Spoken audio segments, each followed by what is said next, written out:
The Tokyo Metropolitan Gymnasium, once again the setting here as the various classes of competition here at these Tokyo 2020 Paralympic Games comes towards what will surely be a thrilling climax here. It's semi-finals, quarter-finals and semi-finals day here. Of course, the big change in terms of things is that this is very significant. This is a medal day because in the past we had bronze medal matches, but now here, these semi-finals, if you lose them, you're guaranteed a bronze medal. That's the big change. This is a look at the schedule here on table 6, of course, classes 1 to 5 being played here on table number 6 here at the Tokyo Metropolitan Gymnasium. We start with class 4 semi-final action there in the men's singles. Yeah, we've got an exciting day ahead. Again, only 4 left. The winners here will be battling for gold medals. So, as we get to the time for the action, a look at Abdullah Öztürk of Turkey, world rank number 1 versus Maxime Thomas, world rank number 3 of France. Now, these two have quite a history. They've played 25 times, and head-to-head, Thomas has won 14 of those 25. So 11 victories to Öztürk. Öztürk, a big brother to Ali Öztürk, who I had the chance to call yesterday. So both para players in the wheelchair events playing very strong games. Tactically, this is quite fascinating to watch. Yeah, a lot of, as you say, a lot of history between them. So it'll be intriguing to see how that plays out. Of course, Öztürk, the defending champion, effectively here as well, has delivered on the biggest stage, and there is no bigger stage than this one, of course, here at the Paralympic Games, what they all play for, the wonderful stories that we have, the journeys, if you like, to get to this stage. And this is where it really, as you've alluded to, really gets significant, the chance to reach a gold medal match. Yeah, and when you're defending from Rio, I mean, you've got 5 years between then and now. There are a lot of expectations, a lot of pressure. But for everyone else who medaled, for example, Thomas getting the bronze medal in Rio, I know he'd love to upgrade. And when you're facing the gold medalist in the semifinals, that is the big test. Can you get over that hurdle? Once you get through that, you basically take over their seeding. So here come the players. Yeah, who doesn't love an upgrade?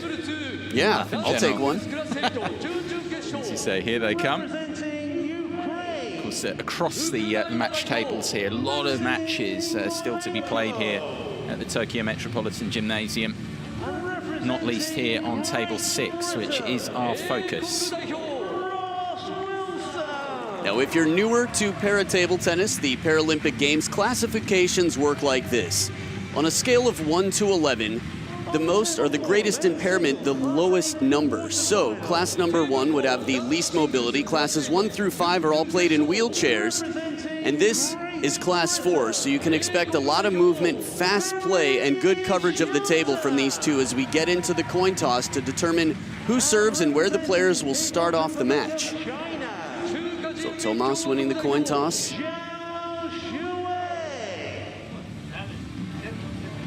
And it seems that Öztürk is choosing, all right, it seemed like he said service at first, but maybe it was tough to hear each other, so tough to know who chose side, or what Thomas chose, for example. Now, all matches will be played best of 5. First player to win 3 games wins the match.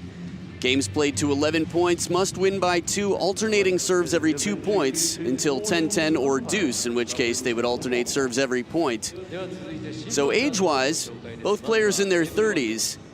And within the, I'd say, classes 1 through 5, I've been commentating the wheelchair matches for the last several days. This is pretty mid-range in terms of age. We see some players in their 40s and in their 50s still playing quite well. I think the one standout, Jensen van Emberg from USA, 21 years old. That is really fresh for this event. Yeah, interesting point that you make there. I mean, in general, this is a sport can be for a lifetime, can't it? And well, at the top level, maybe not quite for a lifetime, but as you say, you can have a long time around towards the top of the sport, which is, it's a good example here. These guys here, for example, I wonder how much longer. Thomas, I think he's talked about definitely there's a massive incentive going forward from this. Of course, the next Paralympic Games, he's very, very much, when he's been interviewed about it, saying, okay, Paris, and actually LA as well. He's looking at that, which kind of backs up your point. You can stick around at the top for a long time. Yeah, I think Germany is very strong also in classes 1 through 5, the wheelchair events. And Thomas Bruckler yesterday, I mean, he's 45 years old, but looks as fresh as can be. I mean, there are some really strong players that probably will play at least another 3 Paralympics, or could, should they choose, maybe family life or being a parent, career, other things. But for a lot of them, it is their full time. And yeah, so as you said, longevity, definitely this is the place to do it in table tennis world here at the Paralympics. Yeah, no, definitely in terms of what you're saying, in terms of Maxime as well, because saying about balancing different parts of your life, qualified lawyer as well, but deciding to put that on the back burner after the previous Paralympic Games. Just another example of what you're saying about, okay, you can go forward, but also you've got to balance different considerations in your life, professionally, personally as well. There's a lot going on there to try and remain at the top, as these two are still at this stage. Now, one thing about Class 4, I mentioned greater mobility than, say, Classes 1 and 2, for example. When you get into Classes 1 and 2, there's this special shot that might look cruel, and it's completely fair, and it is cruel in a good way. Tactically, it's very wise. The shot that lobs high, comes down just behind the net, and then comes back over. In Classes 1 and 2, we see that a lot. It's called the tetra. Here's a look at the players that were beaten along the way. Undefeated Öztürk. That's pretty imperious, isn't it, as a run through? Just the one game surrendered. Outstanding performance. And to get through Lopez, I had a chance to commentate Lopez Sayago yesterday, Francisco Lopez Sayago of Spain. He was very strong, so that must have been the last round. But on Tomas's side, a few more games taken off, but undefeated as well. So both players looking strong here. Style matchup is going to be a big factor. As you suggested before as well, that previous history as well, what they can derive from that take, from that going into this match. Another important installment in their head-to-head rivalry for sure. So Khaled Zaki there from Egypt, our umpire for the match. It looks like Gert Selig here, yeah. Germany's Gert Selig has been around the world for years and years, officiating at the highest level. Again, the officials here, international blue badge umpires, only the best in the game. Now surfaces, you'll have a chance to see, but the way they're playing right now, it appears that they're playing with inverted rubber on both sides. Twiddling of the racket there, simply just a habit. But he won't be doing it much during the match because there's no drastic difference between his forehand and backhand. Some players have pips on one side or pimples, depending on what part of the world you're from. What you just saw on screen will commonly happen with players with inverted rubber, where they fog up, they breathe on the racket just to get some moisture there and then wipe off the dust on the top sheet for full traction, spin, and control. Both of these players with spinny rubbers on both sides. That's fast and aggressive play. Fairly predictable as well, so I expect a bit of adrenaline, a bit of speed here. Let's hope for it. Hope for a good one here. Coming towards the end of the knock-up here, at the end of it now. So we can shortly begin this one. Start of another busy day here at the Tokyo Metropolitan Gymnasium.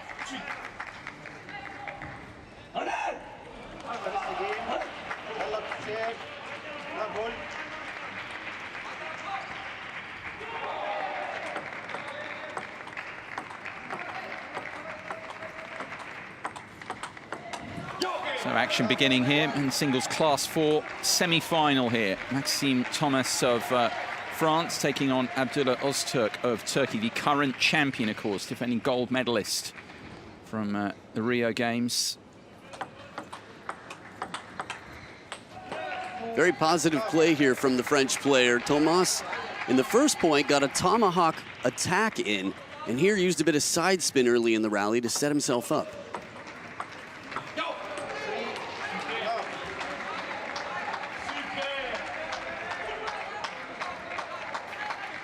Super from the bench, trying to get involved, of course. You speak French?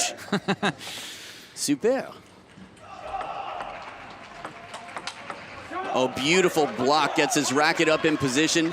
Now, in terms of predictability or anticipation, players know what's most likely to come back because they know what the safe shot is. Tomas there playing cross-court, the safer shot, and Öztürk right in position.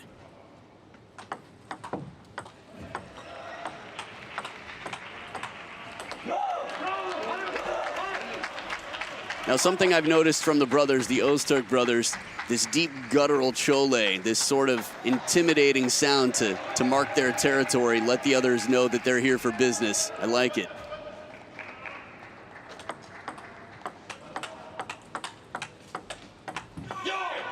Good use of side spin there from Tomas. Again, that tomahawk motion with the racket high.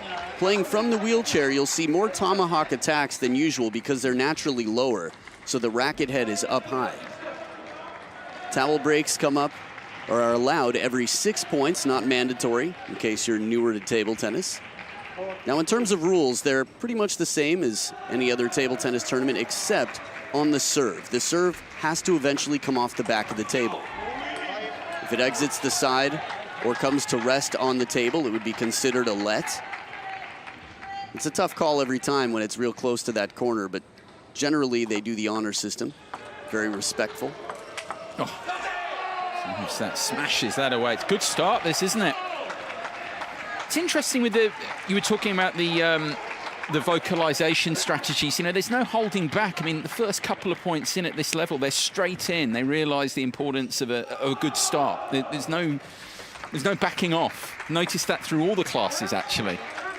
The Harimoto effect. It's best of 5 as well. I mean, the importance of the first game, I think that's what it's alluding to. Especially at this level. I mean, there's going to be likely not to be too much between them here. Yeah, and as we mentioned, head-to-head, I mean, a little bit more than 40% of the matches have been won by the underdog, who's the defending gold medalist. That's always interesting, too. You've got world number 1, the defending gold medalist, as the underdog in head-to-head.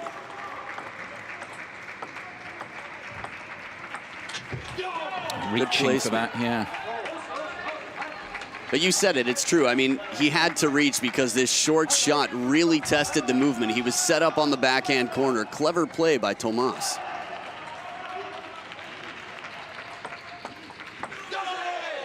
Very deceptive on that serve. It's much like the reverse tomahawk serve.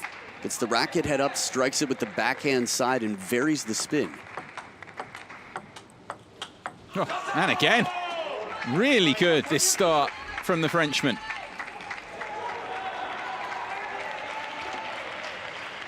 Yeah, he's finding the sides of the table so well, the angles, and when he has time for that forehand, it's powerful and spinny.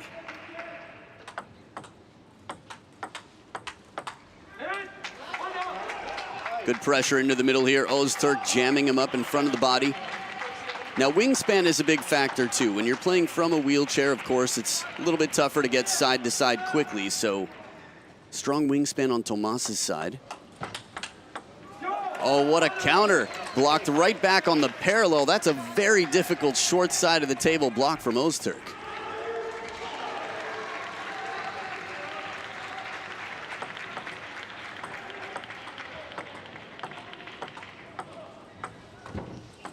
That was a good effort from Tomas, but always in trouble there, reaching again, and the comeback continues here for Öztürk. Very clever combination, short to the forehand, tests out the reach, but says, see if you can get back to the middle of the table after that. Sets him up, baits him in, and finishes the point down the middle. World number 1 with the serves. Very bold on the receive, recognized it coming long to the forehand. Takes advantage, allows no third ball from his opponent, and it is now 3 game points for France's Maxime Tomas.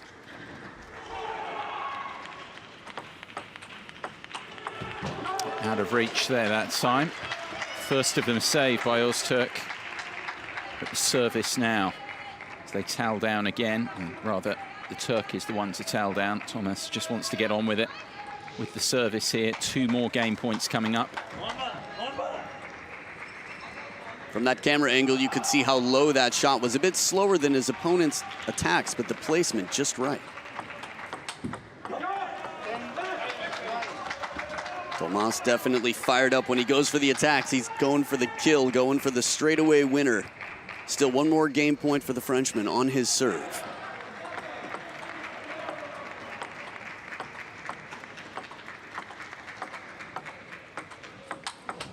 Very cagey for a while, but look at the reaction. All 3 saved. How about that? It's so testing, too, because Tomas decided to play more patiently after missing a few big shots. They weren't easy, they were ambitious. But it was Öztürk here who took the chance, opened the rally, and saved, as you mentioned, a 3rd game point. So here we are at deuce, alternating serves in game number 1.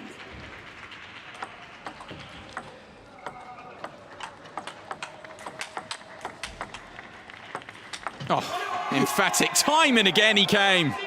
So good from Tomas. Remember the 3 game points he's missed out on, but he doesn't hold back there. It's not too common you see someone back their wheelchair off the table. Lobbing is not to your advantage, but the defense from Öztürk here, he did everything he could to get the first 2 back. Tomas, with more and more power, earns himself another game point.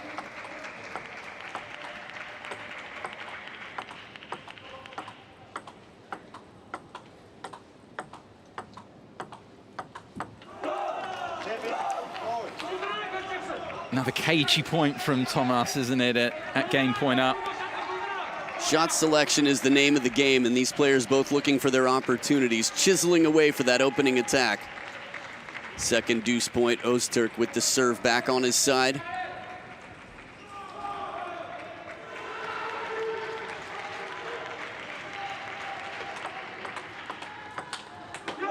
Heavy spin coming in. Öztürk again not going for power. In the background, you can see the dancing, the team support from the Turks in the crowd. What a opening game this would be to steal, having been down 4 game points, Öztürk. But he has done. That is a significant blow struck here by the Turk. 4 game points saved. Thomas will wonder how that's gotten away. Takes the opener here. In the end, 13-11 Öztürk.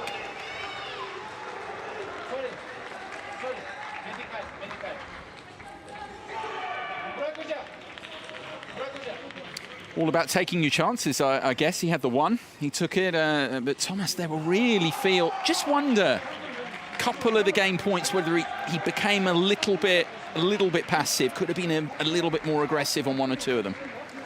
It's funny, if there was anything that I would say he wasn't shy about, it was being aggressive. Shot selection, the name of the game. In the end, the control of Öztürk was just so strong. He keeps the ball low to the net. He varies the placement on the table. I felt like Tomas brought in side spin with some strawberries from the backhand side. I mean, he really mixed it up, and when he went for the attack, he went hard. That last ball, he played short to the forehand. It was an excellent shot, but Öztürk moving in. I mean, he rolled around to the forehand and still came cross court with the kill shot. That was not a ball that was easily within reach.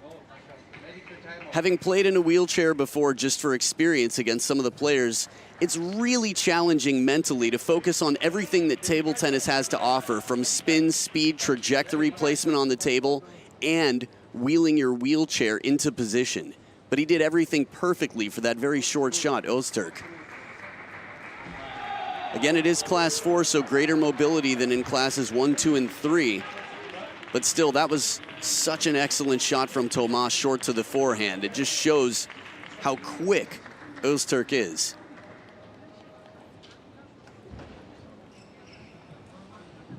A little bit of treatment here.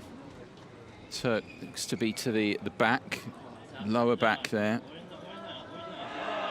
Maybe it was that reach, as you said. I mean, it was such a good effort from him to make it. Maybe he's just tweaked something there a little bit in the course of the effort. Grueling opening game, that one. Yeah, really back and forth. The adrenaline, though, it's funny with injuries, sometimes adrenaline will get you through, but then when it starts to calm down a little bit, you start to feel where you hyperextended or put a little bit extra pressure on, say, core muscles, back muscles, whatever's needed to reach the ball. I think anyone who's played sports knows that feeling, even from bruises. Sometimes you don't notice until you get home, and then you're limping for days, and the color comes in and the pain settles in after the adrenaline goes away.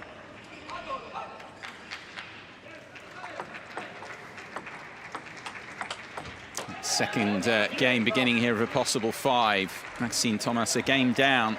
He's had his chances, of course, so far here against Abdullah Öztürk, the defending champion from Rio. Good use of side spin there again, that strawberry side spin. The first point, though, tactically was a bit different. He allowed Öztürk to open and then used his top spin coming in to guide it back quickly off the bounce. Bit of a tomahawk chop block received deep on the table.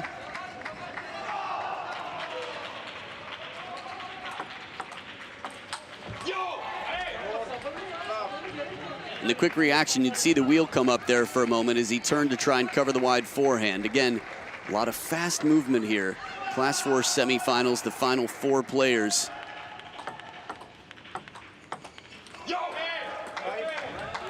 What a start this is. Yeah, he started strong in game 1, but this is a little bit more security, a little bit more insurance maybe.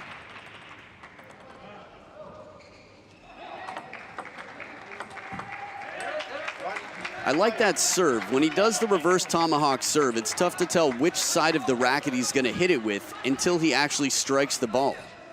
So completely opposite bend of the tomahawk serve.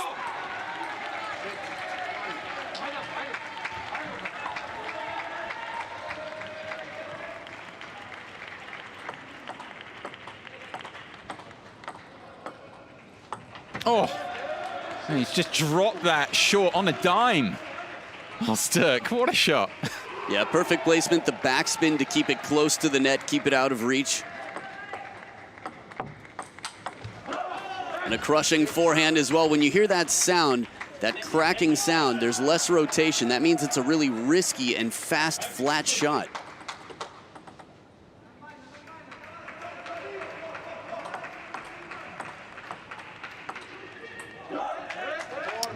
Comeback continues here. 3 points in a row.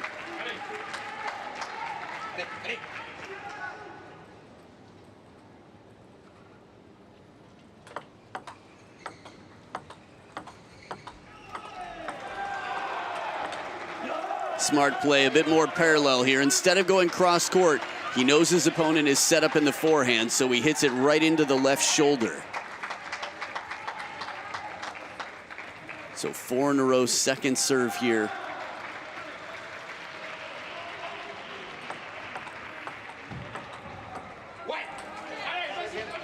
It's a nice long push with some good side spin on it as well. It's been a long time since Tomas has been able to get one past Ozturk. See Ozturk being understandably hard on himself. He's world #1 defending gold medalist. It seems that he's capable of just about everything. Straightening out the towel here.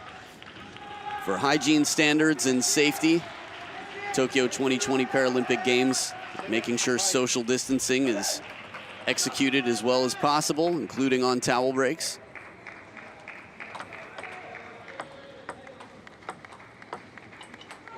Yeah, the protocols have been immaculately observed. They've had to be, really. It's about keeping everyone safe and, of course, keeping the event running in a good manner. Interesting in that last point, we saw Ozturk turning a little bit late to try and spin it up.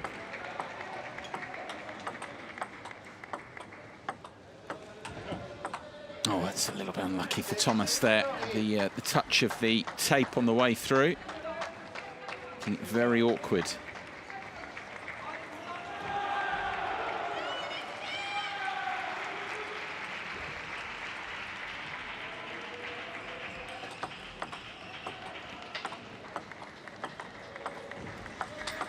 Ripping backhand after the variation in the push game. Baseline short behind the net.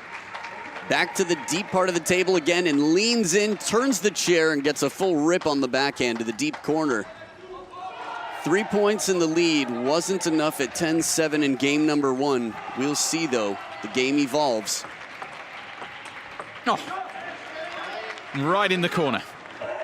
And again, he's not overpowering him. There's no question here who the power sits with. Control, Ozturk just varying it up. Such soft hands. And now the response, this is really good. Yeah, nothing soft about this one. Spin comes in, counters back with side and top spin. Tomas now again, deja vu. This time looking to not repeat history. Ozturk, of course, looking to do just the same. Back in the same situation as game #1, 10-7.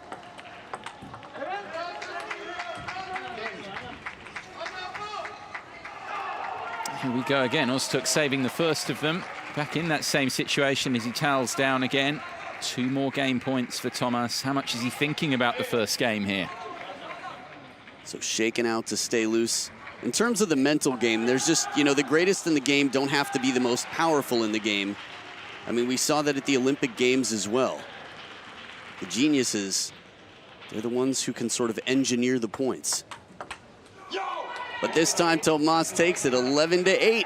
So, the battlefield has been leveled 1 game apiece. This gets quite interesting, especially considering the head-to-head with these two. Yeah, important that he struck there, of course, after the disappointment of losing the opening game from game points up. But Maxime Thomas hitting back, taking the second here, 11-8.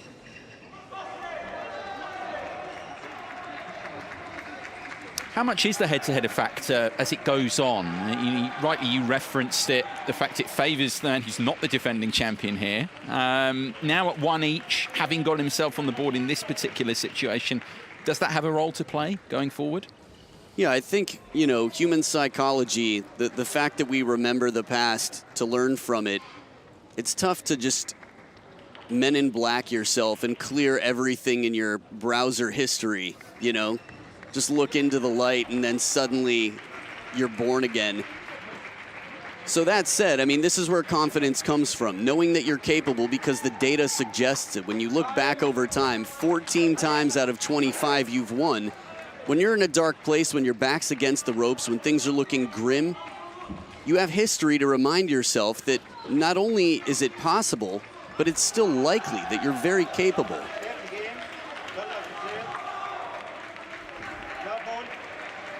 Just like Malong versus Dima, he cannot beat you.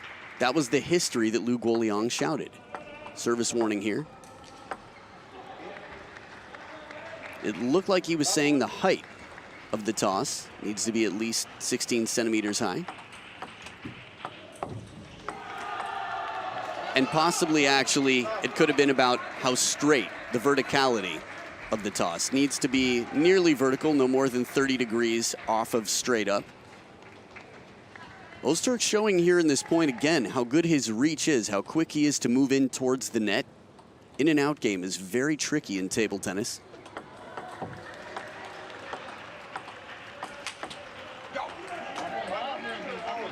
The power here from Tomas. Again, when he gets his shot, it's very difficult to return.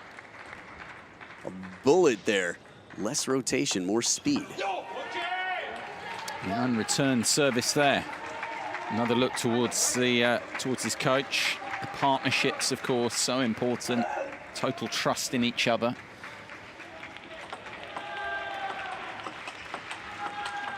Oh, and an extension from Ozturk, and a punctuation point of a reaction as well to match.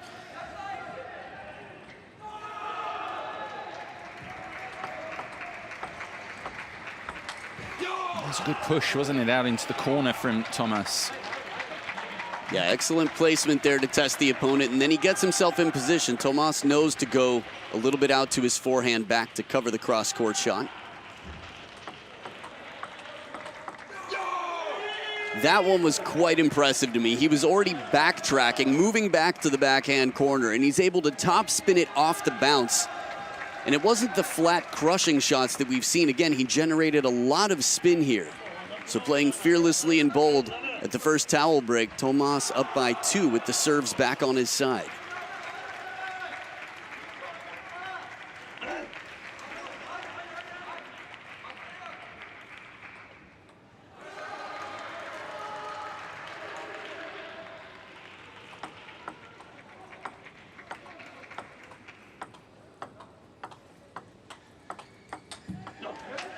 Good placement there, jamming him on the elbow. Now that crossover point, the elbow of the arm that holds the racket, that's where you have to decide, should I go forehand or backhand? And it can be very uncomfortable to turn, as you'd imagine here. Foul service. Omiyage means gift in Japanese.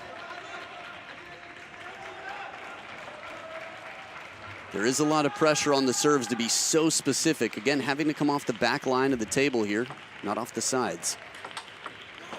Excellent counter on the parallel. Shorter side instead of cross court, quite impressive. Doesn't want for power, does he, Thomas? He definitely has it, but this time he decided to set it aside for placement.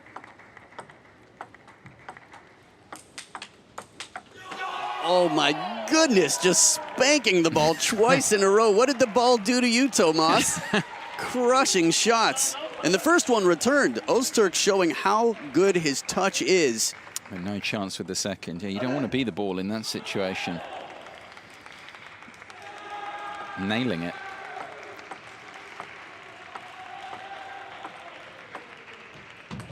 Trying to go just to that short, that drop, missing out, trying to mix it up.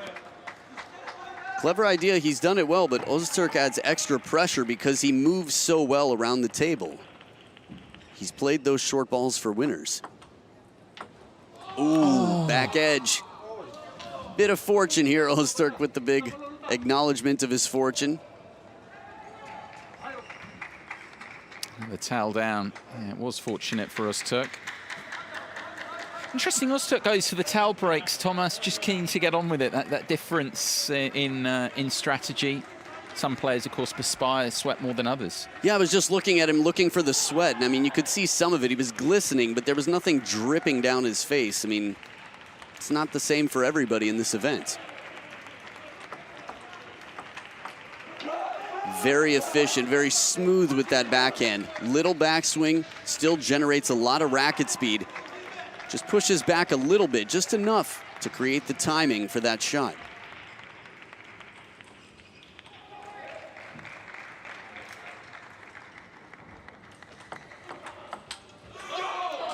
Good pressure on the receive. Tomas takes it deep right at the baseline with heavy topspin. Coming into the serve now with a bit of momentum and 2 serves on his side. Despite having given away a gift earlier, serve is to your advantage.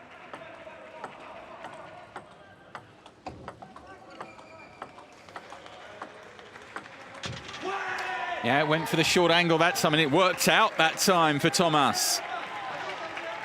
It's not an easy shot. It has to be so precise. There it is, side with a bit of backspin, just to keep it short. Mission accomplished, second serve.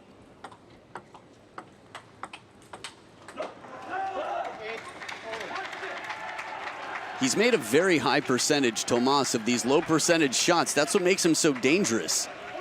I mean, when you've got someone who's willing to take the risks and can make them quite consistently, that's where you don't want to be on the other side.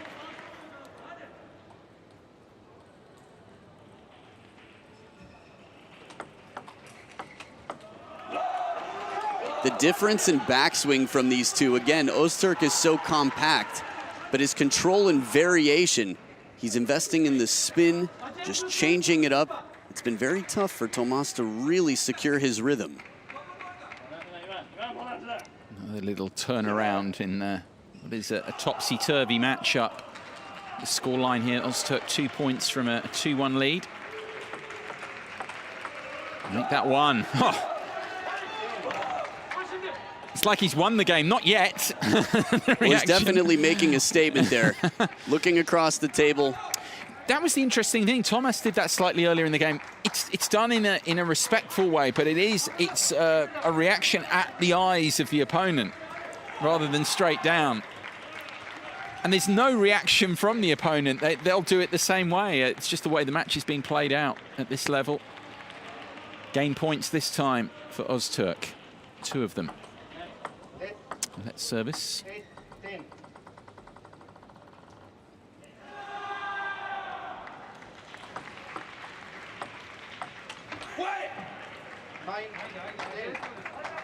Doesn't miss by a lot, takes his chances playing the short side of the table. Ozturk with a bit of a risk. Still a little bit of wiggle room. One more game point to try.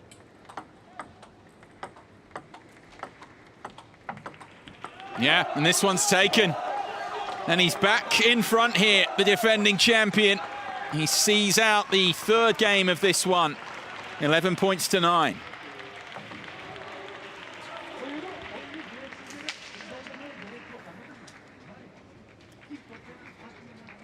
That high five resounding, the acoustics around the Tokyo Metropolitan Gymnasium. This is good stuff, isn't it? At the top level, the intensity that both of them are bringing, as well as the quality, is quite something. I was just thinking, Ozturk took that high five right out of Tomas's forehand playbook.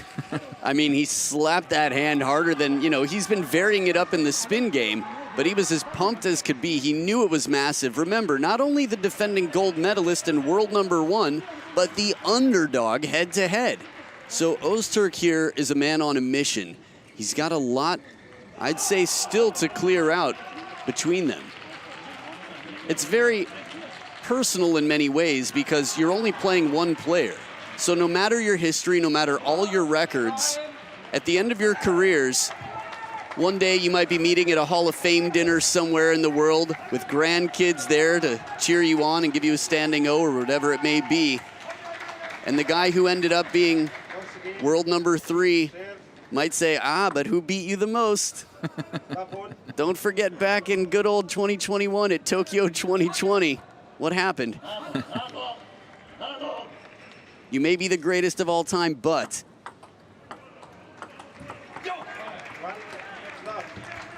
Well, he's got it all to do again here. Maxime Thomas of France here.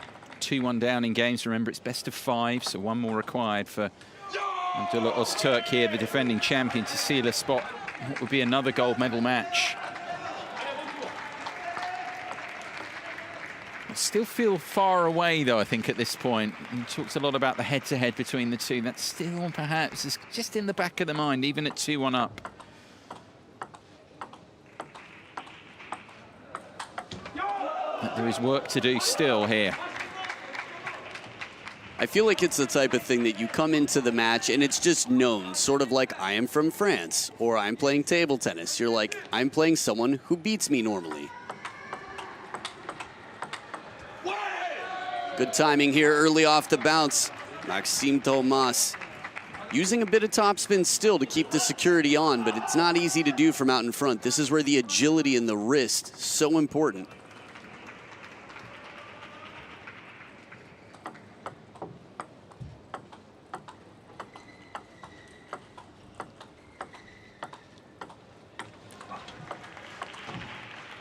Ooh, goes a long distance there. Frequent flyer miles for that. Far corner and right back to the opposite corner. Gutsy play from Ozturk. Yeah, he got a bonus for that in his account.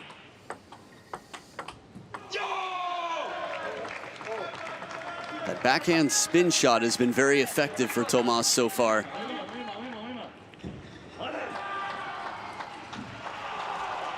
It's funny, in terms of patterns and combinations, a lot of people that are, say, not used to competitive table tennis, just play ping pong for fun, might not recognize the patterns so much, but out here we've seen deep to the forehand and then back to the middle.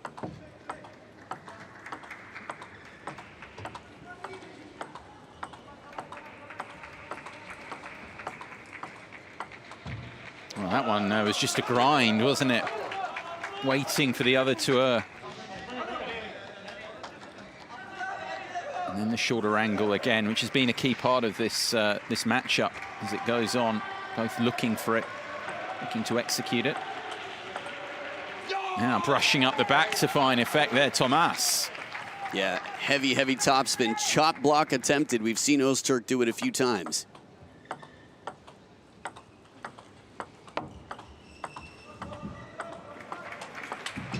They are so solid, aren't they?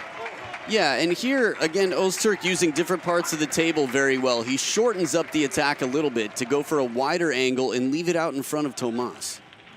Not an easy ball to counter.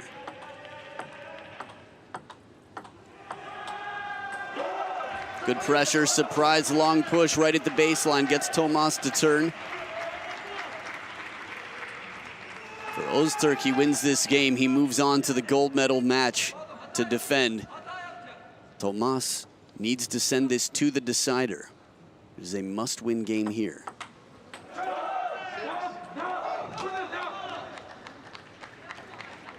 Well, the high-risk approach not paying off there for Thomas. Turning this fourth game around. Said that a couple of times, haven't we, where he's been in positions of deficit. And he's extremely resilient.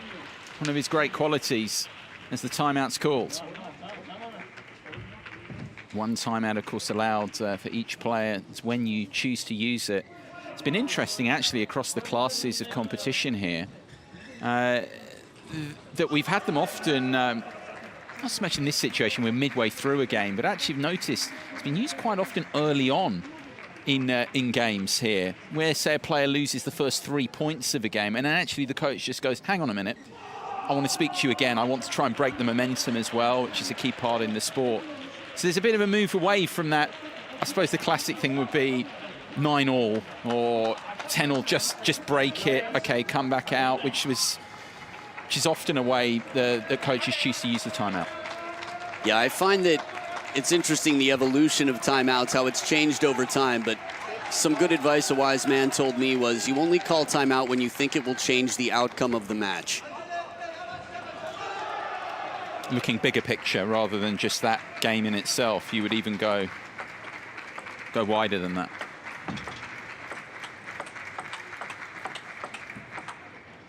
Look at that. When have you ever seen, I mean, it's been I think 4 days now of wheelchair table tennis, and Tomas planted with the backhand, turned completely sideways for 3 shots in a row. Ozturk setting him up well. So out of the timeout, this is tough. Now, in terms of the timeout, of course, the specifics matter, but in that given moment, it might mean that you call it a little bit earlier because there's more time to recover.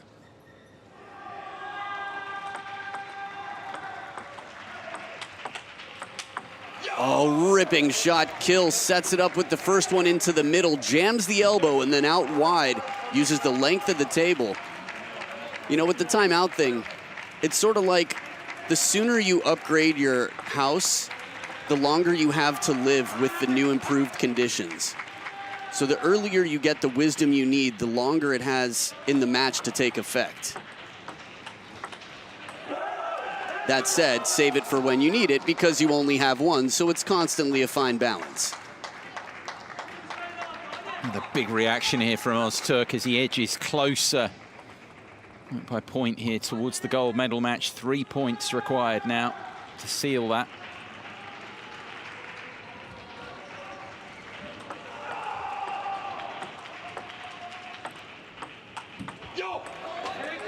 Now, the last time he had that opportunity, took the turn from the middle to play the forehand. It worked out successfully. Still Tomas trying to pin him, make it uncomfortable. Just a 1-point game now. Big serve here for Ozturk.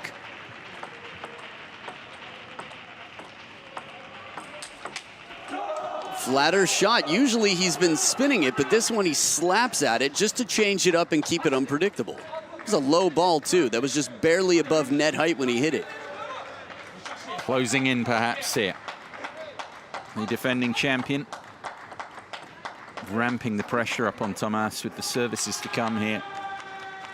He's running out of the wriggle room here.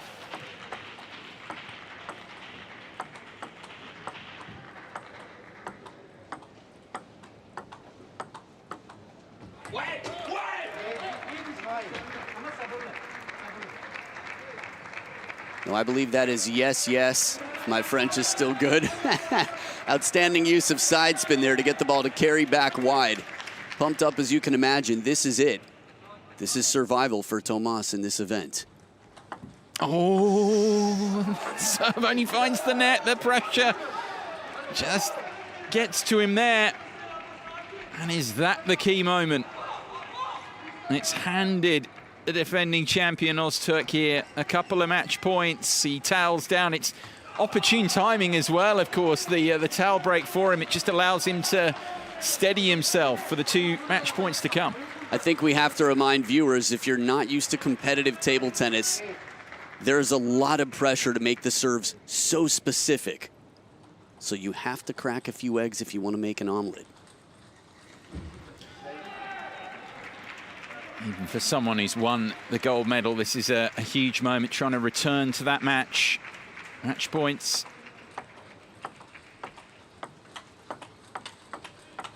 And he has done it.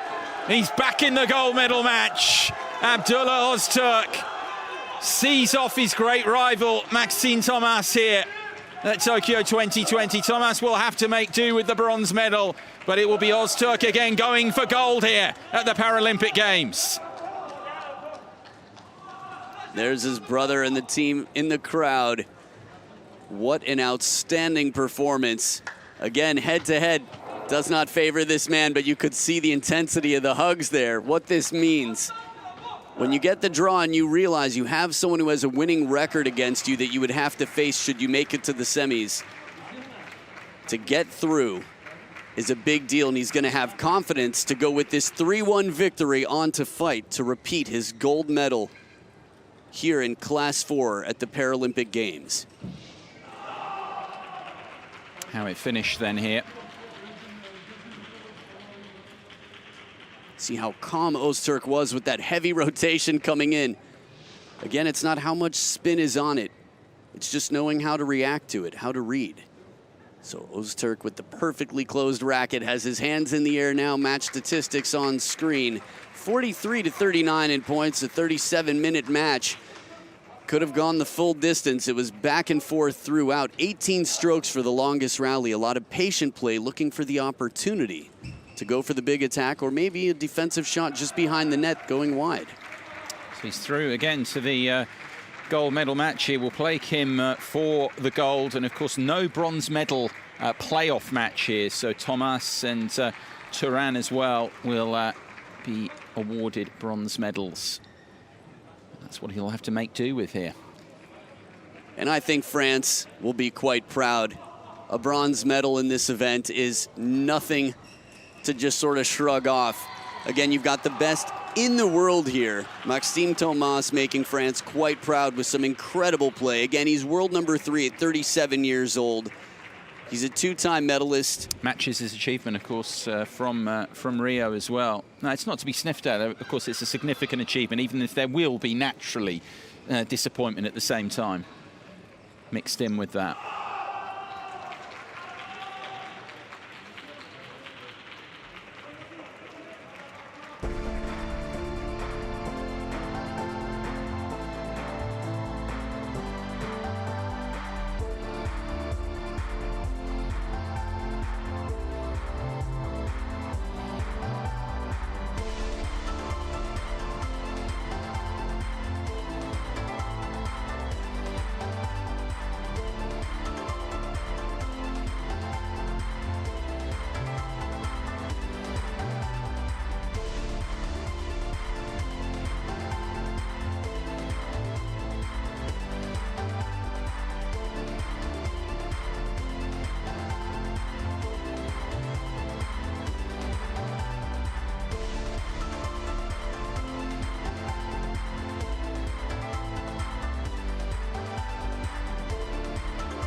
So women's singles class 4 action. Semi-finals here with the players 2 here to table 6. Zhang Miao of China. Here with the umpire to take on Bhavina Patel of India.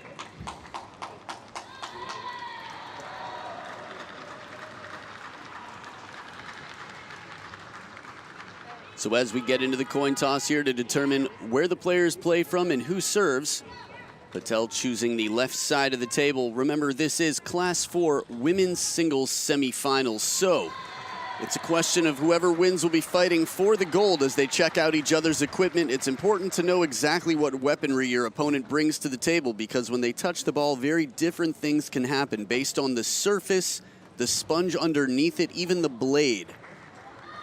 A lot to be learned. 30 years old in the corner with her coach, Li Jiandong.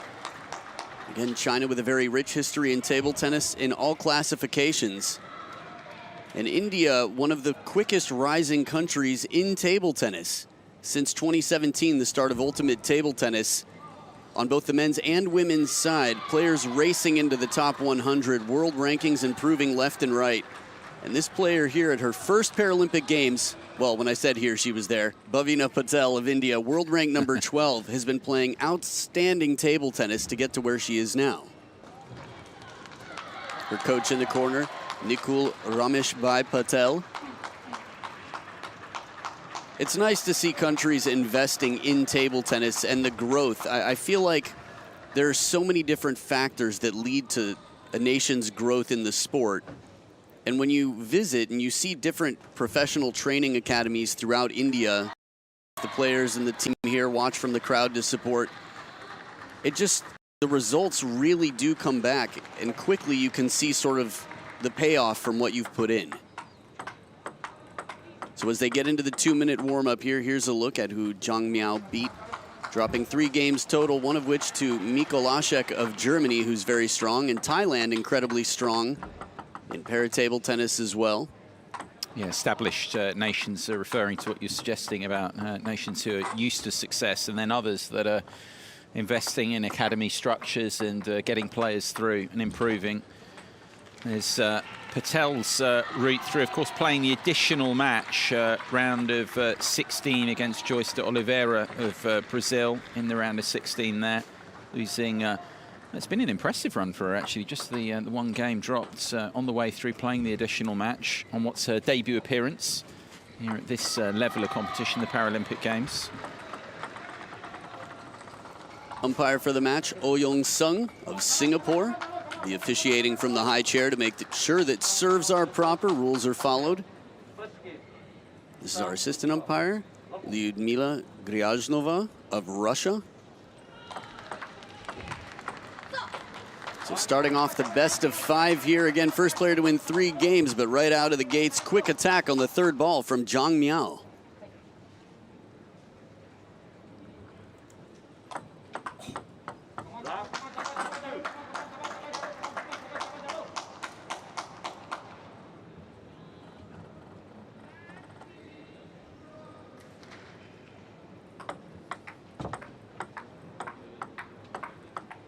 Good pressure there.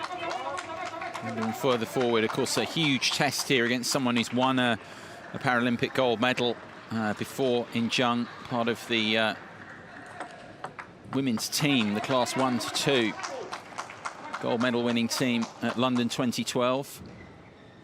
A good serve there to follow up, quickly turn it around, tie up the score. Good depth on the table after the short shot, mixing it up short and then deep. Baseline now, you've got pips on the backhand side, long pips for Patel. That's a defensive rubber, but she's used them inside the table quite aggressively. And a finishing shot off the forehand side. Have a chance to see the black side of the racket of Patel in a minute. Sounded like short pips.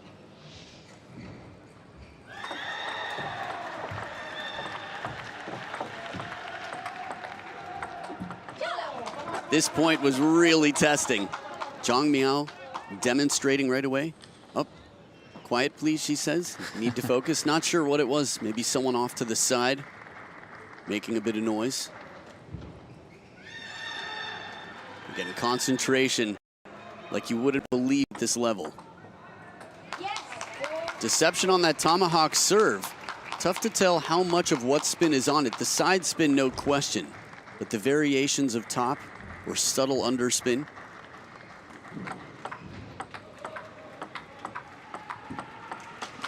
Yeah, it's a good start being made here, matching Zhang in these early stages.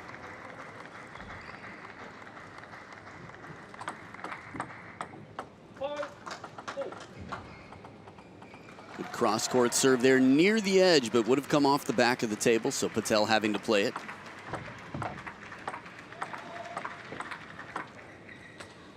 It's a very deliberate setup that Patel's got, hasn't it? The how she steadies herself on the service action, particularly that pause. Really, as you say, the attention to detail, to the focus, to those fractions. It's all these routines, isn't it? They go through time and time again. The reliability. Whether it's 1% or 0.1%, it could make the difference of who wins the match. So details definitely mattering a lot out here. Good coverage in near the net. Patel moving well. Although Zhang continuing to pull away here, just over halfway through the game. Inverted rubber on the black side for spin.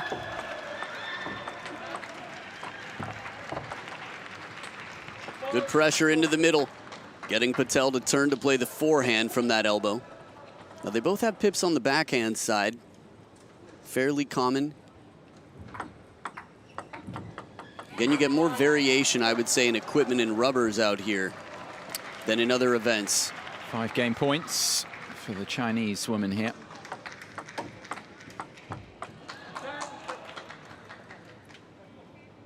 So a long way to go, but 1 game point saved. Patel looking focused on the receive now. Oh, punches that away. That is not easy to do with the defensive rubber. Very flat. 1 to the middle, leans in, catches it just at the end of the racket for that extra speed.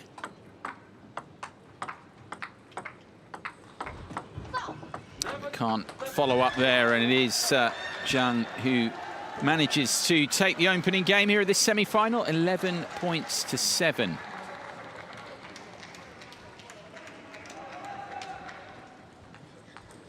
So things going nicely here for the Chinese in this semi-final at the moment. Despite the good start, split, I think, the first 8 points, didn't she, of the opening game, but from there was that tear that Zhang went on, and it proved to be the decisive one. It'll be interesting tactically when you play someone so steady You and I have had a little conversation about head-to-heads and how much it plays in mentally.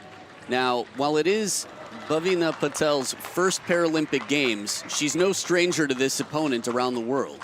They've played 11 times, and she's won, let me count them, hold on, carry the one, 0. She's won 0 times out of 11 against Zhang Miao. So, getting one game early on could not only put a dent in the confidence and really force some pressure, extra pressure on Zhang Miao, but will give that bit of confidence. So it's sort of doubly effective every game that Patel can win. Zhang Miao saying, give me a moment here, let me settle in. I see you're ready to serve, just wait for me.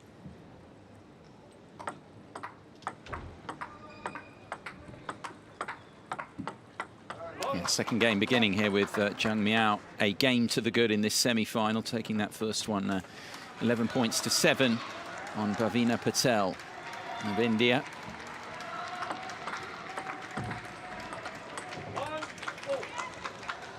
Good deep push right at the baseline.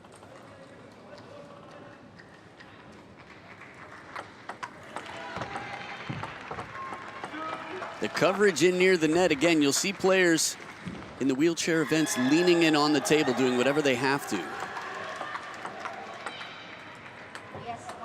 Now, in terms of rules, your free hand is the hand not holding the racket, but the hand that holds the racket can touch the table. You can lean on the table if you need.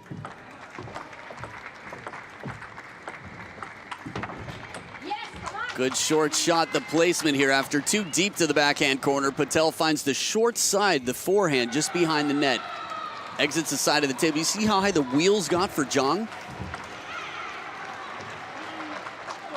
Good point you're making, I think, about the fact you can have the arms on the table as well, because Patel at her best as well, and she's really leaning forward, taking that ball early, and that obviously that rule, the way it is, allows her to do that, to be effective. And it's very important for getting yourself back into position too. After you finish the shot, you can push off the table to set yourself back up for the next using that racket arm.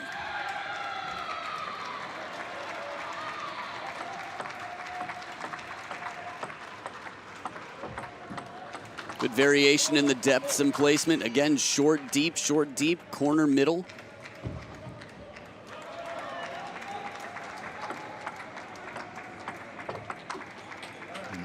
It's just slightly reaching at that one though, and allows Zhang to retake the lead here.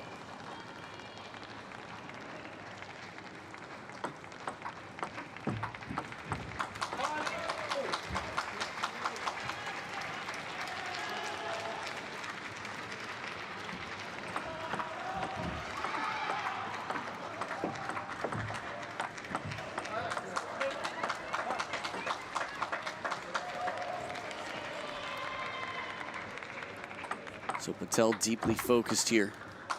In the forehand cross court, again, she's got pips on both sides, but the forehand a bit more control. Shorter pips, flatter shot. Nice pullback there on the forehand. Quick recovery.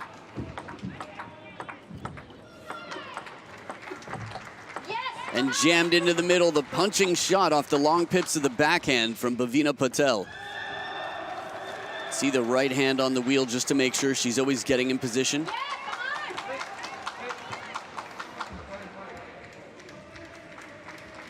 This is an intriguing position for the Indian here. Looked like Zhang had control of this game earlier on.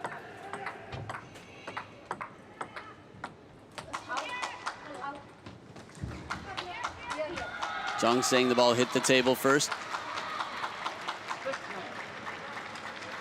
Interesting, the scoreboard hasn't changed.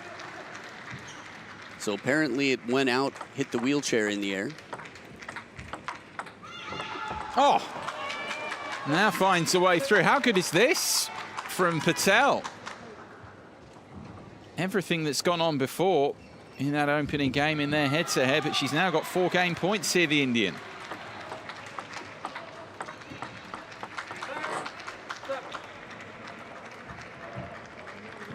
One game point saved by China's Zhang Miao.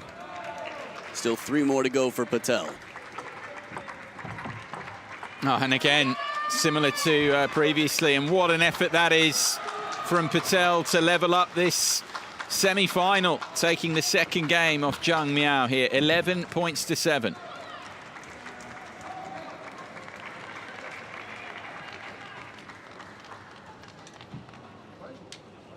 It's really good mentally, and you know, back on the point you were making about the head-to-head, okay, it's one game. It's not a victory yet. It's not the 3 that she needs, but it's impressive with everything that's gone before mentally to, okay, you're 1 down. You could quite easily think, okay, I've lost, as you referenced, all 11. I'm 1 down here. I think it's not possible, but none of that from her in that game. Yeah, I think, again, it's sort of like when you have one of those jobs where every time you put into your retirement fund, they match it. It's doubly effective. Same out here with winning 1 game. It does more than just get you a game on the scoreboard. It does dent the confidence of the opponent, remind them that you're there and that you mean business while it gives you the confidence. So I think we could see a very different match. Head-to-head, again, I mentioned it's been dominant in terms of, you know, Zhang Miao's record. But I like that she set up the ball well by going deep to the backhand and then right out the other way for the angle. The timing is so early from Patel, which is what gives her these wide angle shots. So back for game number 3, level at 1 game apiece. Power on the forehand, sits up a little bit, and that's the aggressive side of the racket. That's her power shot, Patel.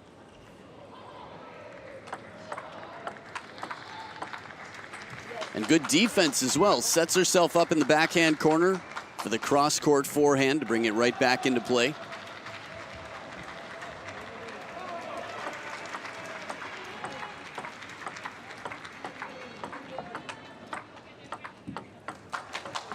That elbow, she knows the sweet spot.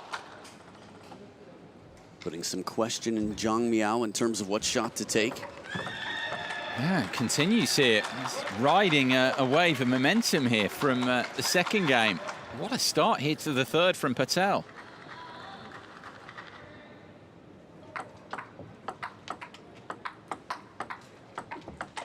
Huh.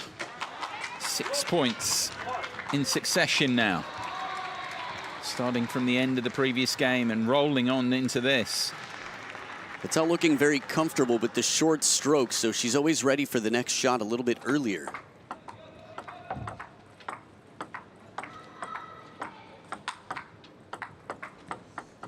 Strong point here. Zhang Miao really having to work hard after attacking one that comes right back with underspin. Again, spin reversal off those long pips of the backhand. Comes knuckling back. And again. The angles that she's creating are just simply out of reach. Impeccable, so fast. Remember, that's a defensive rubber she's hitting with. When defenders start to attack. Oh, and now the angle, that goes further and further away. She needed that desperately. Needs to get something going here, Zhang. Momentum definitely with India's Bhavina Patel.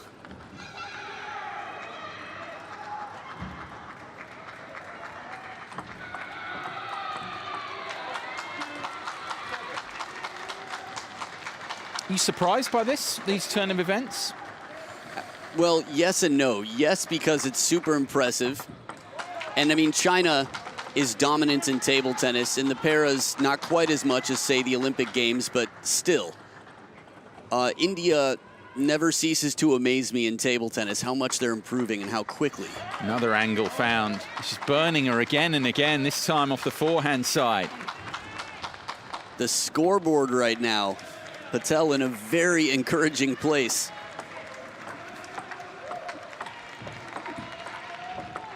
She's in a bubble here. Doesn't want to get out. Well, quarantine or not, she's sitting on 8 game points now. Zhang Miao with her back against the ropes in game 3. Good serve right into the elbow, right at baseline. Couple of quick points there, but of course still 6 more game point opportunities. Surely Patel will secure one of these. And she does there. The third game point's the one. What about this from a game down? Bhavina Patel now a game away from the gold medal match. Taking the third here, 11 points to 4. I like the wheelchair matching the water bottle. Sometimes surrounding yourself with the colors that empower you, just making everything that you look at something that makes you happy and feeling your best, puts you in the place you need to be. Now, in terms of visualization, if you look right now on screen, Bhavina Patel just breathing slowly. Could this be a form of meditation, something to make sure that she's where she needs to be, relaxed? Now, I will say that muscle memory in competition, one of the most common problems for athletes up to a certain level, and even the pros, is that you can play really well in practice matches, but when the pressure's on, everything changes. The bigger the stage, the more pressure. Sometimes the muscles tensen up a bit. You get a little bit slower. Maybe everything doesn't work the same as it normally does. So breathing techniques can be very powerful. Whatever it takes to make you feel comfortable to play your best as you've practiced for, say, 30 to 40 hours the week coming up to this, or maybe throughout the last 6 years of your life. Some of these players have been playing professionally for 2 decades already. 2-1 leading India's Patel. Now, what does Zhang Miao have here in terms of a recovery? A more storied resume, of course, but in this particular match, she's struggling a bit right now. With a forehand like that, so smooth and confident, Bhavina Patel is going to be very tough to deal with. A good pendulum serve, heavy rotation, again with that inverted rubber that she's cleaning now. She gets more spin than any rubber that's out there on the court. Right idea. I think if you're in the coach's corner for Zhang Miao, you have to say that's right. Take that shot. Can't always control the outcome, but the choice you make, that was the right choice. Smart play. Patel very unpredictable with that backhand shot deep on the table. Gets her opponent. We got a timeout here. Gets Zhang Miao to play a backhand from a good 1.5 feet out to her forehand side. Not surprising that timeout comes there, of course, with Patel having edged in front in this fourth game. The one that if she takes it, remember, she will be through to the gold medal match for herself and for her nation. But India, you can start to contemplate it. It's still a little while away, but I mean, this would be a huge result with the head-to-head as well that you referenced. All of that together, if she could possibly pull this off. Yeah, I mean, you're talking about a player who's at her first Paralympic Games versus world number 3. Zhang Miao, world number 3, 30 years old, maybe hasn't even reached her prime yet, still on her way up. And Bhavina Patel at her first Paralympic Games, world number 12 currently, is back at the table and ready. Yes, this would be a massive upset. It would be the type of story that you could imagine would just dominate the news in the sporting world in India. I wouldn't be surprised to see it throughout table tennis media as well. But still early in the game, early enough that a lot can be changed. And they're very close, only 1 point separates them to my memory.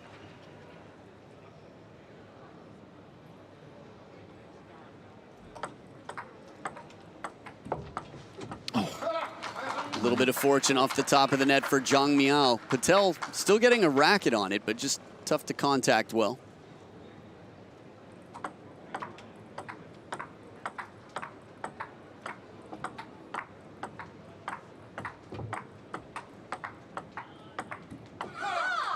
Just hits the top of the net on her side and comes back. Those margins again. Well, it's quite clear in this rally that Zhang Miao has been instructed to make sure she avoids the forehand at pretty much all costs unless she can hit it out of reach.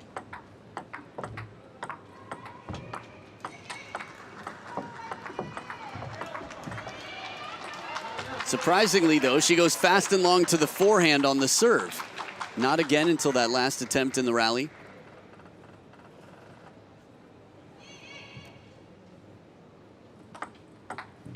Goes long and deep there.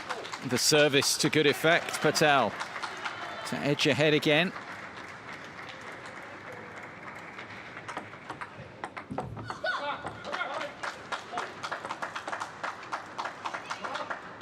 We haven't seen too many quite quick points like this. Again, Patel very strong in the receive game, controlling with the backhand.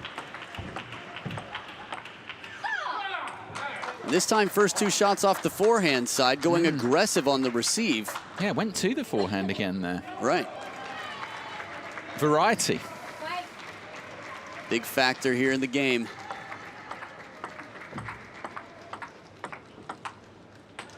It's the plate, it's the depth of the ball from Patel as well there, as well as the placement. Yeah, hit Zhang Miao right on that elbow, got her to turn to play the forehand from the middle.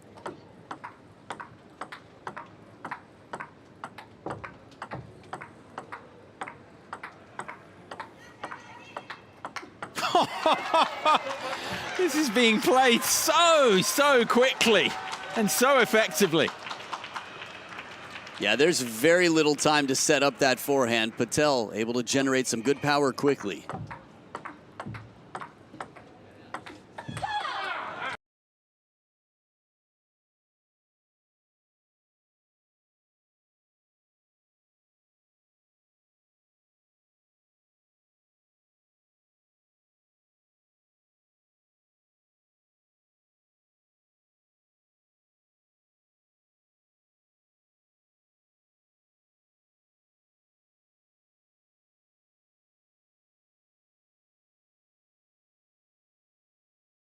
Sometimes it sits up high like a big juicy watermelon you just want to crush, so she swung hard.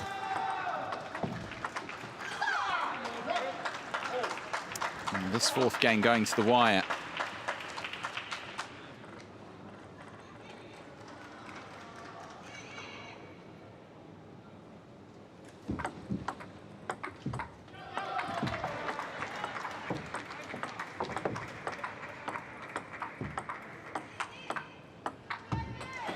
There was outstanding defense from Zhang in this point. She recovered a few hard-hitting shots, bringing them back low and with backspin. Still managed to get an attack into play.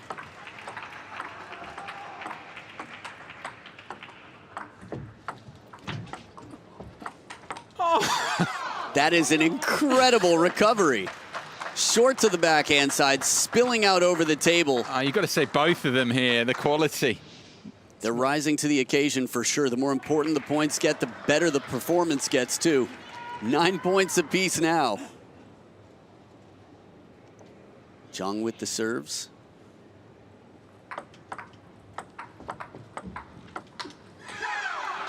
Good opportunity, it's the right choice.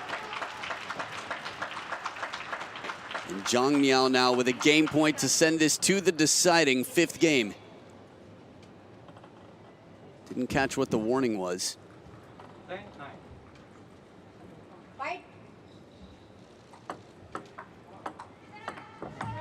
Yeah, taking it. Couple of points from defeat there, but Zhang Miao forces a 5th and deciding game here. Taking the 4th, 11-9.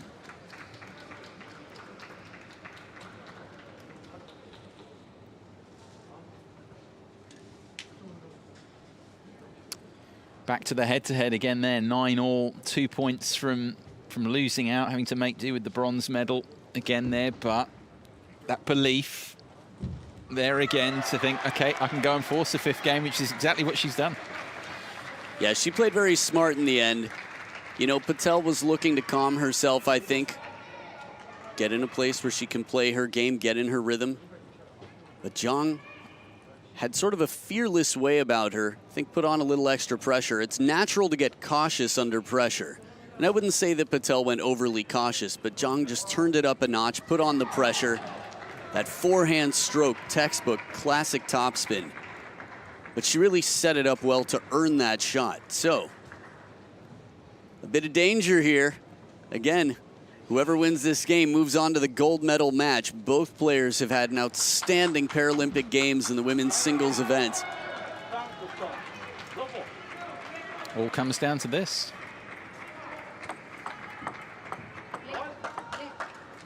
So this is the question. Side, did it exit the side? Would it have? Patel says yes, so that'll be a let. They'll replay it.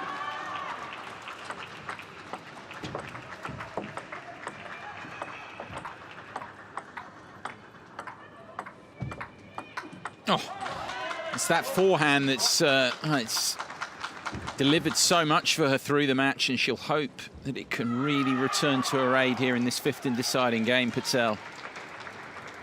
Angle she's able to generate.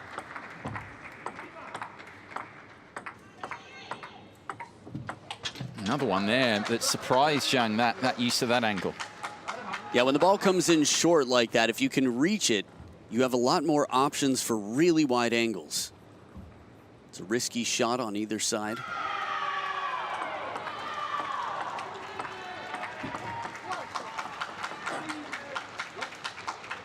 So it's Patel who still has the timeout. Right now, I think Zhang Miao would definitely take a timeout if she had one to use.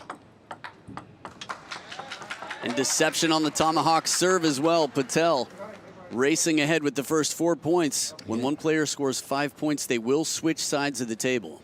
Yeah, in the 5th and deciding game, as you say, the timeout has been used now, so there's nothing to dig deep into there. Just got to try and find it out herself.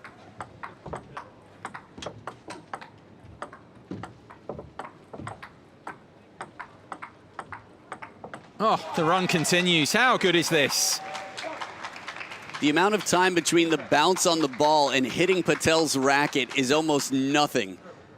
She takes it so early, and this is the best possible position for Bhavina Patel. Now, as a spectator, it's exciting because head-to-head, Zhang Miao is the strong favorite, 11-0, so we still don't know the outcome of this match. Anything is possible. Couldn't have asked for more, though, from those first 5. A flawless 5 from Patel.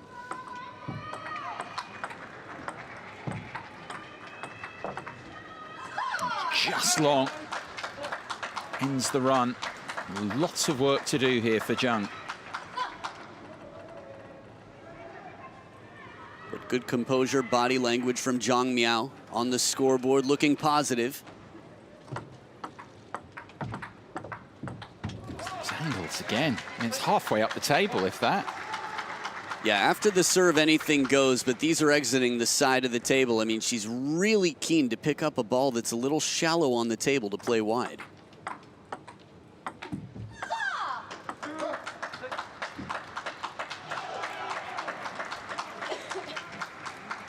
It's a very ambitious backhand. Again, with a defensive rubber to play that aggressively from low, but Patel's done it. She knows she has that shot in the repertoire. I would call a timeout.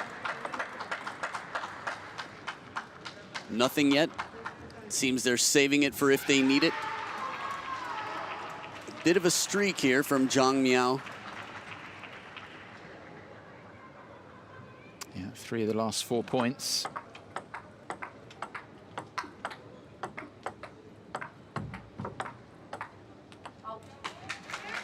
And no timeout needed, pulling herself together and ending the streak. Patel up by 4 points with the serves back on her racket. Moving that was closer. Big. Yeah. How many times have we seen that tomahawk serve come back into the net? Very deceptive with the subtle contact. And the body language, the reaction from Zhang there was telling, just paused with the ball there. How she'll feel she's not made that. Still trailing by 4 here. Remember that head-to-head. All 11 of the previous meetings her way. I think it's smart for Zhang to take her time here until she's warned to play.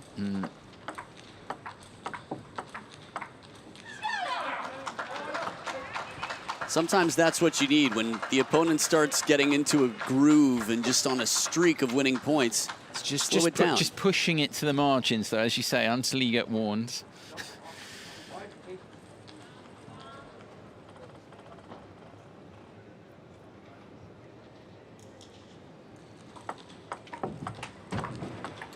Brilliant point from Patel, though.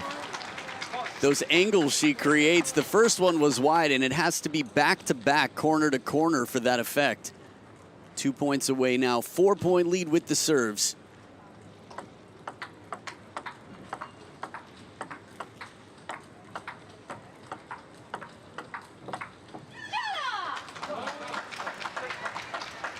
Not done yet, though.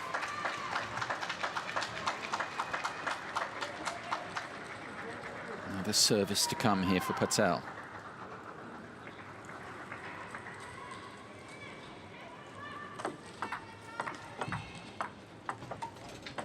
Oh, she'd opened up the table with the angles, but for once couldn't finish it off. And another little twist here in this one. Well, we got to hand it to Zhang Miao, the reach on that deep forehand. I mean, it was in near the net at full extension. She's able to save it and put enough pressure on Patel to shut down that angular shot she's pulled off so many times before.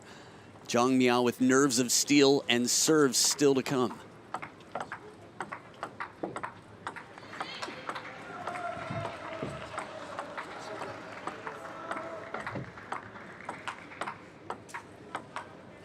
Oh, what resilience from the Chinese woman here. Trailing 9-5 now, just by a single point.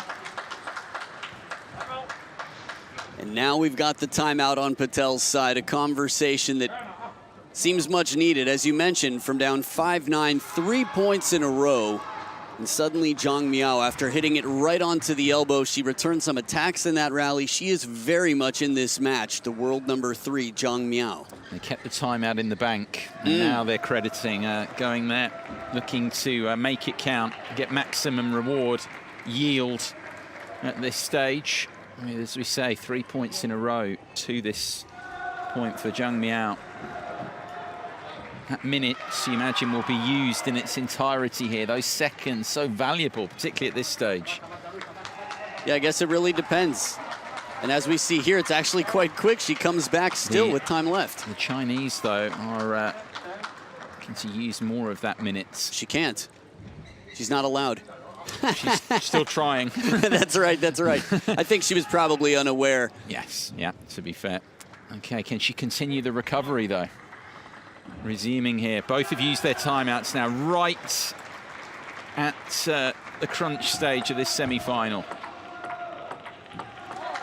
Big point here. Patel now with 2 match points to move on to the gold medal match over world number 3, Zhang Miao.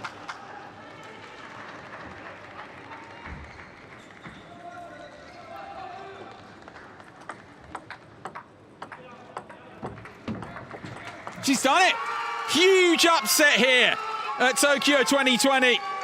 And joy for Bhavina Patel of India, who's beaten Zhang Miao. And Patel here will go for the gold medal in the Class 4 category in the women's singles. She'd lost all 11 of her previous matches with the Chinese women. She says no one beats her 12 times in a row.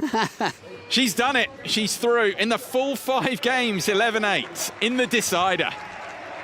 Man, talk about saving it for when it counts. As you mentioned, 11 times before, and the first time at the Paralympic Games, the biggest stage. And India must be jumping for joy right now.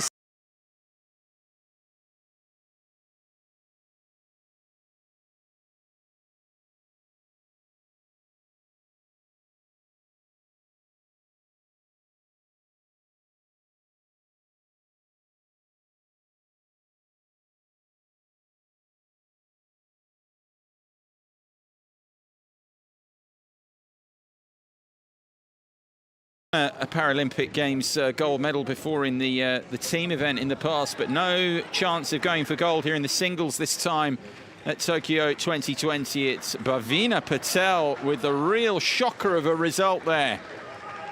And it's interesting as well because you reference the growth of the sport in her nation. I mean, what this can do now going for gold as well, this result.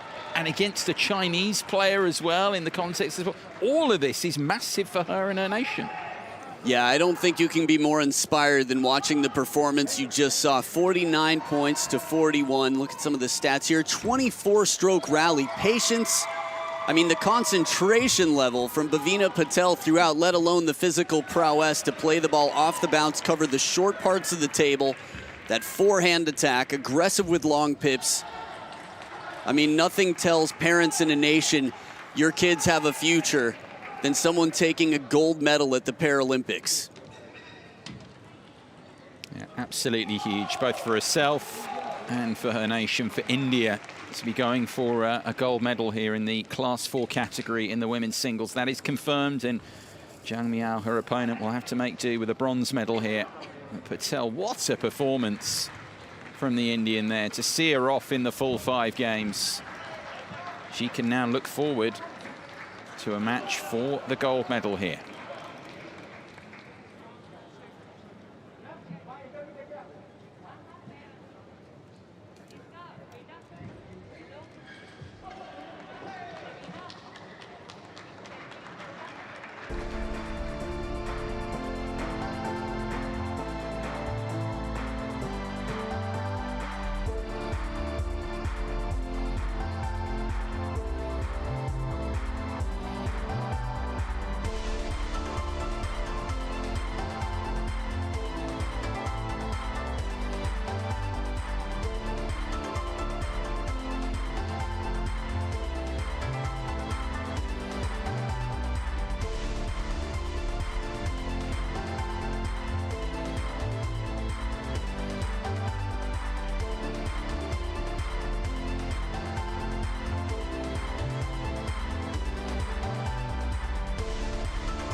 So men's singles class 3 semi-final action here on table number 6 at the Tokyo Metropolitan Gymnasium. 6th in the world, Jai Jiang of China to take on Thomas Schmiedberger of Germany, the silver medalist from the Rio Paralympic Games of 5 years ago, looking to get back into the gold medal match.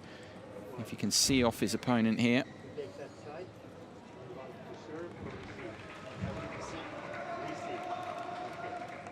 Clear that Schmiedberger wants to receive first here.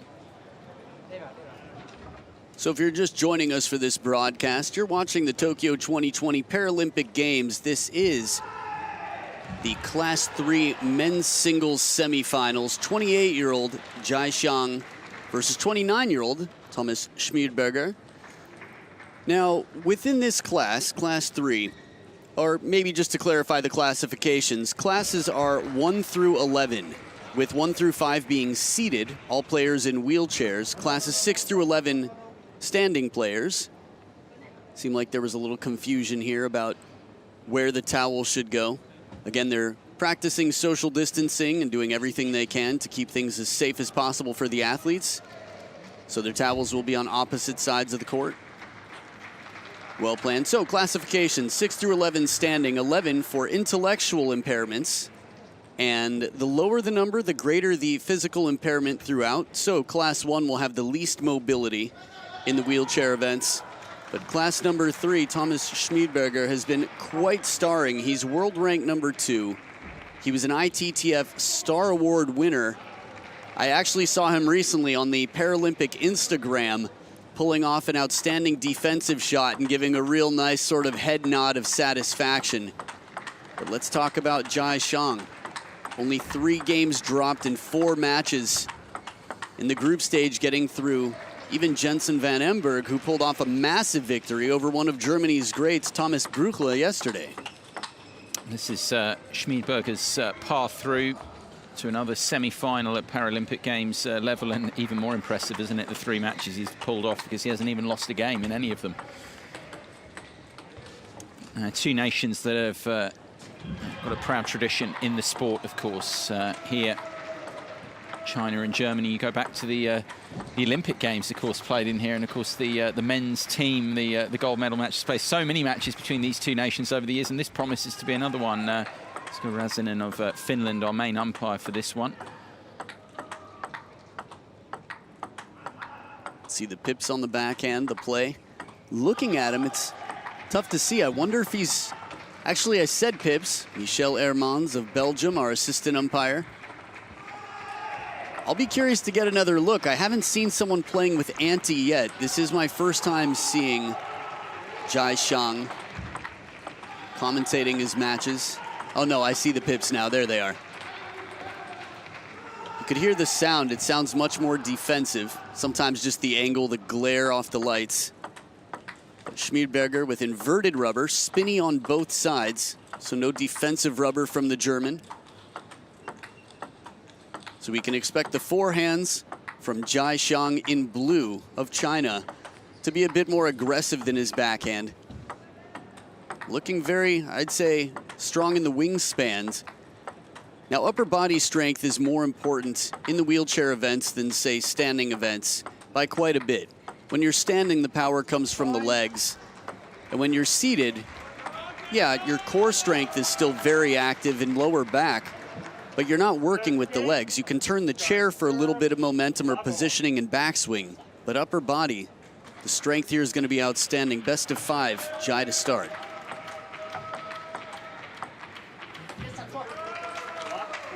Yeah, we are underway then, the semi-finals here in the Class 3, the men's singles here at these Tokyo 2020 Paralympic Games.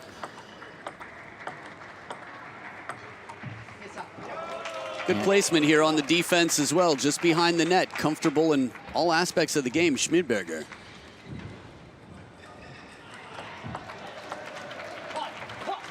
And his side spin comes back to him. Now, this is one of the tricks. If you're newer to table tennis, long pips are known for their spin reversal. The less sponge underneath, and it looks like it's very thin sponge, the more spin reversal there is. So if you serve spinny into long pips, you're going to get a spinny shot back to deal with your own spin.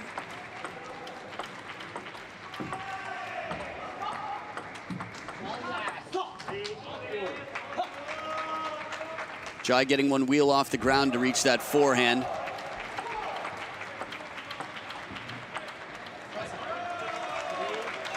A bit surprising to me, he has his chair turned, Jai Xiang, in a way that favors the forehand, like he's going to attack. Oh, left himself open there.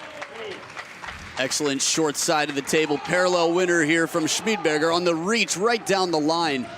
Not a lot of room on the table, but finds the opening, as you mentioned.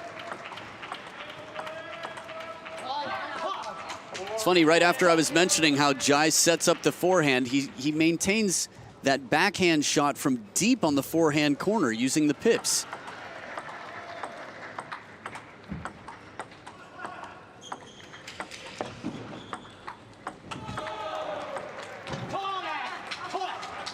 Good defense by Jai, able to hang in there for the power, bring it back for one more shot. We still haven't seen the real offensive game with the inverted rubber from Jai. Oh, left reaching for that. Emmy's just warming up. Well, Schmiedberger has the touch, not afraid to play the dangerous shots.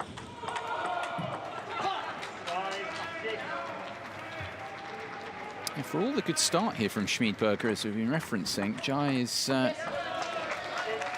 managed to split the first 12 with him here. Kind of has almost done it without you noticing. Schmiedberger's the one who seems to have been pressing, it's the impression. But finds himself behind. It's a good point you bring up. I think part of it is visually when you're watching. Jai Xiang is using the defensive rubber. So he's playing a lot more defense. When the spin comes in, when the pace comes in, he's controlling it and leaving the work on Schmiedberger's side on the attacks. Good pressure here on the wide reach. Wingspan strong here from Jai. 2 points from the opening game, the Chinese.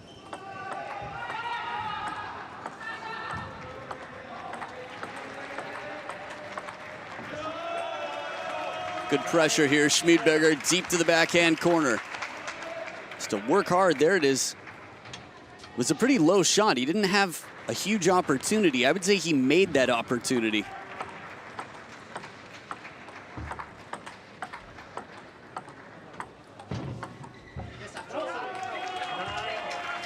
It's the eye contact we were talking about. I like it, making a statement to the opponent. I'm here and I'm ready, let's do this. But it's done in the right manner. There's no complaint from the opponent. They do it the same way.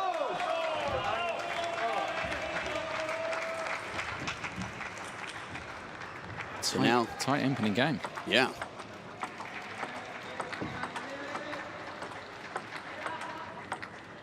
No defense this time. It's about 3 levels up from where we were in terms of the eye contact and the statement. Game point for Schmiedberger.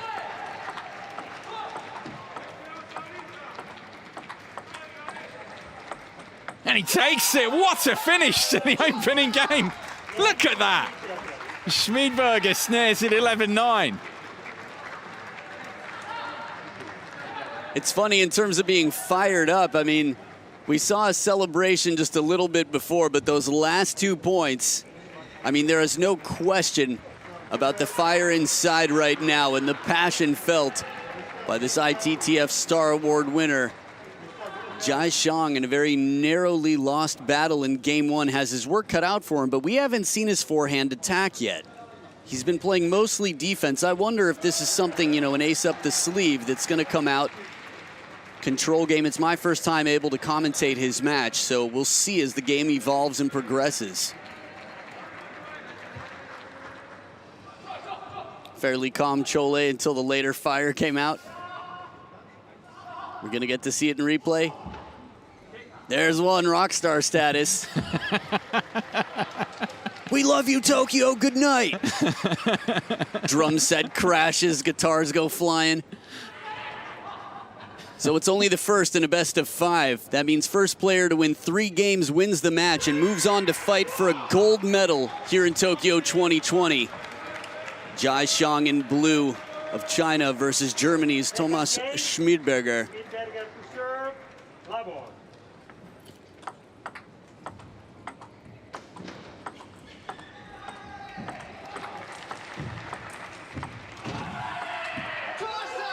Clever play, but good coverage on that short forehand. Schmidberger in quick. Yeah, I mean, back on Jai here, whether, as you've been saying, whether we start to see more of the forehand as this game goes on.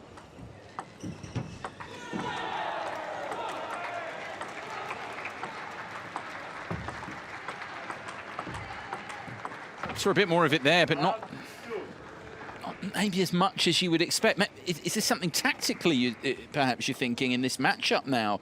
Just thinking, actually, I won't play as I normally do here. Respect for the opponent, the matchup with Schmidberger. Well, this is a nice combination. He twiddles the racket to serve with the inverted rubber, Jai, and then follows up with the quick attack. He does seem to like using the pips out on the forehand where he can.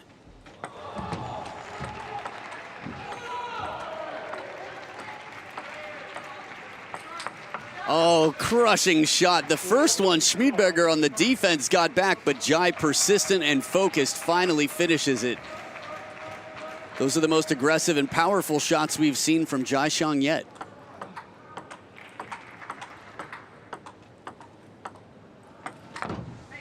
Two in a row.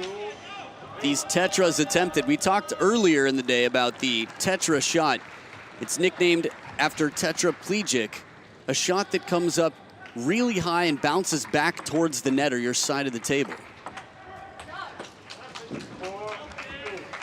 Nice little run being put together here by Jai.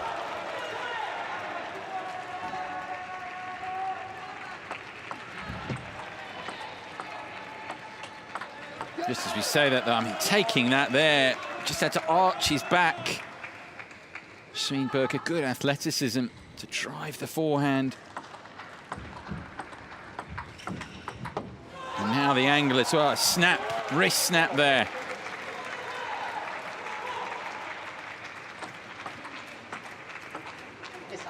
It's almost like that run from Jai. Schmidberger said, hang on here, I need to put together 3 points of my own.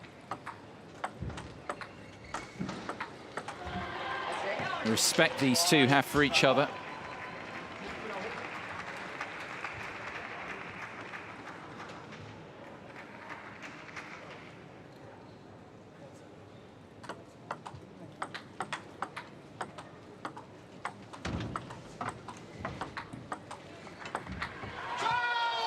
It's always tough with long pips when you're going for the attack, especially for a straight-up smash. Gets a little height on this and has to reach in, too. Although Jai has been using those long pips aggressively very well. For example, not easy to do that. You have to really come straight behind the ball for a punching shot.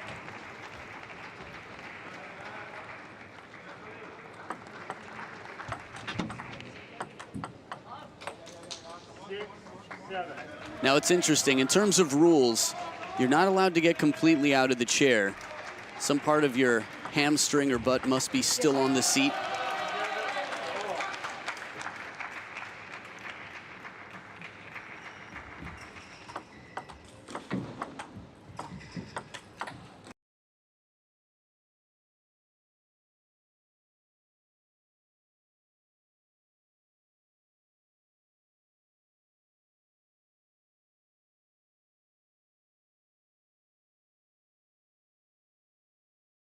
Works so hard to stay in that point. The movement, I mean, he was being run all around the table there. Jai controlling the angles.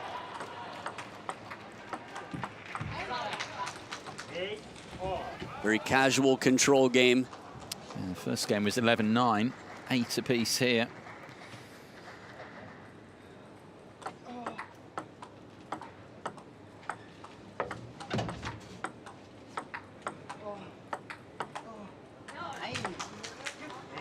The placement again from Jai Xiang, so strong.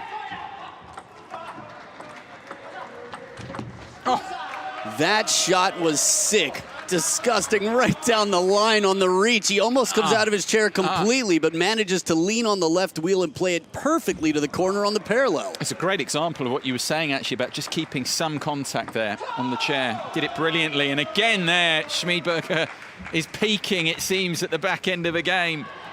Game point.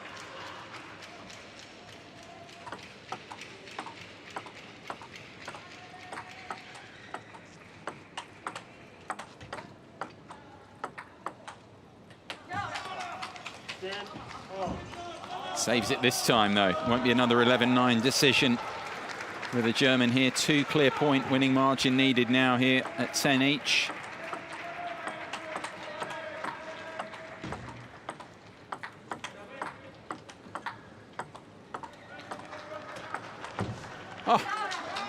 And the Tetra shot just in reach here. And Jai able to get that forehand in. Full extension, that long reach and the wingspan pays off along with the effort. Game point to Jai Shang. Saved this time by Schmiedberger, though. They've both had chances now.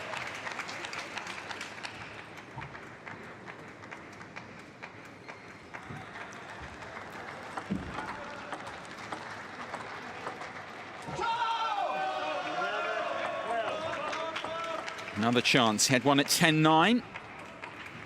Schmiedberger make this clearly a critical moment in the semi-final here. The difference between 1 each and 2-0.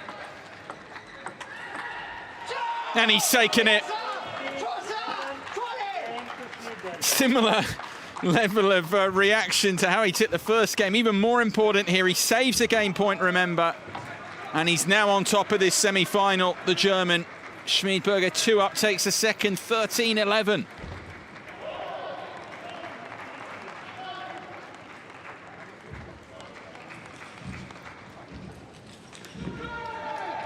Well, a little bit of a cliche what the Paralympic Games are all about. I mean, that can be trotted out. But you look here, those couple of games, the reactions, the level that these two are finding. You referenced earlier, this is the stage they all want to star on. And they're both doing him. He's been really watchable so far. Yeah, right now, Thomas Schmiedberger getting through the defense in a way it's been narrow margins every time. And I think in terms of the emotion running high, there's no question. I mean, there's, you know, like human beings with full ranges of emotions out here expressing. And Thomas Schmiedberger, I mean, Germany specifically, is not shy of expressing emotions culturally, of course. Very open and outspoken about it. But you've got the, you know, defending silver medalist at the top of the screen from Rio, someone who took bronze in London. So he's looking to upgrade. He's looking to get that gold. One step up every time. It's nice to know that you personally are continuing to improve. It's easy to compare yourself to the Joneses or someone else, but if you, every time you play, are getting better, you can't ask for much more than that.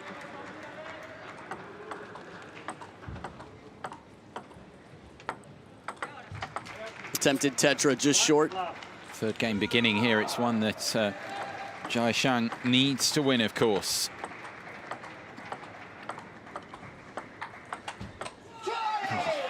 Saw that so early, the change of direction. That made all the difference.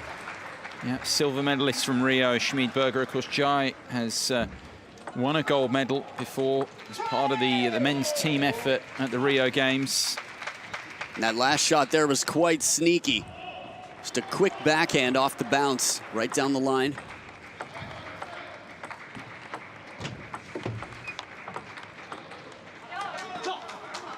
Not easy to recover when you spill out on the table and have to get right back in your seat and ready to play the baseline shots. So dead even here, Jai with the serves. Now there's a lot of precision in making this shot, but I've been constantly impressed throughout the last week watching players on the receiving end of the Tetra dealing with the backspin coming in, taking it off the bounce. You like that one as well. Schmiedberger to get the 2-point advantage, and of course serves to come.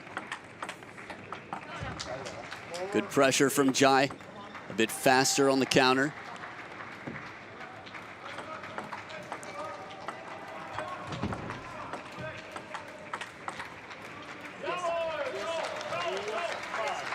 I'm just trying to think how many different nations have 3 superstars names playing in classes 1 through 5.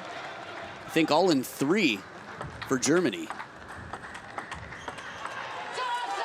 At least on the men's side, he's fired up as can be. That eye contact, it's intimidating. I mean, he's got these sharp features like a male cologne model, you know? I don't know many people who wouldn't trade for Thomas Schmiedberger's face, but when he's pumped like that, it's just intimidating too, you know? Yeah, because Jai gives it too as well. We've got the timeout called in here meanwhile. It's not surprising really with the situation, with this match seemingly slipping away from Jai at this stage. 2 down, 6-3 down. I mean, Jai gives a bit as well, but as you say, it can be pretty intimidating, pretty imposing what's coming out from the German there. You know, just look at the end of the first 2 games of this semi-final, what he was producing. Not just in terms of his play, but the emotion as well, body language. It's a whole package, isn't it? Sure is. He brings it to the table, so back from the timeout, Jai Xiong with the serve. Now this time he loads up the shot, Schmiedberger with topspin, and Jai blocks it back off the long pips, and it comes back heavy underspin to deal with, shorter on the table.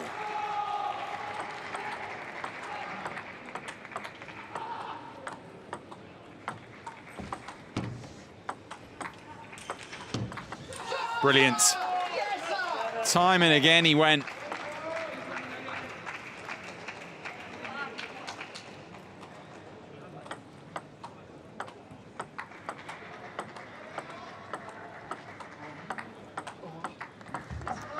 Has he got his man here? Just start to wonder. Lead up to 4, 3 points away. It's been a match, you referenced it, you look at it, you go, okay, he's 2 up, 8-4 up. It's actually a match that's been played at the margins. There's not been a lot to separate them. Good placement here from Jai, deep into the elbow. Getting Schmiedberger to turn and play the forehand from the middle. Oh.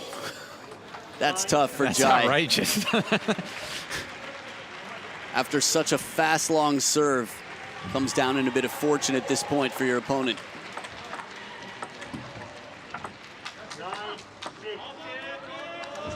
Still 2 away.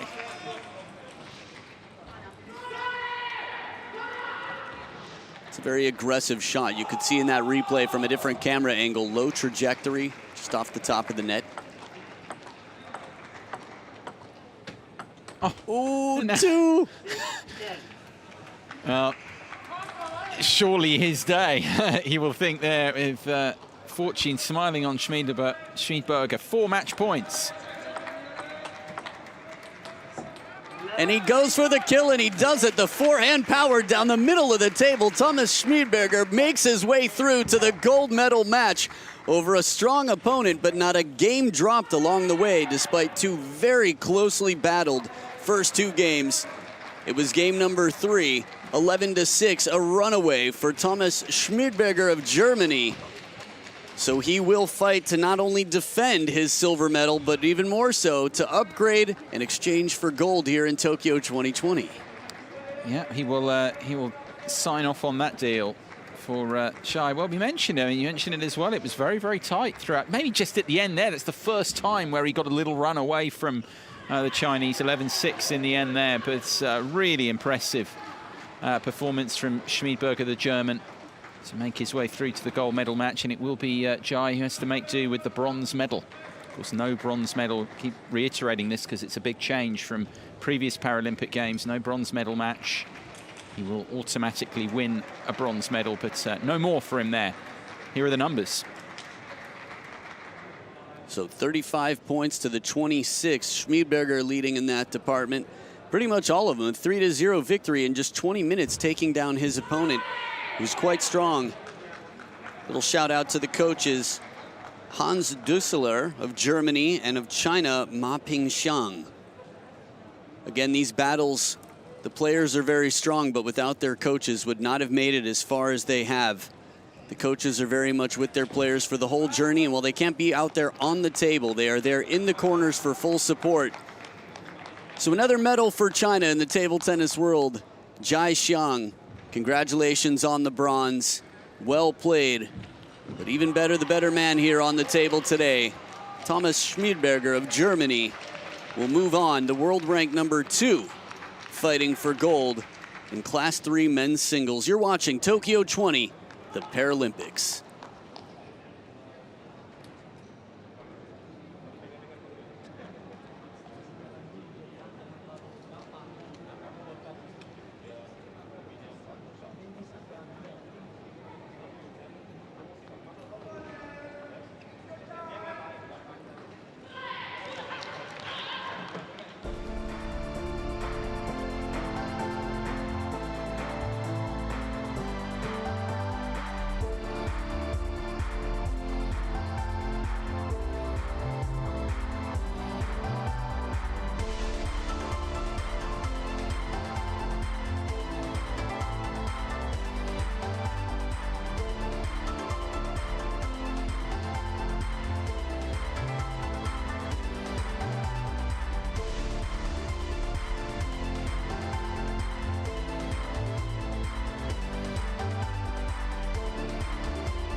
Class 3 action in the semi-finals in the women's singles upcoming here on table number 6. Yoon Ji-yoo against Xue Juen here. It's Republic of Korea against China here. Reminder again that we have no bronze medal matches, so that's the minimum reward here as a result of the semi-final. But of course, the players want more, the athletes want more, and the gold medal match is beckoning. One good performance here, and a shot at gold will be the outcome. Defending champion, of course, in action here as well from China. Most storied, established nation in the sport. And another good example of it here. So if you're just joining us, a little bit newer to the table tennis world, what you just witnessed was the players checking out each other's equipment. It is very important to know exactly what your opponent is using in table tennis, because at any given moment you can create a variety of different spins and shots depending on the equipment you use. At only 20 years old, Yoon Ji-yoo is quite young in this event. It's her second Paralympic experience nonetheless. Xue Juen, 31 years old. 11 years the senior, and still probably below average in this event. Hung Xin, her coach, in the corner. A lot of experience and wisdom, and both sides having their experience and wisdom to help them between games or on the timeout. That was Kim Min in the corner for the Korean Yoon Ji-yoo, world number 3, versus world number 2, as you mentioned, the defending gold medalist. Yeah, always a pleasure to have the defending champion back in the later rounds of a draw, and that is the case here in this semi-final. Can she return to the gold medal match, or will it be Yoon here can score a big victory over her and make it through to the gold medal match herself, the 20-year-old? Right, sorry about that. In terms of towels, they're keeping them separate. I think it's still new for the players. A lot of players haven't had quite the opportunities to play tournaments that they would during a normal time. So social distance being practiced here along with other safety practices. Only one game dropped in 3 matches along the way. Yoon Ji-yoo in outstanding shape. Croatia, Slovakia, and Brazil have sent their opponents, but none have gotten through the Korean superstar Yoon Ji-yoo. Yeah, really impressive run that she's had. And of course, the defending champion has dropped the one more game, but still pretty serene progress for Xue here. Also gold medalist in Rio, not just in this event, but in the team event, classes 1 to 3 as well. Double gold medalist there. Gold at the World Championships 2018, gold at the Asian Para Games, used to winning. Iba Yoko on screen from Japan, our umpire for the match, officiating from the high chair. Not so common that we see warm-ups forehand to backhand for 2 right-handed players. Jens Gullberg of Denmark, assistant umpire. Again, the officials, only top in the world, international blue badge umpires. Many umpires love the game and travel the world officiating, but to become a blue badge umpire is just the top level of expert in the game. I'm a little surprised still that we're seeing so many parallel warm-ups from these two. Normally cross-court is the safe way to go. You can tell by the way she's striking the ball, Yoon Ji-yoo. It suggests that there'd be a defensive rubber, probably a pips out on the forehand. We'll have a closer look at the rackets in a moment. Now head-to-head, these two have played 6 times before, and 4 of those 6, 2/3 of them, favoring Xue Juen. Now, if you're newer to table tennis, pips are those little bumps that look like Legos. And when they're on the outside surface of the racket contacting the ball, they generate less spin than a more traditional inverted rubber. I put the term inverted in quotes because the pips are inverted. They're turned inwards into the sponge. They don't actually contact the ball. More spin generated that way. So the best of 5 match will mean the first player to win 3 games, and it's already off and started. All games played to 11 points, must win each game by 2. Yoon with the first point. Yeah, this is a sport where they don't hang about. You can almost feel sometimes with matches, okay, there's a point or 2 gone, and a real pause after the warm-up.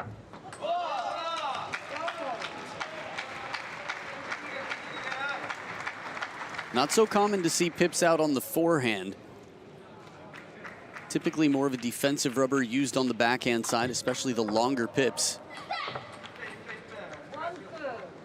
Defending champion here in action against Yoon, who won a bronze medal in the team event last time out in Rio.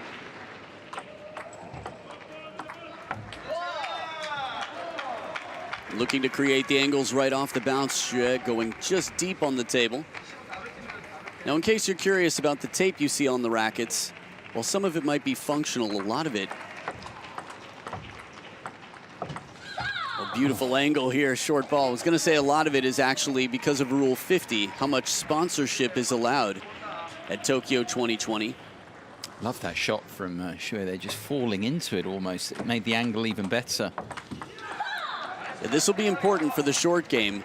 Again, classes 1 through 5. So there are 11 different classes in the Paralympics. Classes 1 through 5 are for seated players, players in wheelchairs, and it's very important to get in early for those angles. For example, Yoon Ji-woo takes the wide angle and gives it back even wider, testing Xue's movement.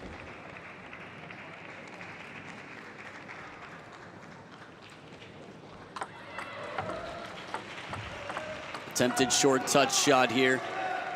Xue continuing with the lead, up by 2 now, serves back on her side.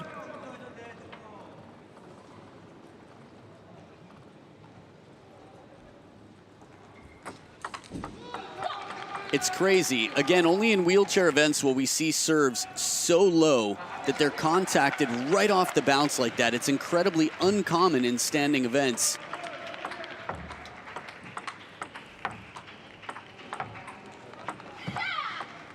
Corner to corner, testing the wingspan of Yoon Ji-woo. Xue Juan up by 4 points now, running away here in game number 1. Yeah, it's a good run she's put together here. Continues it. Now, if she can keep the ball deep on the table with pips on the forehand for Yoon Ji-woo, a low shot is not going to be easy to play as aggressively as if she had a spinnier shot on that side. But good coverage here with the backhand. Deep push from wide on the backhand side. 4 points in a row she'd secured there, coming to an end.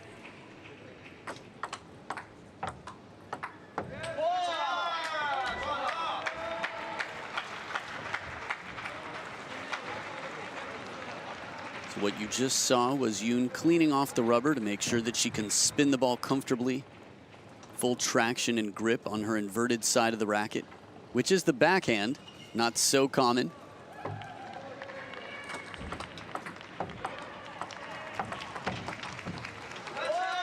Maybe I should clarify. I should say not so common to only have pips on your forehand. A lot of people have inverted rubber on their backhands.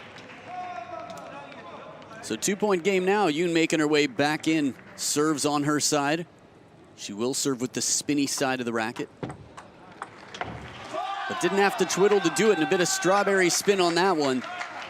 Using that backhand to bend the ball a little bit wider to the forehand side, and Yoon within 1 point now.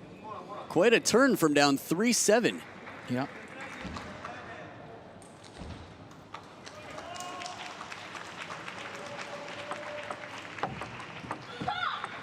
Can't get level though. Xue just able to keep herself out in front there. More importantly, 2 points from this opening game with the service.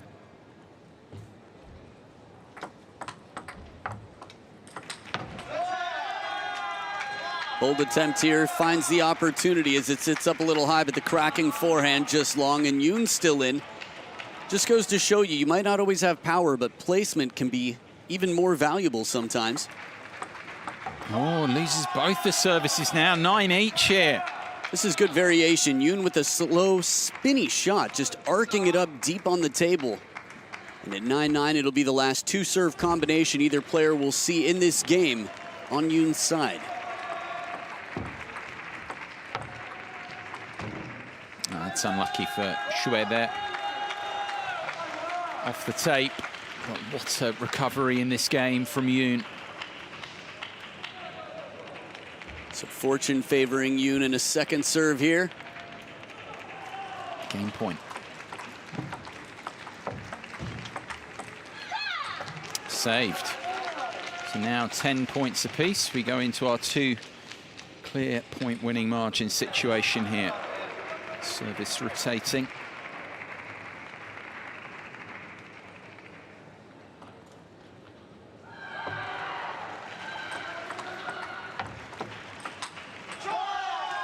And a flatter forehand from deep on the table. Good placement. Yoon right at the baseline sets herself up with the game point. Game point number 2. Funny, you saw her blowing on her hand before to make sure she could grip the racket and then cleaning the rubber so it could grip the ball.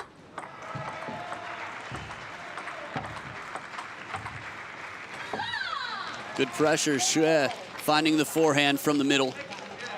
There were some testing moments there. Yoon putting the pressure on deep to the backhand, then moving it back towards the elbow. Second deuce point.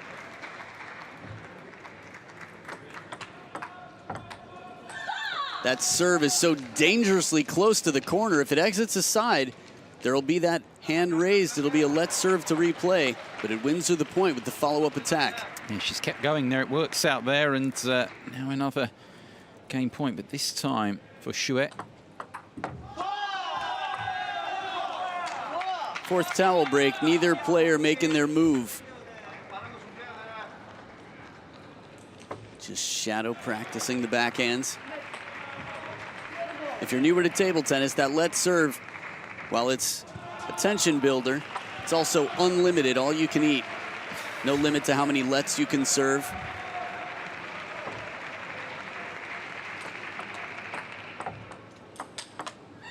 Cracking forehand right into the body on the parallel, and Xue Juan sets herself up with a game point. Saved a few now, huh? Saved a couple and now has another one herself.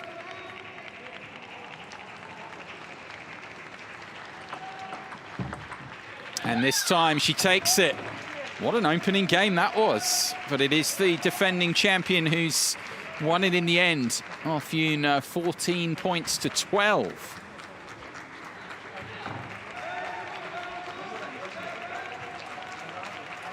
Well, had her chances, didn't she? 10-9 and 11-10. Yoon Ji-Yoo, but losing it in the end. 14-12 there to the defending champion from the Rio Games.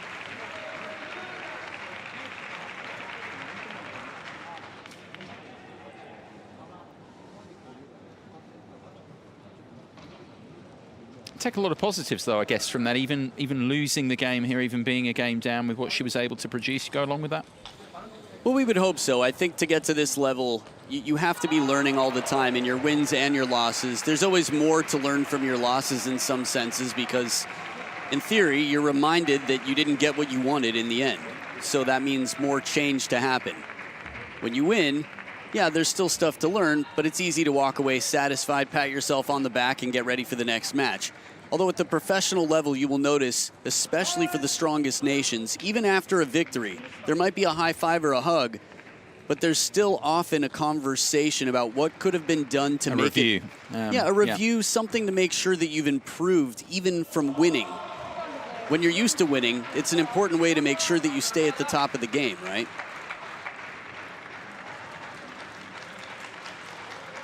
So back for game number 2, Yoon Ji-Yoo to serve. Down to 0-1 in games, but starting off with the first point on her serve.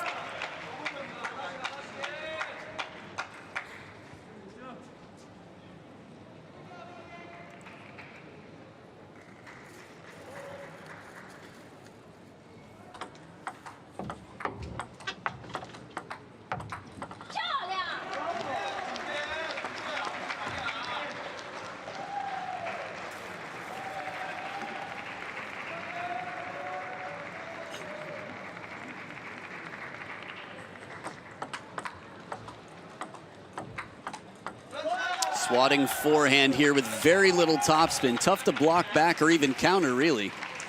It's not much you change tactically from Yoon's perspective here. I mean, she was obviously well in the opening game. Anything you do differently? Well, so far, she's using her backhand incredibly well. 2 very strong topspin shots. Maybe taking some bigger chances, trying to open the attack a bit earlier. More surprising shots to get a ball back a little bit higher to attack. And I think that comes from compact strokes. And even though she doesn't make the last shot, Yoon doing just that, taking it quickly, trying to surprise, mix it up a lot. Yeah, you can see she's really going for the first attack as opposed to getting into the rally and spinning. It's a fine balance between patience and taking advantage of the opportunity when you find it.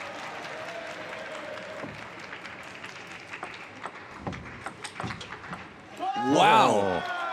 That's an outstanding counterattack. I thought for sure Xue Juan had just won the point. Not Yoon. Yoon says, nope, you shall not pass.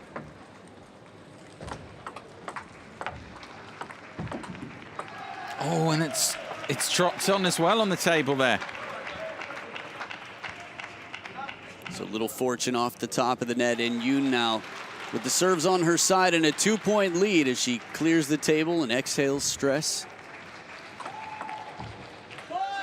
Did that sound like somebody who's taken a yoga class before? Could be. Breathe in confidence, exhale stress. 6-3. It's only game 2 here, but in a best of 5, a crucial game. Oh, you're pitching for an alternative career. Oh. I'm enjoying this one right now quite a lot. Of course, enjoying this match here. The fight back from Yoon Ji-Yoo here in this second game. Lead of 4 now. Oh! Beautiful. That backhand, I mean, it looked like even reaching it would have been a tall order. Touch shot deep to the corner, and then at full extension, snaps it back, extends the racket, and with the wrist, blasts it for the winner. Both players right now are really looking for that opening attack, and when they go for it, they're not holding back. Going for the kill, attacking for the win at the first sight.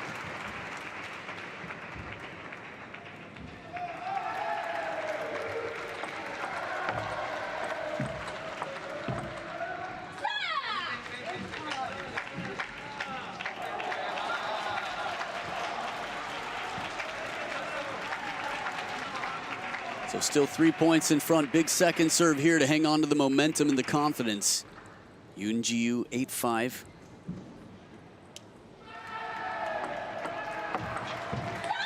That touch shot takes it early, and what an angle here. Xue hitting it way out of reach on the forehand side. Timeout called on Yoon Ji-Yoo's side. The lead starting to melt away. Danger, Will Robinson. You can feel it from the other side of the table. After all, when you're down in games and you have a big lead like this is the earlier timeout. You and I have had a chance to talk a bit about strategy in the timeout. I think this is a good time for it. Yeah, just as you've referenced, the fact that the lead, what was it? It was 7-3 at one stage in this game, and coming back now, and in the context of the match, having had the game points to win the opener as well, had 2 game points there, Yoon as well. So yeah, do you feel this is the time? Because again, to confirm, you only get 1 of them per match, so you have to be very careful in your selection. Comes from the coach as well, from the bench. They've chosen to use it here. Will it pay off? It's interesting. While the players have a lot of pressure on them, the coaches as well. That's a lot of pressure to know when you should interject and say timeout. But that one right from the start, I mean, as soon as the point was over, I think the coach was saying, sometimes you just have to be bold as a coach. You say, look, she's starting to get momentum. If she wins 1 more point, if her opponent wins 1 more point, we're going to stop this. We're going to have a little conversation and get prepared to move on. No looking back, no regrets. We shall see. Xue Juan 6-8 with a bit of momentum, and the serve's on her side.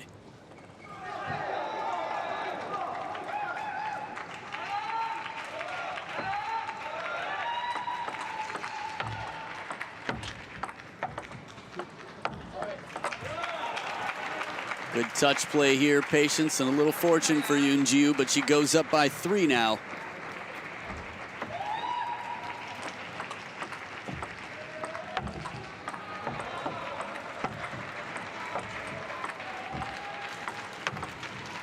Beautiful movement here to get in over that short, spinny shot. Xue Juan at full extension. Slow, spinny one. Look at where that bounces. It's a very difficult placed ball. Still 2 points in front. Serves back with her. If she converts both of these, she ties up the score at 1 game apiece. Right out to end of range, extended there.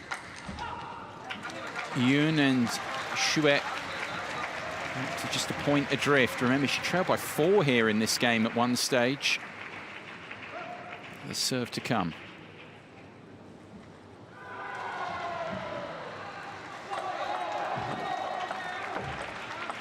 Oh, brilliant.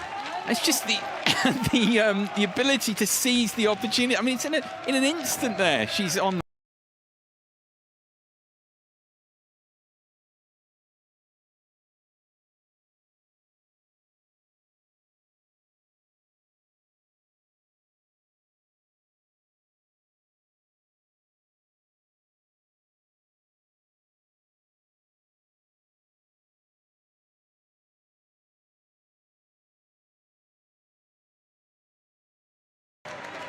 Serves back with Xue Juen.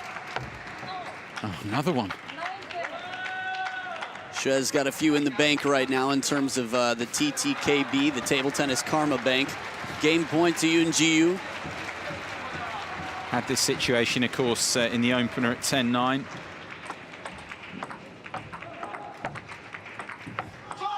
And this time, it's converted. And we're back level here in this semi-final. Yoon Ji-Yoo takes the second here. 11 points to 9.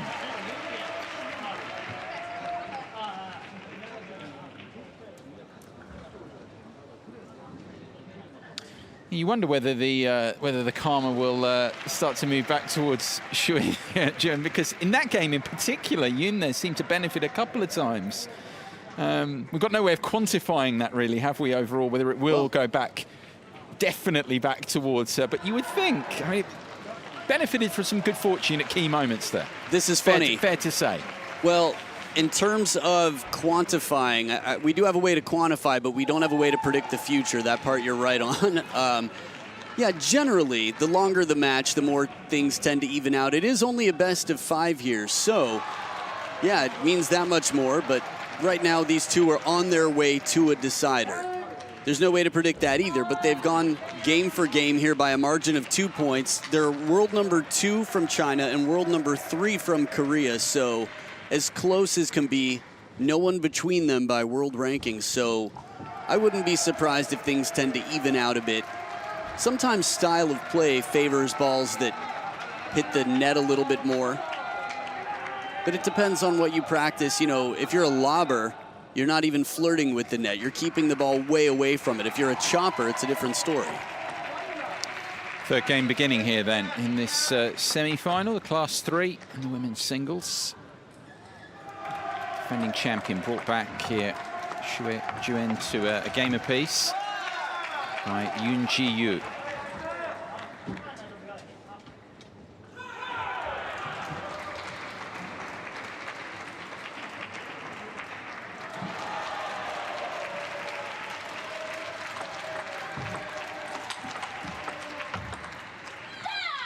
She gets the first one back. That was that intimidating forehand, but with the racket high and in position, Yoon is able to defend one. Consistently powerful on the other side, Xue Juen.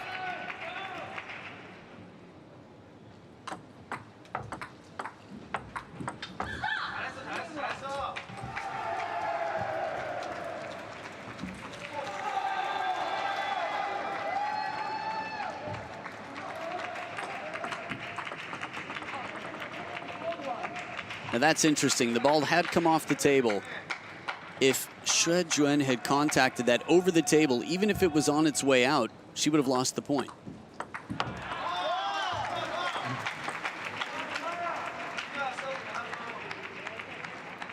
A lot of urban myths about the rules within table tennis. Happy to do our best here to make sure you go to your next ping pong game ready to tell people how to do it. Watching that one very alertly there, but not having to play. Opening up a 3-point advantage here, Xue.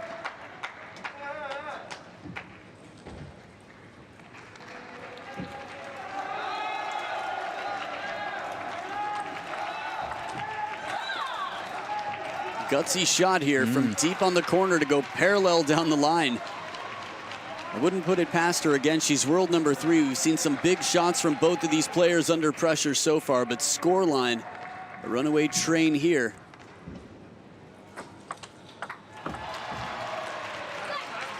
A good attempt again for that wide shot, but a very narrow margin. Just a very small little place on the table that she's looking for.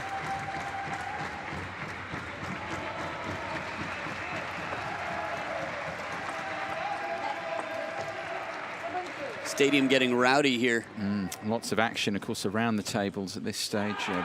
It's the semi-finals being played across the classes. This is excellent defense from Yoon Shuai. Loads up for that forehand attack, and the recovery takes some time.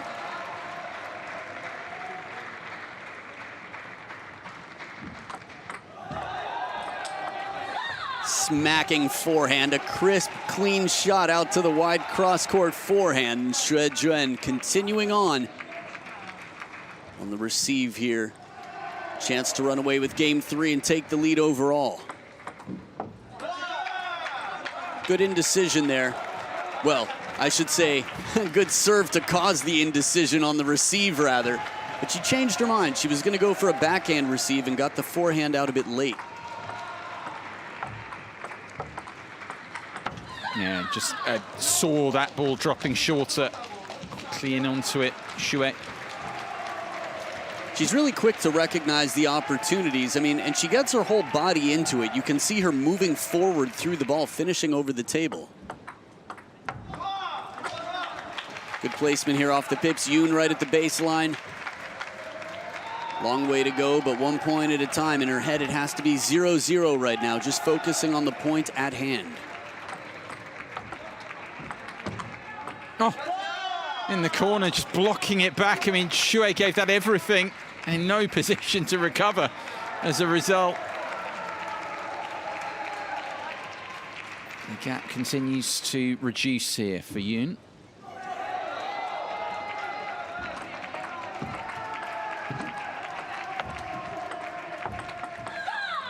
Not that time.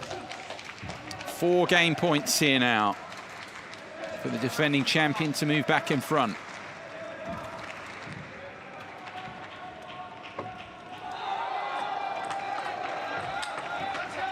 That is so pretty, that backhand. Just beautiful, crisp shot down the middle of the table. Swats it.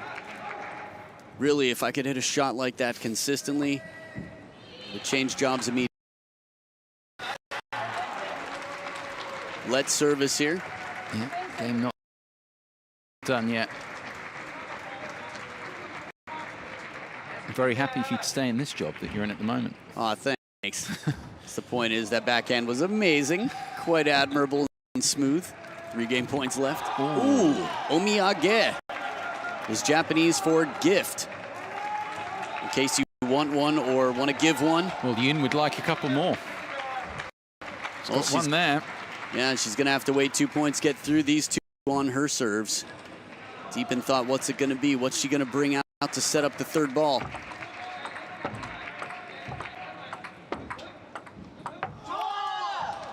It wasn't the 3rd ball to do it. A strong receive from Xue Juan to protect attack. Look at these shots, low to the net. And trying for the angular shot to finish it off. 3 gone, 1 remains here for Xue. Again on the Yoon serve.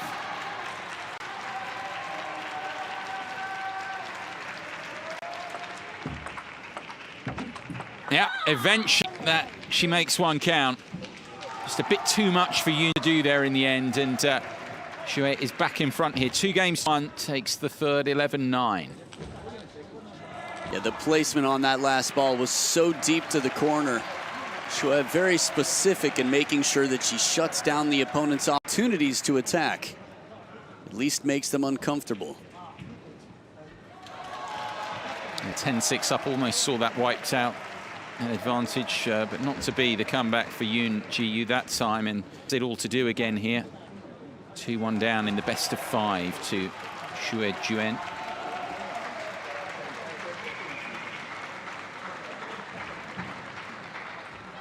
Little reminder as we see Sweat Squad here, the volunteers taking care of the table and making sure that Players are safe, playing in the best conditions possible, considering the times. The aggression there across the body. Again, in table tennis, normally, even in the seated events, you see players hitting up to their forehead rather, like a salute, so that they finish central, neutral, and ready to go either way on the next shot. But the way Xue Juan is playing, she's hitting for the win. She's hitting across the body when she sees the opportunity, just powering everything into it to make sure the ball doesn't come back. And it's working out well for her as she leads 2 games to 1, but not a game yet has been decided by more than 2 points. So a close battle between world 2 and world number 3. Game 4 about to start. Xue Juan on the receive.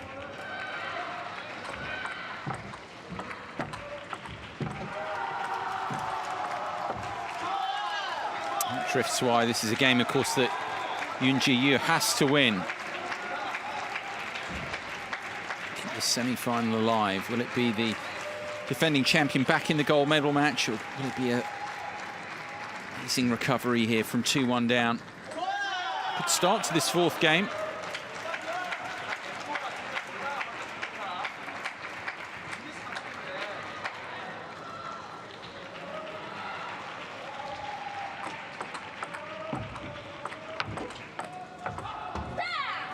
Beautiful counter here, comes back in and plays it.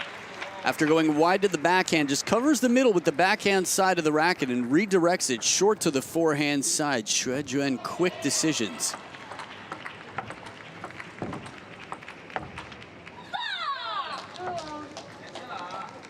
One credit to the players, classes 1 through 5 right now. As they stay very close to the table, there's even less time to react in any given moment, so quicker decisions than most.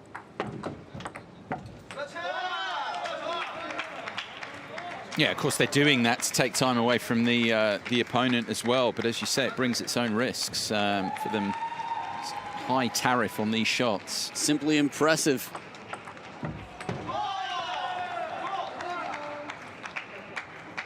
And also generally less backswing. You know, when a player steps away from the table, a standing player steps away from the table, gets low before a big topspin shot, the opponent has more time to prepare and see it. Here, the reaction time of these two has to be just so fast.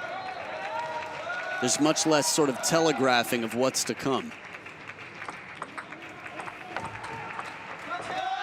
Nice parallel shot here, deep to the backhand, and Yoon extending her lead to 3 points.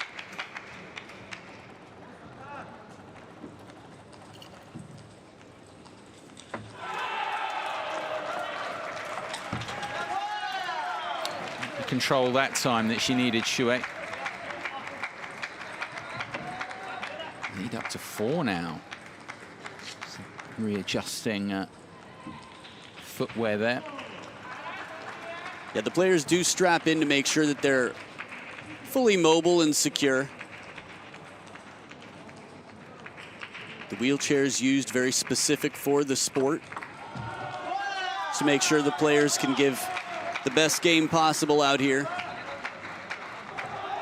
We've seen some quick movement where players even tilted up on one wheel a few times, but no one's spilling over. The balance just perfect with the chairs. Oh, the placement here finds the deep corner. Xue Juan out of nowhere. As deep as can be, the subtle shots. She needed it. 5 points in a row there. Being for Yoon, coming to an end. Still trailing by 4.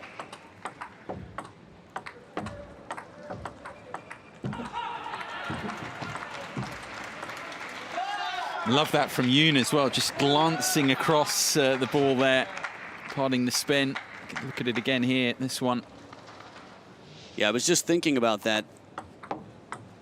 Oh, and now that as well. The last couple of points from Yoon, really top draw. Table tennis is just so stimulating because of the possibilities, the amounts of spin and the variations in spin that you can create in any given moment. These players have to be so smart. And as you made the point many times, the placement as well, reflect back on that previous winner from Yoon. placement king, really, in the sport. 7 game points here.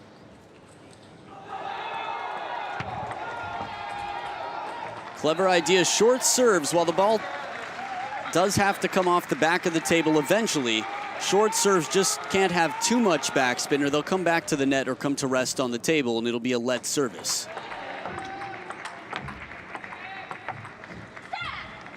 I actually can't think of the last time I saw Yoon try a short serve. This match we've had very few short serves, something to mix it up a bit.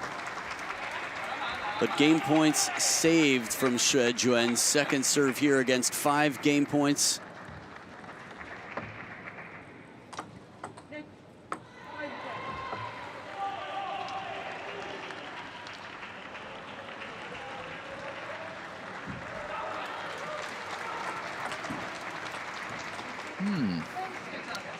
Three gone now. I suppose she can close it on one of these next 4. She'll feel like she could have was trying a few things out. When you have 7 game points, I suppose it's the time to do that. Bring in a little bit of variety, sow a few seeds of doubt. Opponent's mind. The parallel shot does it. Beautiful finish to the game. And that one is the one for Yoon Ji-Yoo. And we are going all the way in this semi-final. Back for a second time here. Yoon from a game down to level it up. The 4th is hers, 11 points to 6.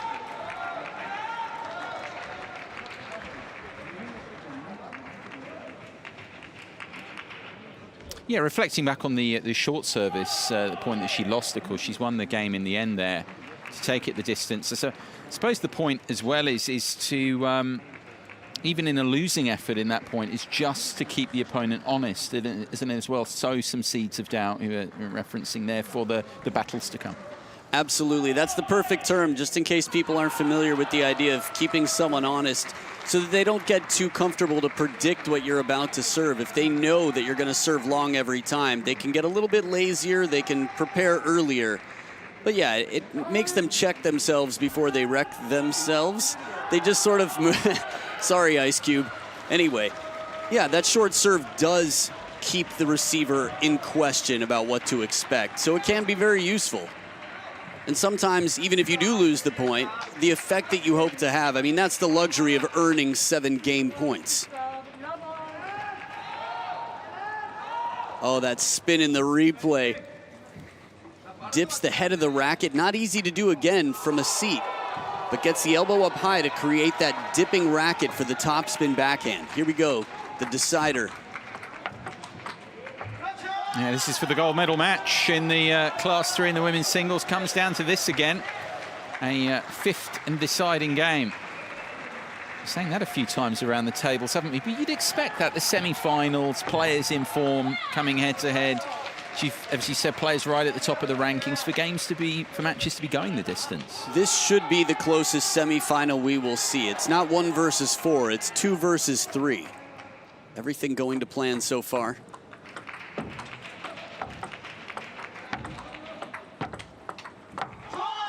Good coverage of the backhand again. Strong reach.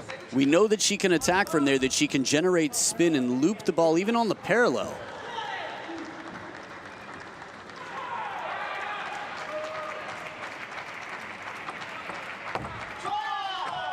Outright service point, changing it up, going into the middle of the table here, a little bit on the forehand side. Defending champions in a little bit of trouble here. Not much. Wouldn't have wanted to start the decider like this, losing was 3 of the first 4 points, but takes 1 back there.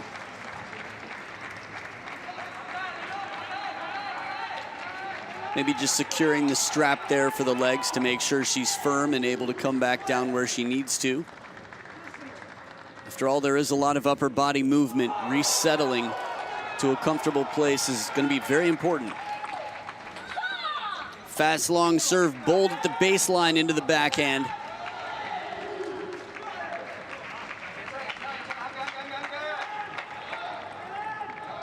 So dead even here, 3 points apiece.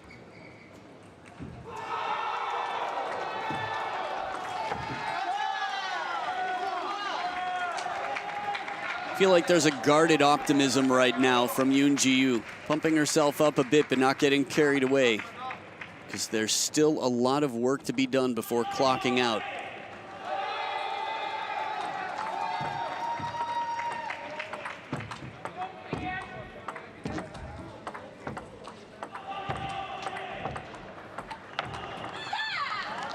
A lot of work out here for Xue Zhen, covering these patterns from the middle and backhand corner.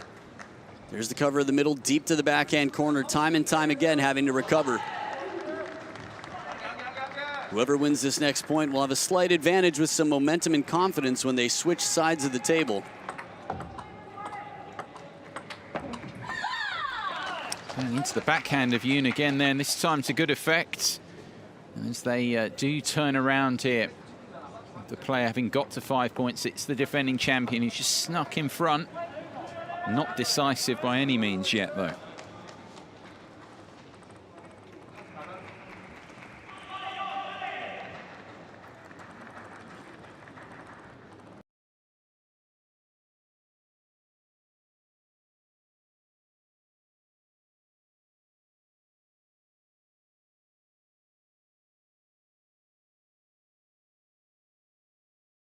But from time to time, these lower percentage shots aren't going to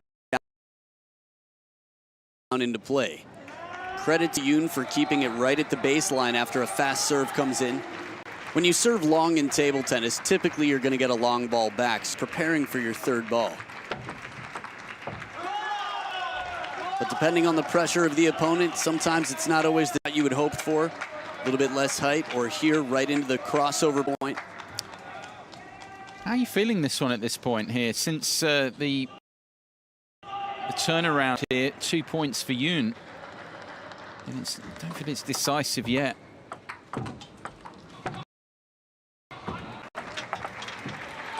This is just going to come down to a point or two here at the end. Well, it's definitely going to be its two. Of course. Of course. Oh, man, I love when I make myself laugh like that.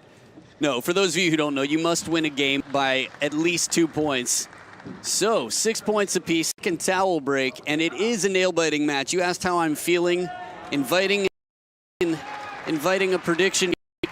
My answer is you could be, you could be picking up what you're putting down. Mm. Yeah, my prediction is that this is going to be thrilling. Exactly what you were looking for. Here we go. We'll see who wins. Only time will tell.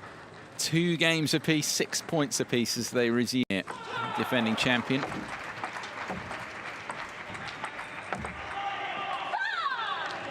Good opportunity here. I think she took the right shot, Yoon. But the placement from Xue deep and into the middle of the table, it's tricky because positioning is more important in the wheelchair events. I mean, it's always important, especially here where you have, say, limited footwork or movement. Central are able to cover the corners, the wings. This shot is just too strong, but she's been in position time and time again. Xue now making it very challenging. Yoon down by 2 with 2 serves on her side. What are you thinking? The balance just seems to have tipped towards the defending champion here, as you say, with the service to come for Yoon, but the 2-point advantage for Xue, and she attacks that as well. It's the aggression there, and again, it's what you said, it's the anticipation as well, seeing an opportunity, seizing an opportunity. We see it there again from Xue. Well, she completely spilled out on the table for that one. Full upper body on table contact to finish the shot, and it pays off.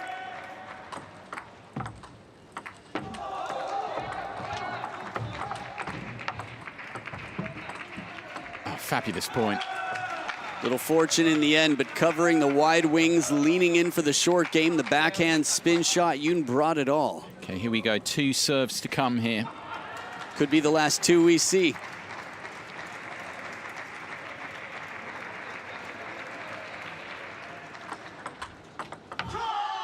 Aggressive receive. And as you mentioned before, the importance of the placement, just perfect. And we got a timeout now on Xue's side. Nice to have a timeout in the final potential few points of the match. You brought up a really good point about anticipation that I wanted to touch on. A lot of people newer to table tennis say, why did they hit it right to the player? Why do they always hit it right to the player? Well, try doing something else. When you get to this level, the person who hits the ball first is setting up the shot and getting in position for where it's most likely to come back. So it's the responsibility of the player to try and derail the train, the plan for the other side. Surprise them with something uncomfortable. Easier said than done. Yeah, they actually have it. They have it in other sports. They have it in soccer, in football as well, with a goalkeeper. So, well, why has the ball always been struck at the goalkeeper? The goalkeeper is anticipated, is in position. It's kind of backing up your point in table tennis, right, the way it's at. It's those skills, just getting that fractional movement, an ability to anticipate and be in position. Right, you're constantly calculating what is most likely to happen from where this ball is placed. Everything's a gamble in life. By taking one opportunity, you're missing out on another, and you're doing your best to calculate your risks. So by presenting yourself or placing yourself on the forehand side of the table, yeah, you're missing out on the backhand side, but that's well calculated from years of experience, practice, and wisdom based on your competitive play. I mean, this is, after all, the profession of these players. World number 2 with the serve against world number 3 on the receive. Back from her timeout, Xue Juen. Still 2 away, and the timeout does the immediate trick there. Would have visualized and discussed what she was looking to do there. And now moves here to 2 match points, the Chinese woman.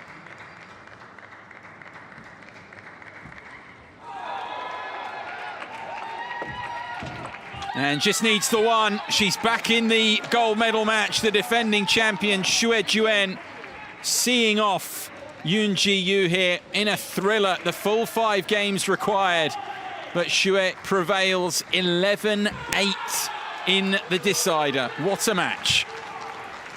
Really outstanding play. I mean, you're watching 2 of the best in the world. And it's matches like these clashes that really make you just wonder what will happen. And the big smiles come out. Xue Juen, I think she's had game face on the entire time. And is going to take a few moments now to celebrate what she's done. And while she'll get ready for the gold medal match and look to take it all home, just has to stop and smell the roses for a bit before she gets back to preparation. Word for Yoon Ji-yoo, though, bronze medal, excellent event for her at the same time. Absolutely. She came out, she took her opponent down to the wire. Game 5, 11-8 in the 5th. I mean, the backhand that we saw from Yoon Ji-yoo, her movement, her placement, I mean, she played smart, she played very well. I think looking back on this, if you're from her camp, yeah, she had some opportunities, but you can't, there are no regrets here. Right? She just played excellent table tennis.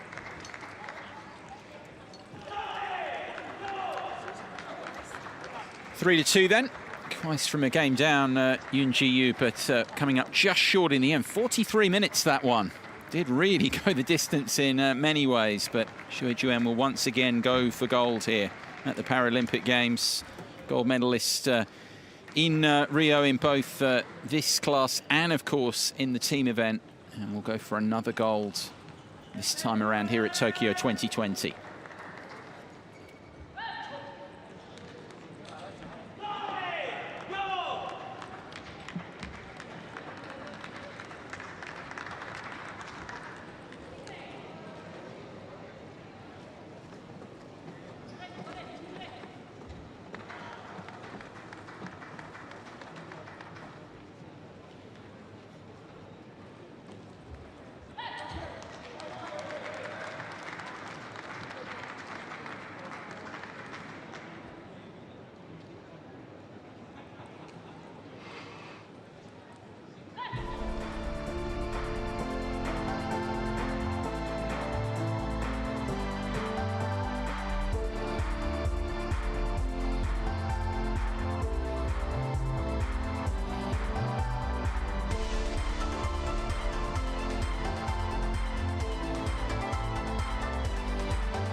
So this is the first of the semi-finals in the men's singles Class 2, featuring Fabien Lamiraud of France and Cha Soo-young of Korea. Lamiraud, the world #1, has won 3 world titles, 3 European titles and 2 Paralympic titles in para table tennis. On the other side of the table from him, the world #4 took silver at the Rio Paralympics in 2016 in the team events, and this is sure to be a fascinating matchup here today. Yeah, the coin toss to come now, go along with all of that. Semi-final here in the Class 2. Here comes the spin of the coin now. Looks like it's Cha who's chosen to serve, and of course there Lamiraud choosing the end as a result, getting that decision. A meaty little head-to-head actually between the two of them. Two guys basically contemporaries, 41 years of age. Lamiraud, Cha just a year younger, met 11 times previously. It's funny with head-to-heads, you can point them either way really, but 7-4, they can both derive, I think, some encouragement from that heading into what's a huge match here, of course, with a possibility of going for a gold medal. Come through this, and a bronze medal as well. We keep making this point, a bronze medal guaranteed, because this time around no bronze medal matches. Absolutely, so whoever wins this obviously goes on to contest the gold medal match, but whoever loses, of course, still has the consolation of the bronze. Yep, and they've done extremely well, of course, on the biggest stage here to come through to this, to the semi-finals, but obviously want more. As you were referencing, particularly these two, because they're used to winning gold and silver medals.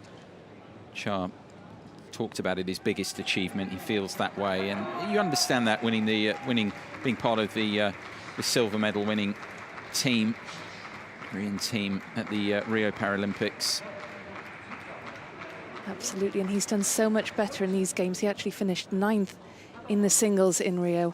He's here in the semi-finals in Tokyo, and that's just fantastic progress. Yeah, big upgrade for him, big improvement. Lamiraud, though, as she was suggesting, is someone at World Championship level as well, who's delivered consistently. The two guys, we'll look at their run through in a moment to this stage, but two he would have expected, I think, to be here in the semi-finals in terms of ranking and achievements and everything else. Absolutely, defending champion, world #1. I don't think he'll be satisfied with anything less than a win here today.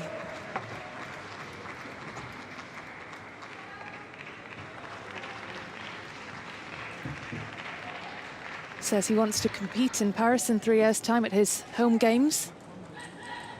Yeah, it's a good point you make, actually. Not obviously the main focus here at the moment, but yeah, in a general sense, of course, just 3 years away, the opportunity to play at home, wanting to keep going in good condition, winning matches. Players can play so long as well in this sport, still be at the top. Definitely 3 years' time, you'd expect him to be around, still contending here in the Class 2. Interesting here, the taping here on the right hand, just being applied by Cha.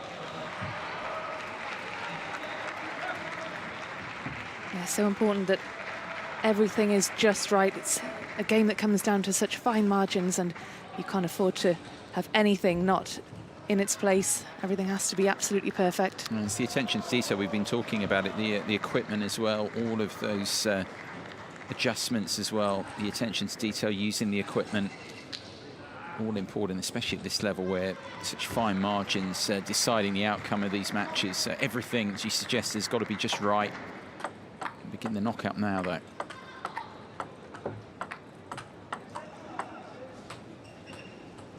In terms of the classes here as well, this is a Class 2 semi-final and single-sided things. Conscious we've got new viewers joining all the time, haven't we, in terms of just explaining the different classes we've got in play here at the Tokyo Metropolitan Gymnasium. Absolutely. So this is a Class 2 match, and classes 1 to 5 are the sitting athletes, so they are in their chairs, and classes 6 to 11, you'll see them standing at the tables.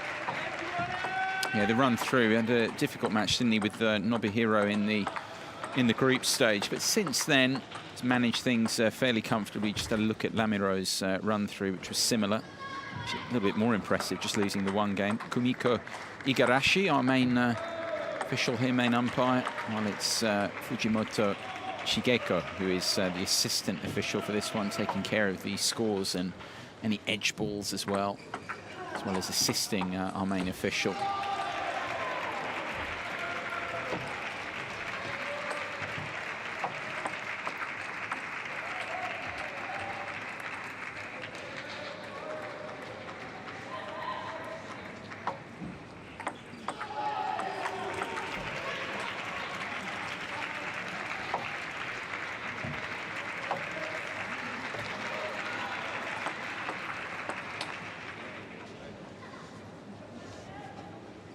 Best of 5 games as always here. First to 11 points about to begin.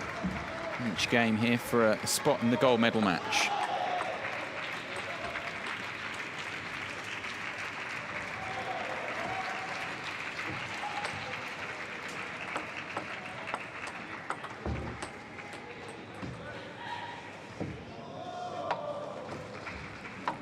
Of course, this warm-up is so important to get used to the conditions out here, to get used to the feel of the table, the feel of the ball. Yeah, Lamiro there just wanting, I think, a couple of extra balls there just to feel comfortable, but they look set and ready to go now.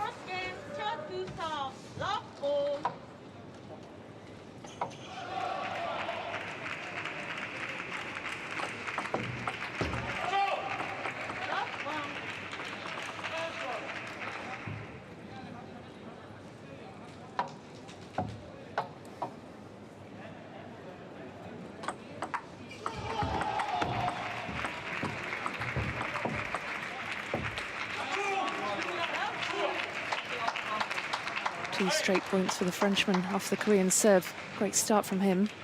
Yeah, use of his forehand early on here as well, just testing Cha out, going cross table.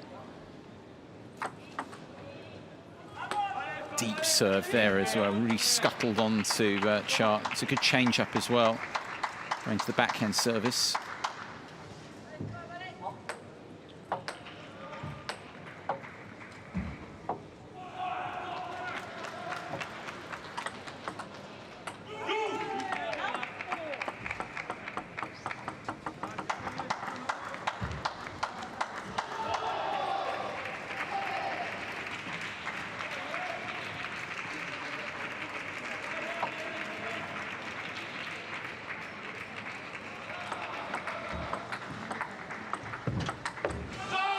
Again, seeing a lot of the Frenchman's forehand in these early stages.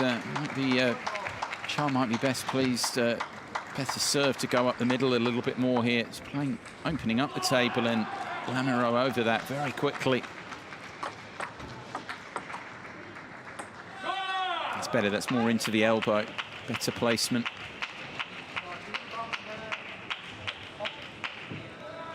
Lamiro completely dictating, though, hasn't allowed Cha to get into this at all.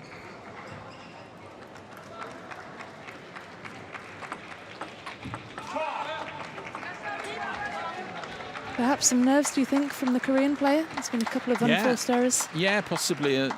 Lamiro, though, started so decisively, so close, just on top of the table, giving up any ground, taking the ball very early. Mentioned already the use of the forehand as well. Seen a lot of it. He's looking down at his racket again there, and he's very, very happy at the moment. Cha with the contacts that he's getting. Shake of the head as well.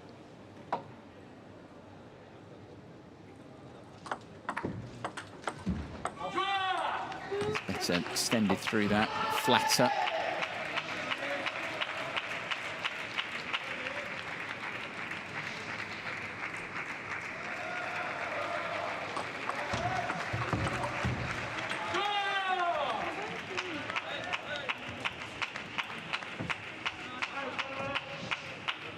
This is impressive again, leaning into this. Difficult, that ball just dropped short in the table to control it. Got the control Cha.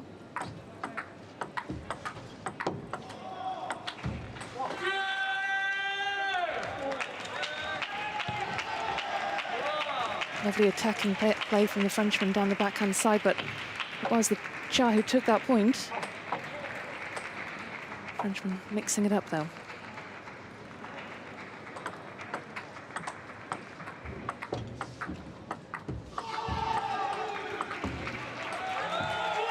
Just going with a little chop block on the forehand side, but missing it by a distance, Cha. It's the body language from the like a Korea man here. Not the best in this opening game. No, he doesn't look comfortable.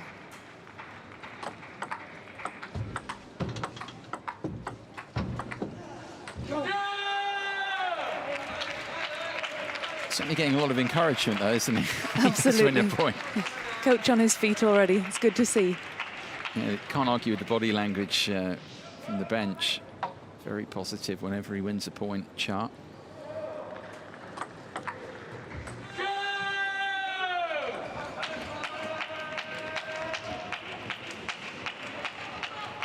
Edging back here, isn't he? Absolutely. He had a 6-point deficit, which he's reduced now to 2.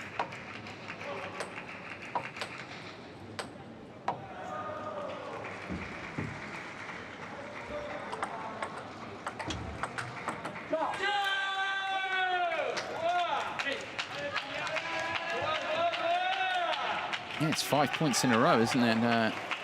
5 points in it, 4 points in a row now. Right back into this first game, Cha.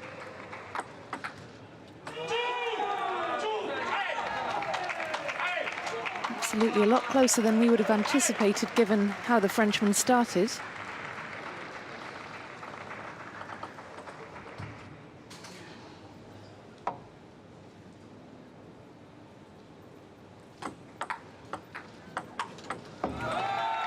Terrific shot. Leaning forward there, finding the short angle, Lamiro. Look at this. It's slightly from behind him that he's played that. Got the control and the placement. That's earned him 3 game points.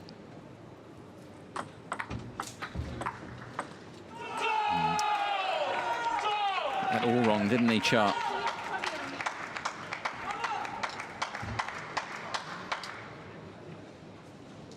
First game's gone in favour of Lamiro there. 11 points to 7 in the end.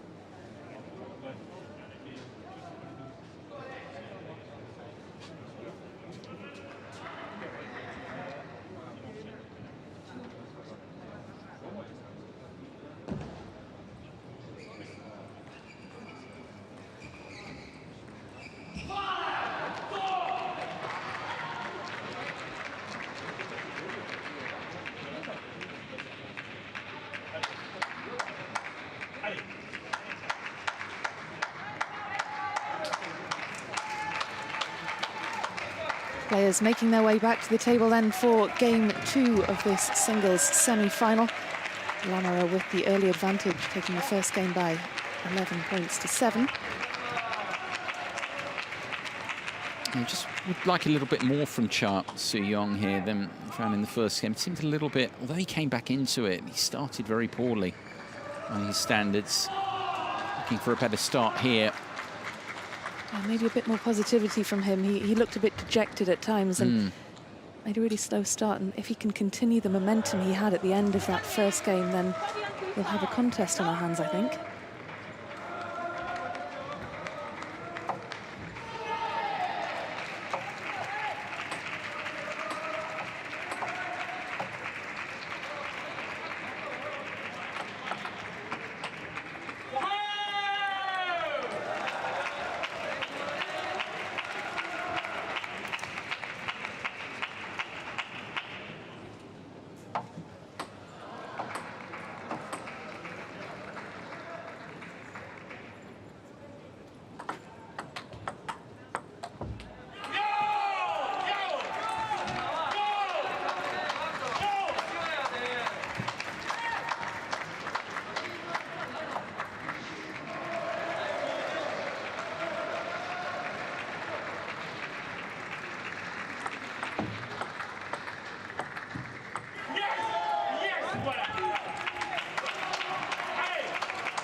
certainly plenty of noise coming from the benches. This time, Lamoureux's coach there applauding that. And he acknowledges it there. Lamoureux, the turnaround to his coach. Another point taken. This time, the error from Cha, the difference.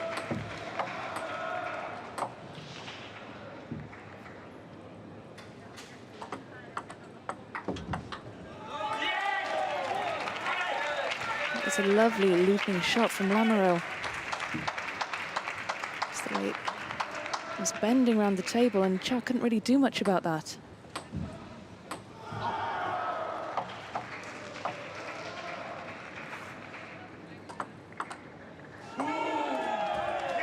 Didn't read the spin there at all, Cha. Two identical shots from Lamoureux. Called the timeout. Actually, it's interesting. The timeout that's come as much from the player, from the athlete, as the coach, which is interesting. We're talking about Cha's body language, state of mind.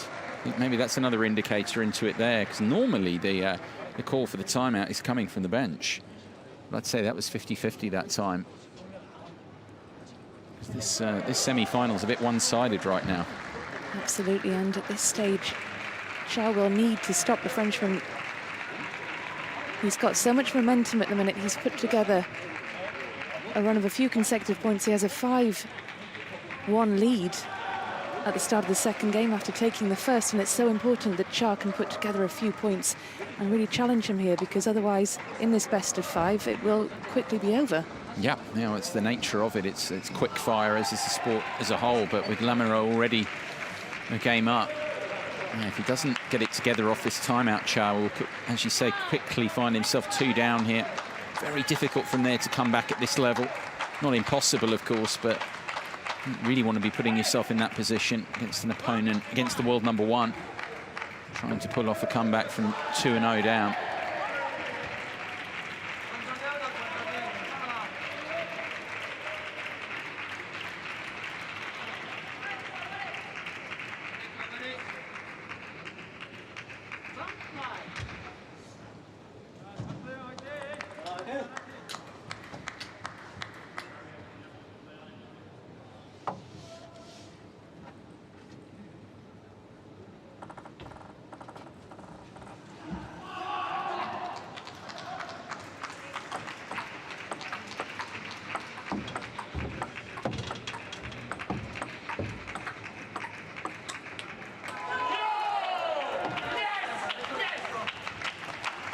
He's really enjoying himself out there, isn't he, Lamoureux, as is his coach.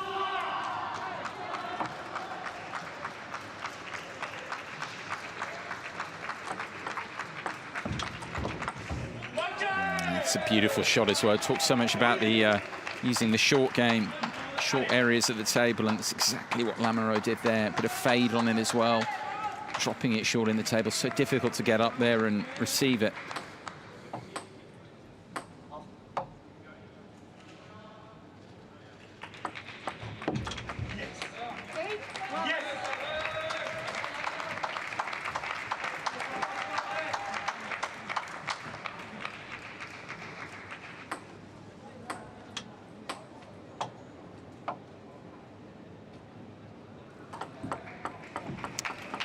Service there, going with the tomahawk again. Because you can afford to do it at 8-1 up. Absolutely, he's in a privileged position.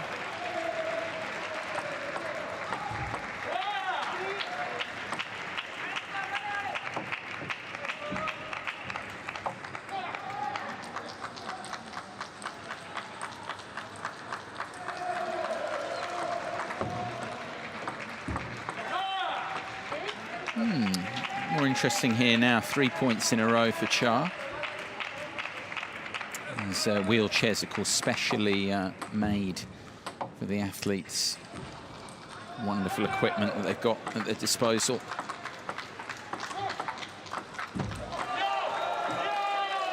The big problem here is being 8-1 down at this level. It's tough to, you don't see many comebacks from these situations across the classes because of the quality of of athletes. That's the problem for Cha. I think it's more just about trying to build some momentum now for the third game for him. Absolutely, because Lamoureux now, of course, closing in on the second. 6 game points.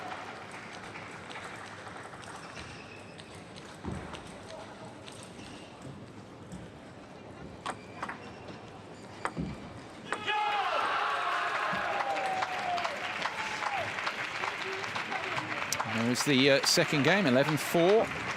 Lamoureux looking good for the gold medal match at the moment. 2 up here on Cha.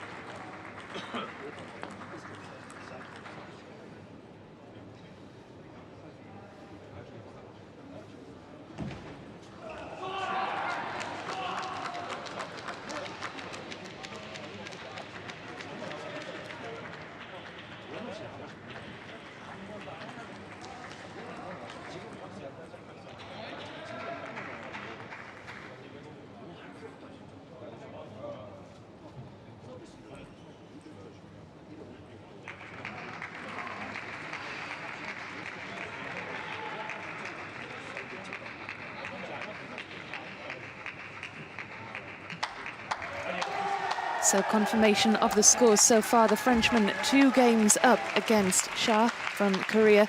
And of course, this third game is a must win for the Korean if he is to stay in this contest. Cha wins this one, he is through to the gold medal match. I wonder what is going through that man's head right now. Hasn't been able to get into a rhythm, hasn't played at his best. The Frenchman confident, playing brilliant table tennis out here today. It is Cha with the serve in game 3.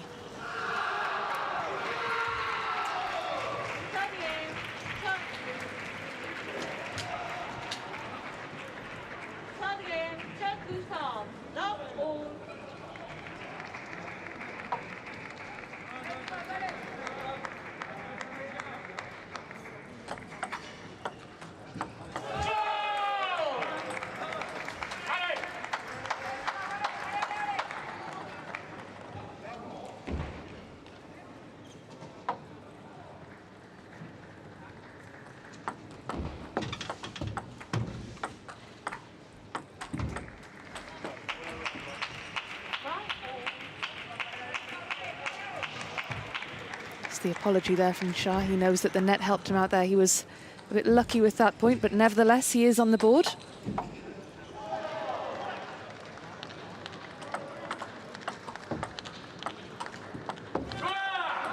Yeah, rare error on the forehand side from Lamoureux. That shot's been pretty devastating so far.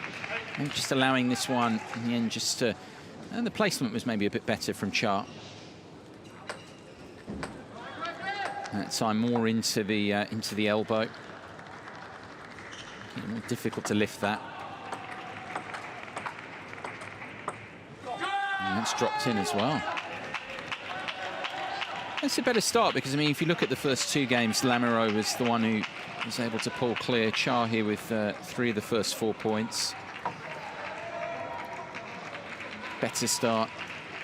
Talked a lot about his body language throughout. You can't argue with his coach on his feet every time there, Park. Absolutely great support, which you need when you're 2 games down, of course.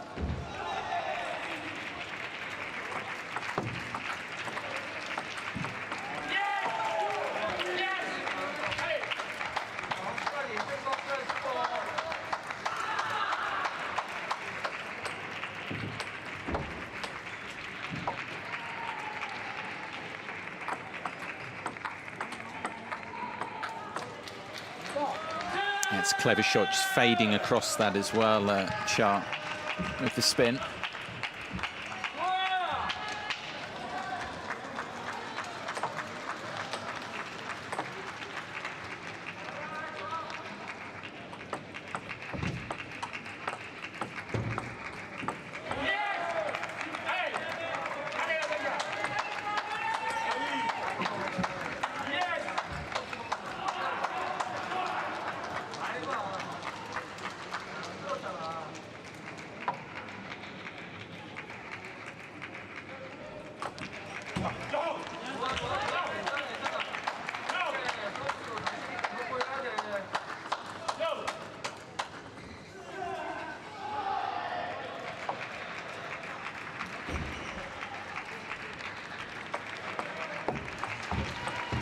Oh, very good angle found on the counter. Lamiro opening up the table here. Just coming around the outside of the ball, but that's a chop there from Cha with the backspin. Absolutely brilliant. And of course, when the ball is that close to the net, the athletes in the chairs can't reach that far. Best area of the table to play in.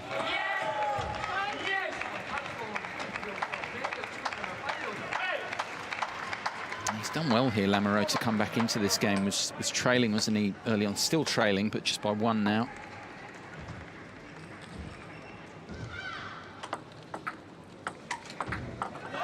That's smart. Deep serve as well. Very good depth, as well as the placement. Again, the tomahawk serve, and then able to get on top of the bounce there with the forehand with the third ball. Cha's 3-point lead has evaporated.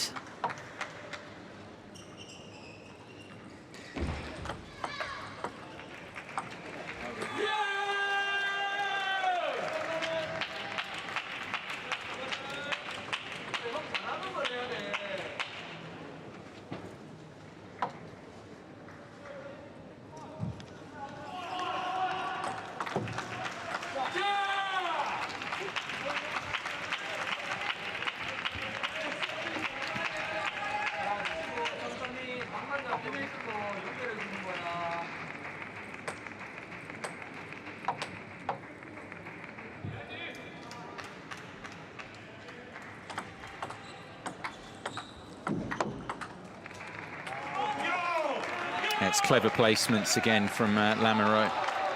Going wide and then back to middle, wide again.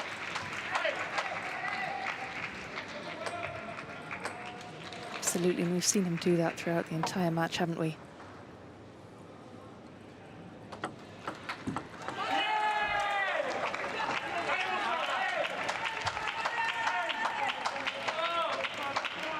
He's not very far away now.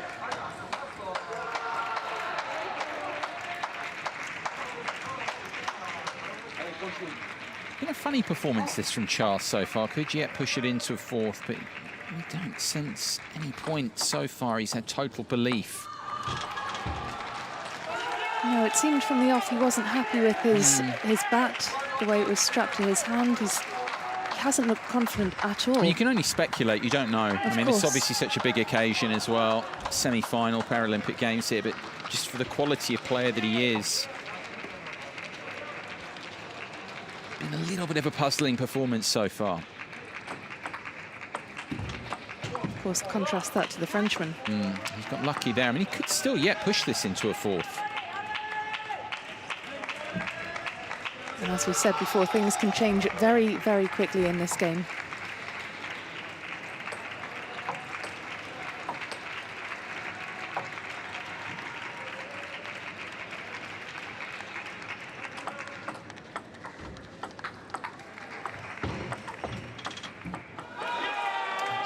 For me, not much. Yeah, again, a look down at the rubber again as well. No real commitment to the forehand from Cha. There's a real opportunity there in that point.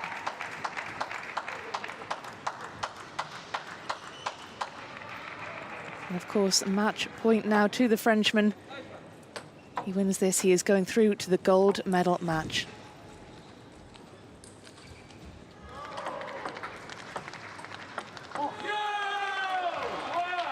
Well, a lifeline for Cha. Again, Lamiro there just obviously looping there on the forehand side, but allowing the ball to drop. Placement wasn't bad that time. It's more that he just took the ball a little bit too late. When he's been at his best, the Frenchman on that forehand side, he's taking the ball a lot earlier, closer to the table. The bounce. Oh, what an angle found there by Cha, though. What about that? That was absolutely brilliant play from the Korean. That's tough there. Just to drop that into the shorter area of the table. It's so difficult, as you made the point, for Lamiro, for the opponent there, to get up to that. And what a time to produce points like that when it matters, when he's facing match point, but he lives to fight another day. Lamoureux on the verge of the gold medal match. But what a couple of brilliant points from Cha. What great mental resilience. And he takes the third game by 12 points to 10. Yeah, saving the match point along the way, of course. Lamoureux had that at 10-9. And the fourth game coming now. As she said, it can change around very, very quickly. For all that he's struggled, Cha, so far, he's back in this match. He produced the points when it mattered most.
Players back in position for game 4 of the first semi-final here in Class 2.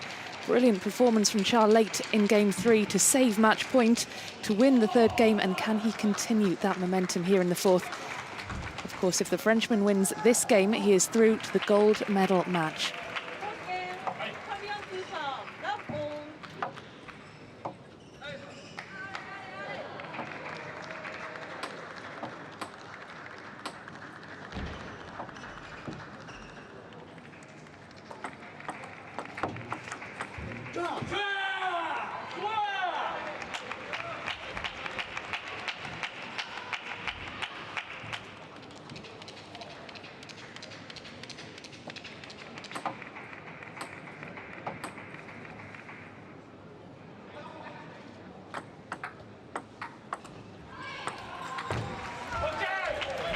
Such aggressive play there from the Frenchman. Yeah, again, it's when he's been at his best there. It's the depth and the placement from Lamoureux that's the difference there. It's taking time away from the opponent.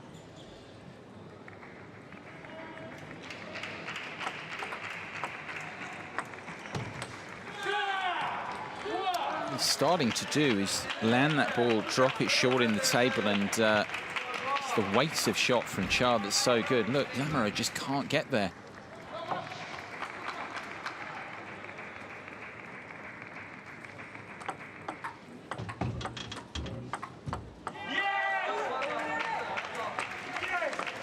We talked a lot about the body language of Cha through the first, best part of 3 games.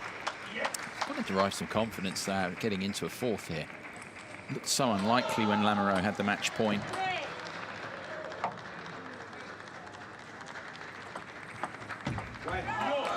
Absolutely, and the Frenchman, of course, will be keen to make up for that. Being taken to a fourth game, not what he would have wanted.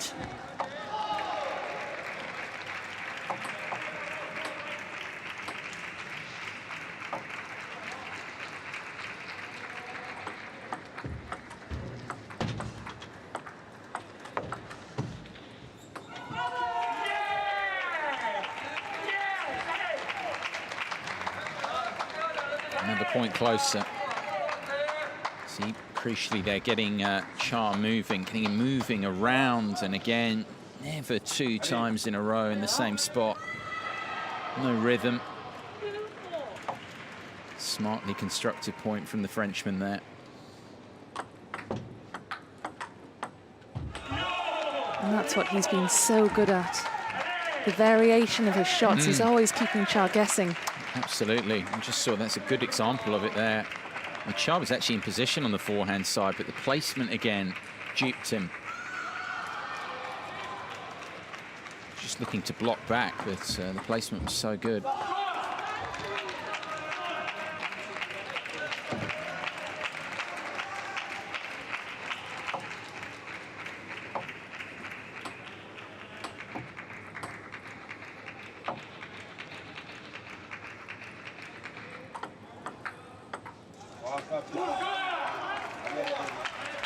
Sure, that was the right choice of shot.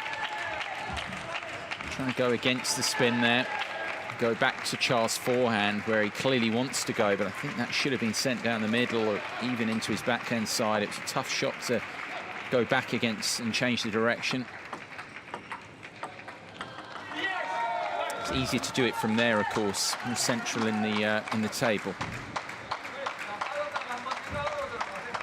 And crucially, he knows he's made an error of judgment and he corrects it in the next point.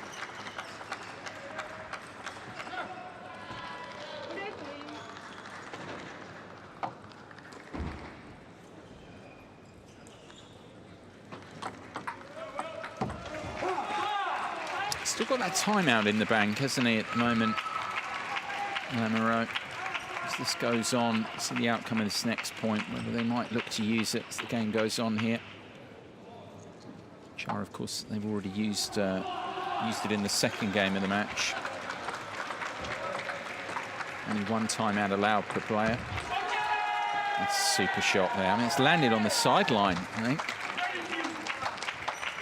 Yeah, that was absolutely brilliant. Such accuracy. It's kind of it's a chop block, really, on the backhand side. It's come across it, the rubber there, and that ball moving away from Char.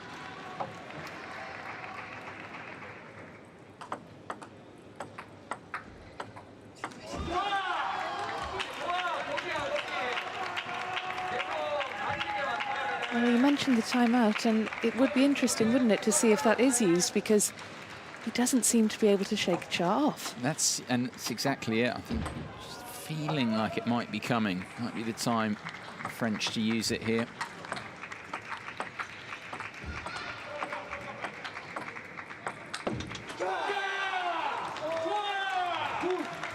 Just keep looking over every time. His coach here, whether he might be after this point here. As you say, he's led really throughout this fourth game without ever being entirely convincing. Building out a big advantage, hasn't really had that. Now his biggest lead of 3 points.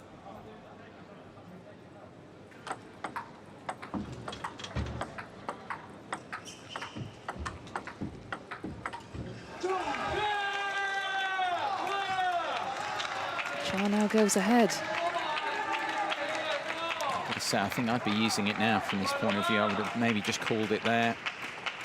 I think so. Stop the momentum that Char has now built. It's such a useful... obviously, you've got to think about it. You've only got one to use, but I think from his perspective, he wants to try and finish this match in 4.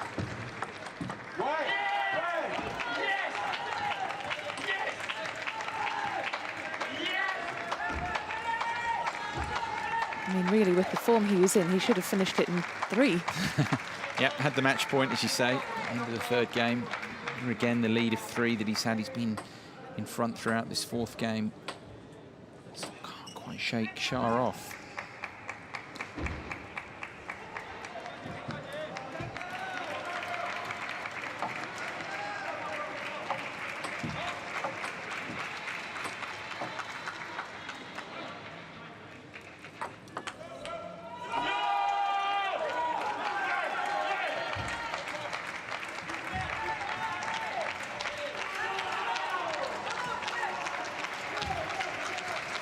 Big point this is. The service to come, trying to bring up match points again.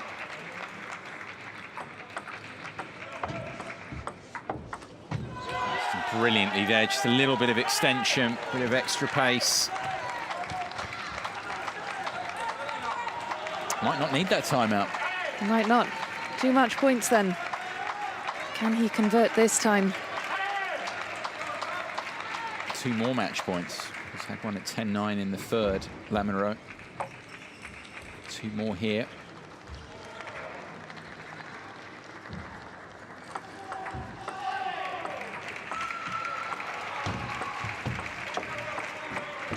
Well, he only needed the one. Absolutely fantastic play from Fabien Lamoureux. His nickname is Fab. That was a fab performance from him. He is through to the gold medal match here in Tokyo 2020 Paralympic Games. He'll be through to the gold medal match to defend his Paralympic title. All credit to Cha, though. He played really well under pressure in that third game, but ultimately not enough, but he will take home a bronze medal. Yeah, sporting coming together between the two there. You've got to say overall Lamoureux the better player, but it got a bit tense there towards the end. Cha did very well to push it to 4. Absolutely he did, and he said his ambition coming to these games was to win a medal. Job done. But Lamoureux was in scintillating form from the off, playing with such confidence, made a really strong start early on and was unstoppable at certain points. Obviously, like we said, the Korean did well to push it to a 4th, but Lamoureux absolutely the better player today. Yeah, particularly the first couple of games, he was very good. It got a bit tense from then on, of course, after he missed the match point there in the 3rd game. But yeah, back in the gold medal match again, the defending champion here in the Class 2.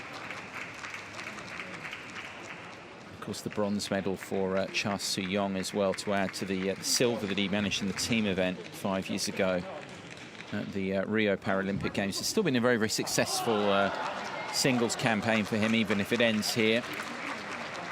Absolutely, I think taking home a medal of any colour can be considered a success. 35 minutes overall here, and in terms of the numbers, what sticks out really is just how effective Lamoureux was behind the service. Those numbers were even better, actually, till the 4th game. Absolutely, confirmation then of the gold medal match. Fabien Lamoureux through to defend his title.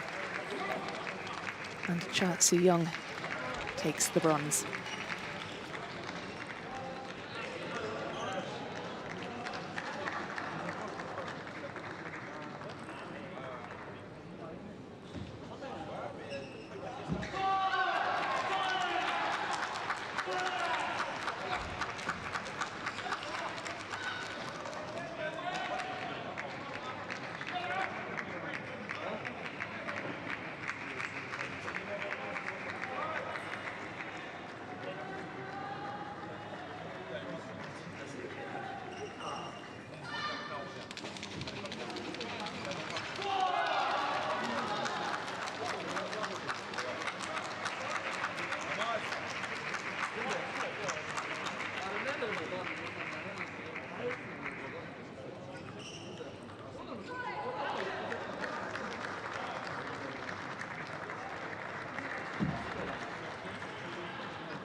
Women's singles action for you now, classes 1 to 2, and this first semi-finals features Katia Cristina da Silva Oliveira.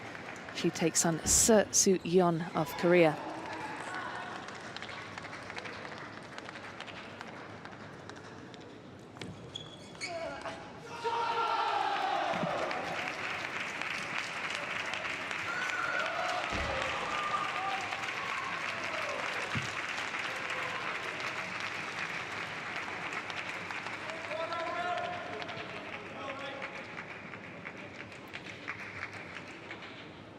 Women's singles semi-finals action now, classes 1 to 2, featuring the world number 4 Katia Cristina da Silva Oliveira against Seo Soo-yeon of Korea.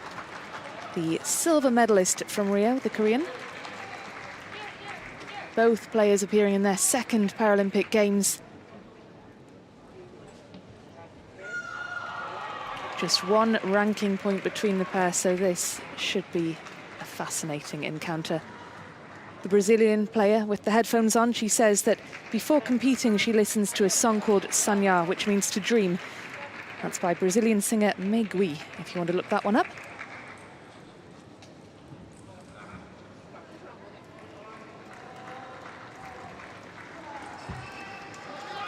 So Katia da Silva won silver in the singles in the World Championships in 2018. Dedicated that win to her father, who sadly passed away the same day.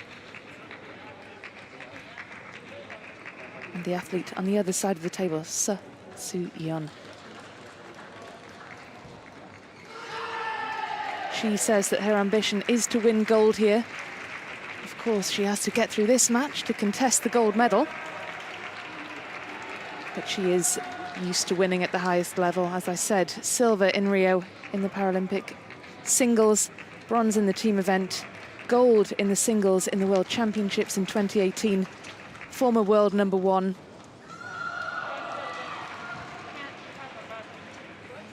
So expect to see some high-quality table tennis here today.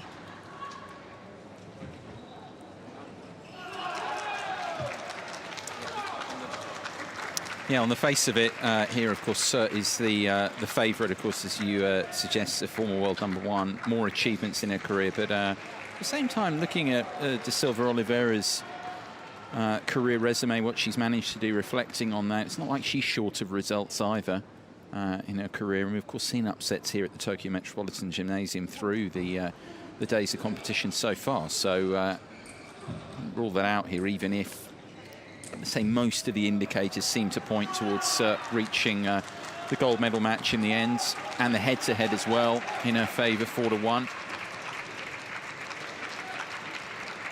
To say every day is a new occasion, though, opportunity to impress, and there's no bigger stage than this one. Absolutely, and these two, of course, met in the World Championships. Gold going to Sir. Silver went the way of the Brazilian, so there's history between this pair.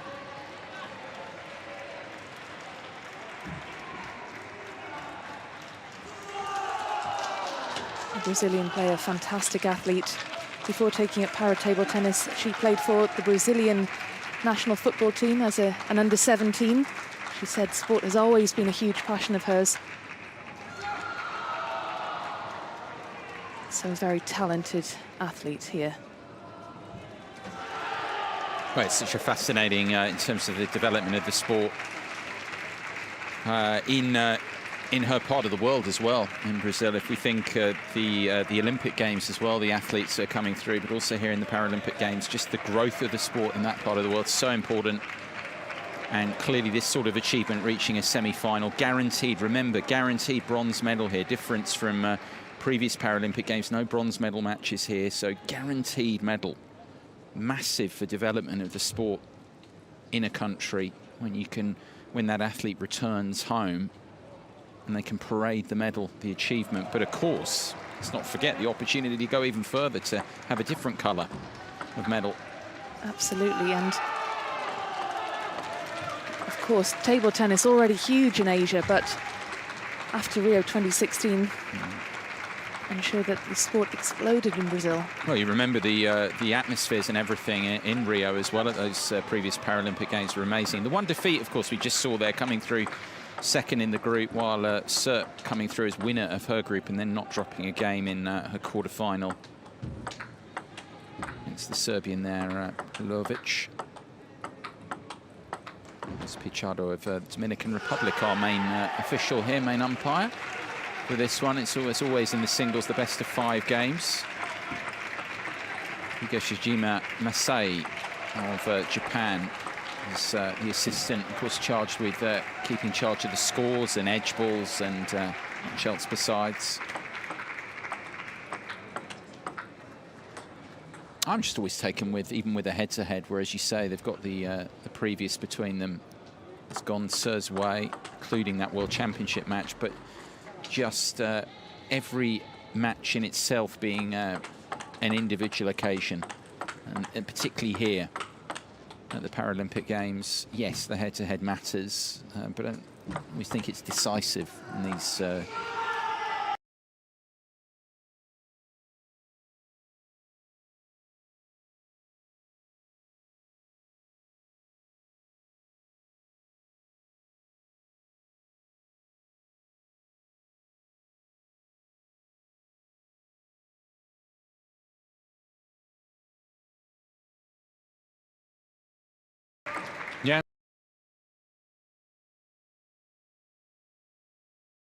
less of a factor, but still there.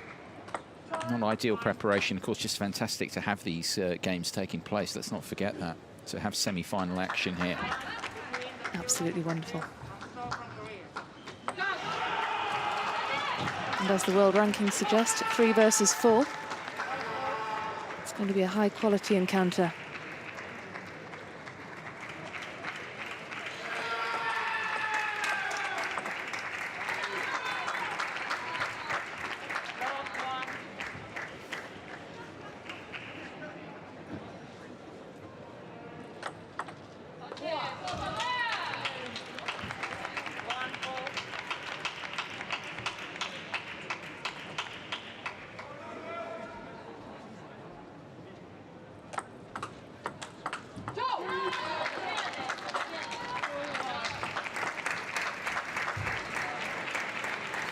Yeah, on the factor of the head-to-head as well.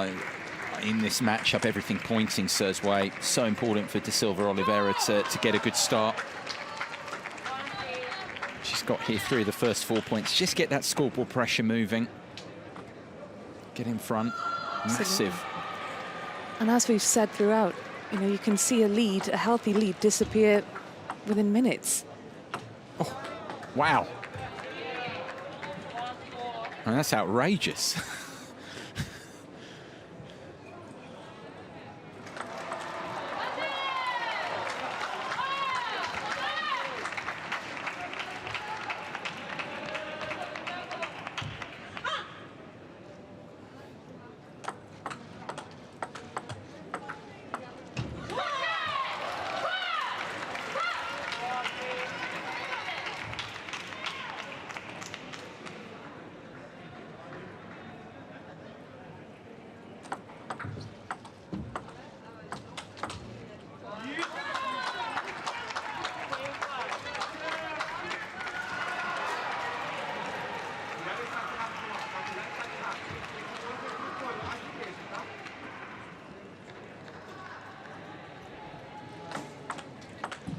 Really found a groove yet, has she, Sir? Just sort of gesturing there at the end of the previous point she lost as well. Doesn't seem to have settled quite yet.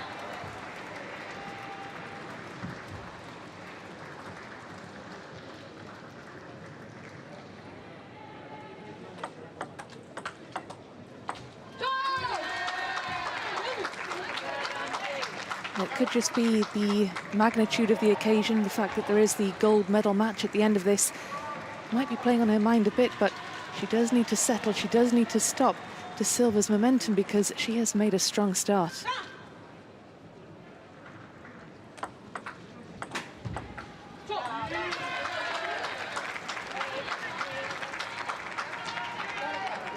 That's a 5-point lead now for the Brazilian. It just doesn't seem quite comfortable here at the moment for some reason. Stretching out as well, very animated.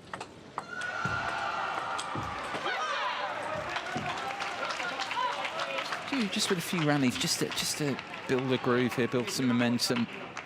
Know how good she is, of course.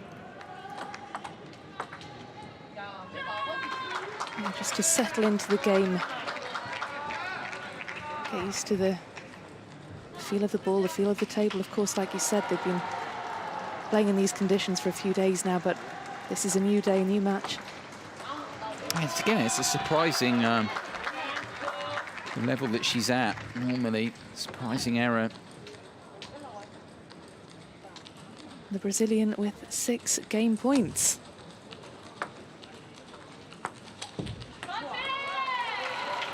Variation there on the service. I do feel that it's all just about trying to build any momentum she can towards the second game now. Surprising if Silva Oliveira doesn't close from here. 5 more game points.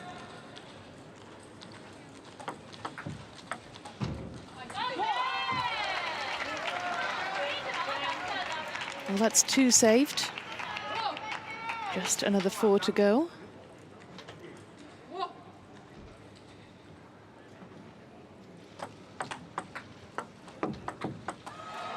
Such a good receive, wasn't it? Absolutely, and that scoreline looking a little healthier now for the Korean.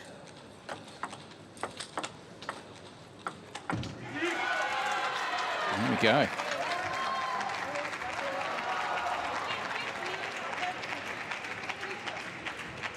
Well, it is game 1 to De Silva. 11 points to 7. Strong start from the Brazilian. Mini comeback from Suh, but wasn't enough. Yeah, the tone was set there, really, wasn't it, in this class 1 to 2 semi-final with the start that she made. Just got out in front, and although in the end it was the 4th game point she needed, and the fact is from 10-4, she was always going to take one of those opportunities. That's exactly what happened. Just intrigued, though, with the few points that Suh managed to put together, looking ahead towards the rest of the semi-final. It was that outrageous edge ball that we had early in the match. I don't know if she could do that again if she tried. She played some good stuff, though. Really got on top early on. And we talked about the head-to-head. You talked about head-to-head being 4-1 down in that. The importance of that first game, best of 5, just to get in front. So some uncertainty towards Suh. It's interesting, though, when you have 6 game points to make up. At that point, do you think the player is thinking, OK, I'll let this game go and I'll come back and save my energy for the second? Or do you fight to stay in that game? Yeah, I think it was more for Suh there, was just trying to get a few points, which she managed to do, get a few points, try and get some rhythm going. So there were some surprising errors there. I mean, we thought about one of those forehands, those drives that she missed. Number of her, she just didn't, at the point, she didn't seem totally settled. She's got to get settled quickly here, a game down. There isn't much room with the format as it is. At this level. Got time, but a game down, it's not ideal, clearly. You can't afford to be making mistakes at this level in the Paralympic Games in a semi-final.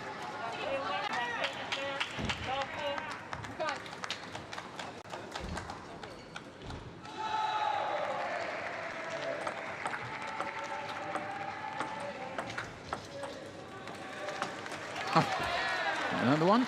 Yeah, on the edge again. Could see the idea there. She was trying to go shorter in the table, lobbed that up. But it's another edge.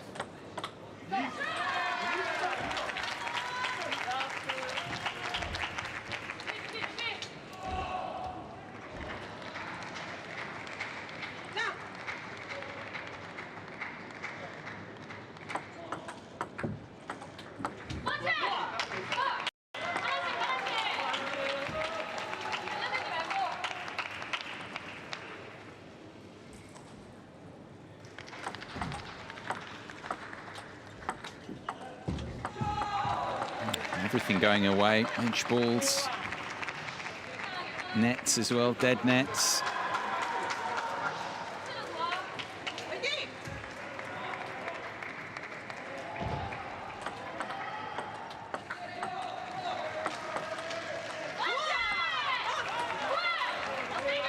She looks like she means business, doesn't she, De Silva?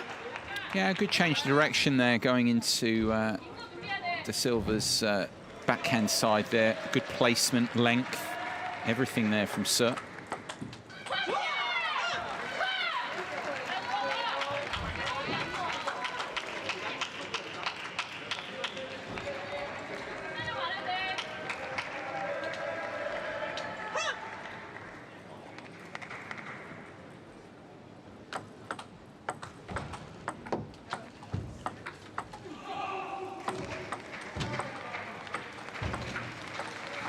It's just a much better point. It's more decisive. Taking that ball a little bit earlier, Suh here, as well as moving De Silva side to side. Yeah, she looks a lot more comfortable now. She's starting to find a rhythm.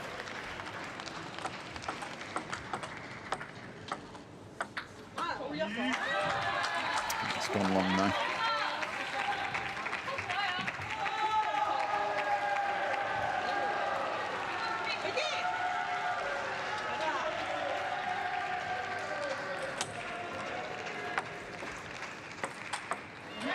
Yeah, the variation worked out.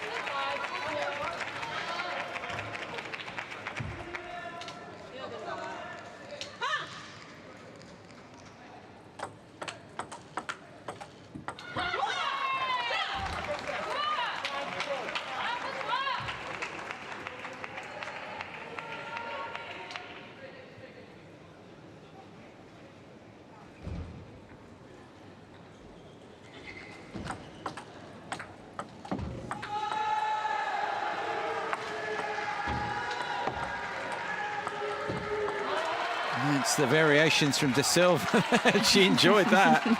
Good reaction. Sending out that high ball. And of course, it's so difficult for the opponent there if you get that right. Contact correctly. A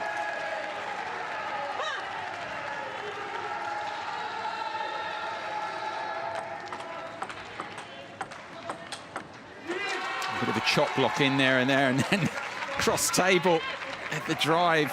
She's mixing things up here so well, the Brazilian. Yeah, she has quickly found her rhythm, hasn't she? She's consolidated that strong start. Playing a great match here. Absolutely. I love the determination. I love the celebration. Fist in the air, steely expression.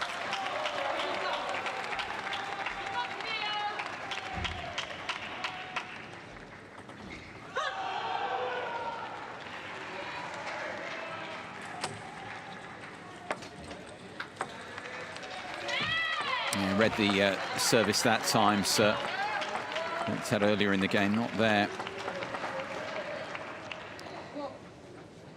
She's not being tricked by the same shot twice, is she?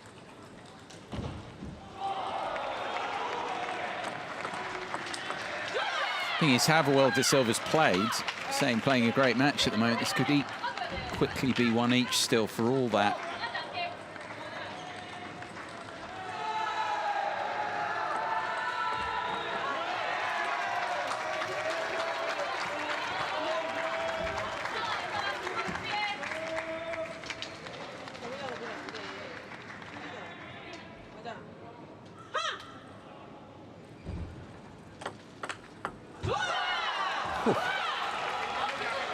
It's razor sharp, so quick.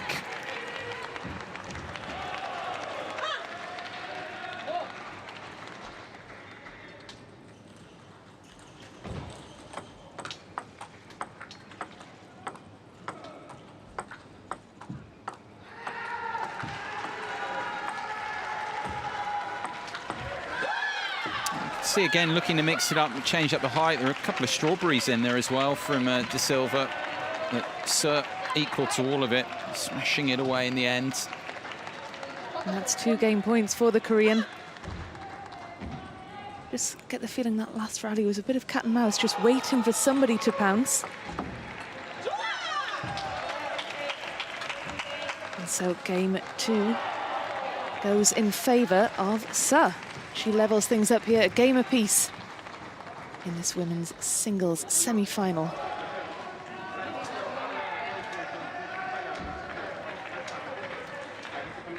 Confirmation of the scores then. It is a game all at the minute.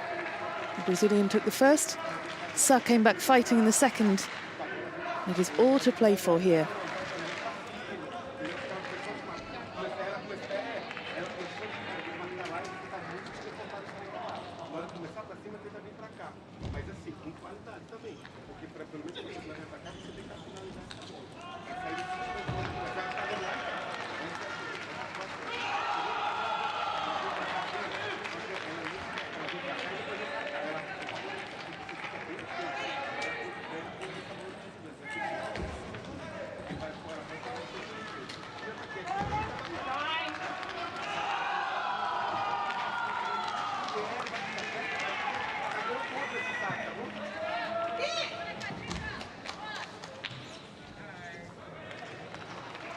Players back in position for game 3.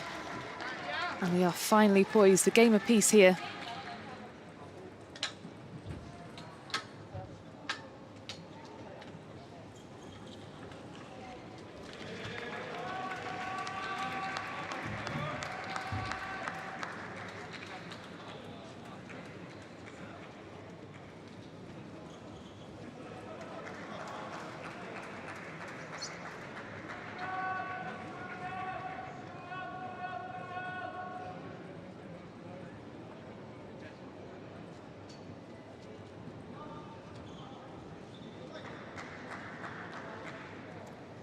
Just some last-minute adjustments to her grip from De Silva before we get underway here for game 3.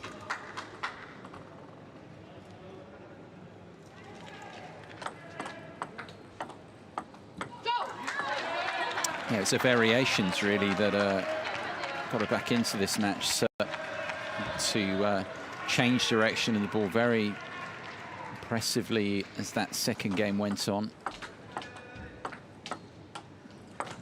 Because we've been talking about De Silva Oliveira's variations so far, best part of 2 games, but Sert really started to mix things up at placements very well as that second game went on. Absolutely, and we know that's how she can play. It just took her a while to find that level.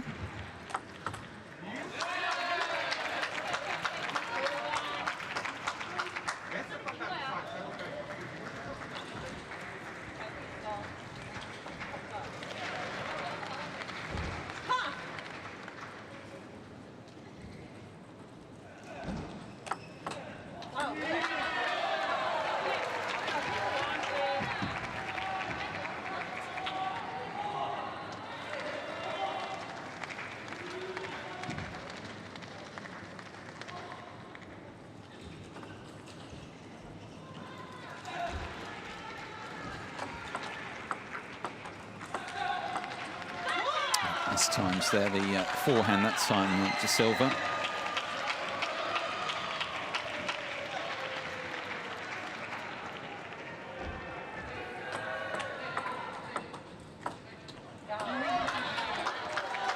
That had been a forehand, it was into the elbow, wasn't it? A little bit of uncertainty because of the placement from De Silva.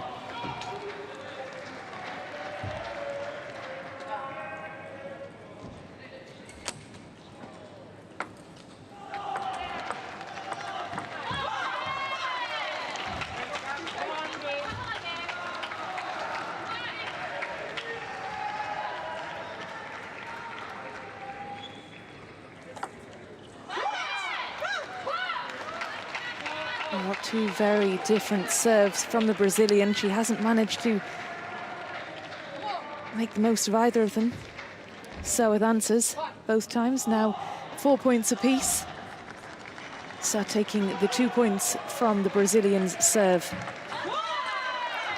She has now put together 3 consecutive points.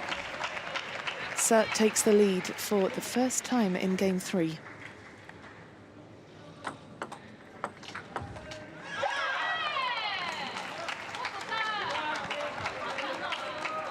It's a funny situation because you feel like Silva Oliveira's played as well as she can do, and she's still only here. 1 each has been ahead in this game. But you feel like Ser's still got a gear that she can go to, whether she can find it. I think you're right. De Silva's come out firing from the off, and Ser's just being a bit slower to start, but she is on the up.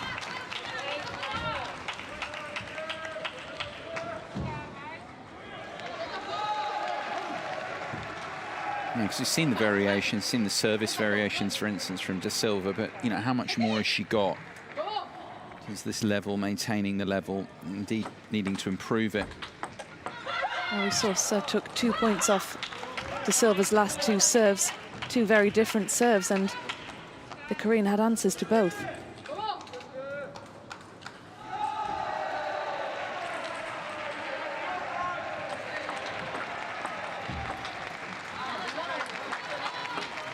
More brush on that there.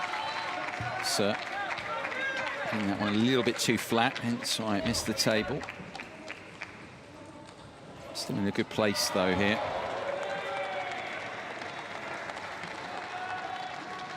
Seven points, of course, won at one stage in this game to really turn it round.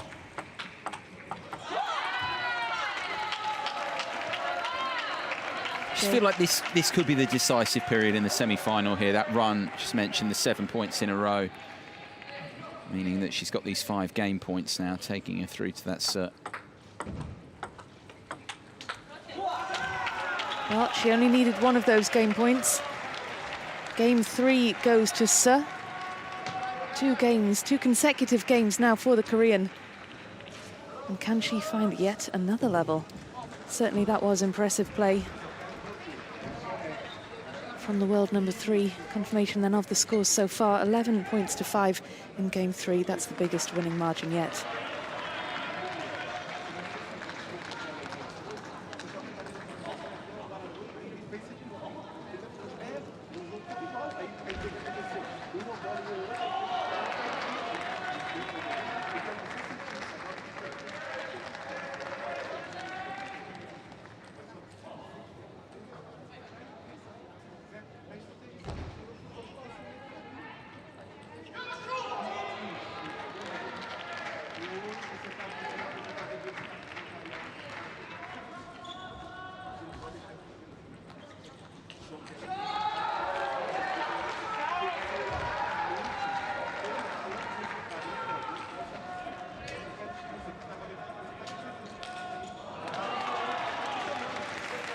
Players making their way back to the table for this, the fourth game of the first women's singles semi-final in classes 1 to 2. Korean player Seo winning games 2 and 3 after losing the first. The momentum certainly with her at the minute. We'll see what De Silva, the Brazilian, can produce in game 4. If Seo wins this one, she is through to the gold medal match. All to play for here at table 6.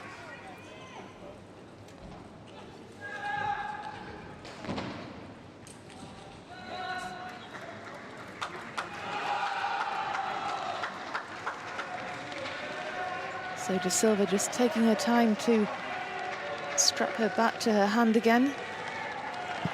Got to get this absolutely right.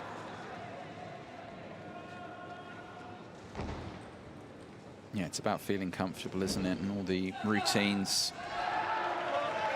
Seo's going to feel a lot more comfortable about things now. I just felt really in that last game, that's the first time that really settled and showed what she's really capable of. Absolutely. That run of points. Completely different player to the one we saw in game 1. Yeah, completely agree on that.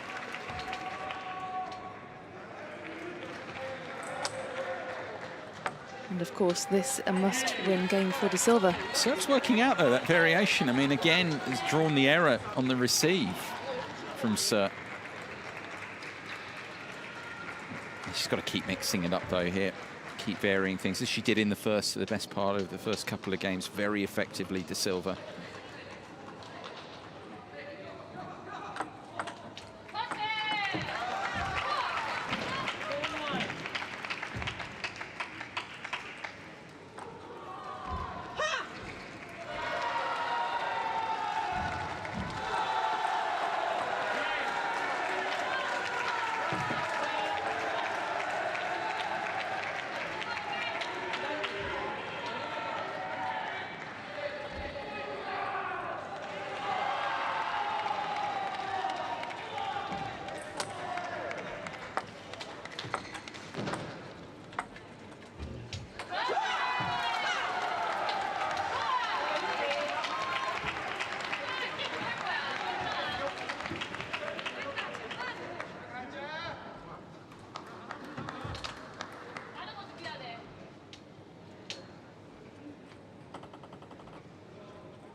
Keep going there. Keeps working out. Actually wheeling back there, Seo there to deal with that rather than really attack it.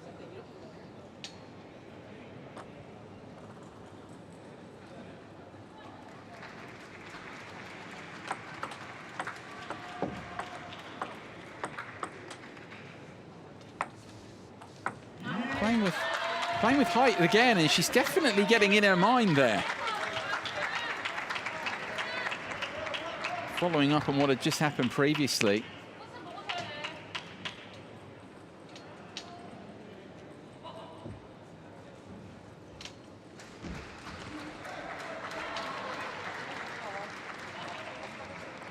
Well, it's been working for her, so there's no need to change it.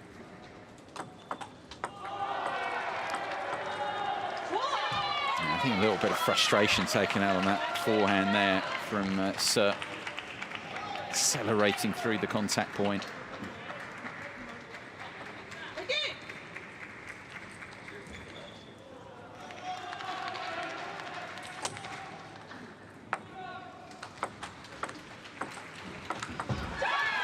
Maybe just getting an answer to it now. It could be a bit, let's see, of going to this too often, De Silva, even though it's been working out for her. Got to maintain that element of surprise, haven't you, in your selections. Great response from Seo, that brilliant backhand down the diagonal. So quick, so precise.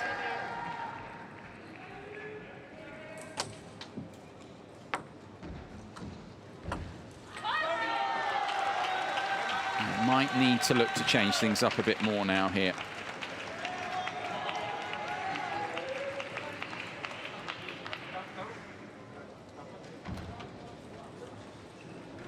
Timeout called here. I think it's just a reflection of the fact this tactic has worked well on the service for her now. The numbers are starting to diminish the returns for De Silva. 2 points ahead, so that's her biggest lead so far in this game, and both sides will be aware that if she wins this, she goes through to the gold medal match. So of course the Brazilians will be keen to do something here in this fourth game.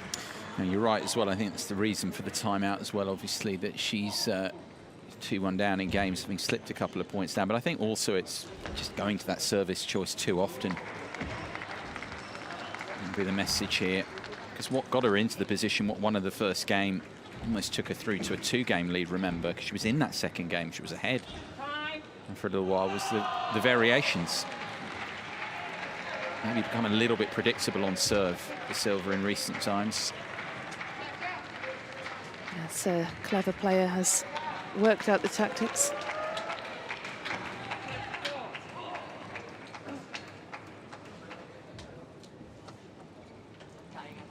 It is Sir to serve. 6 points to 4.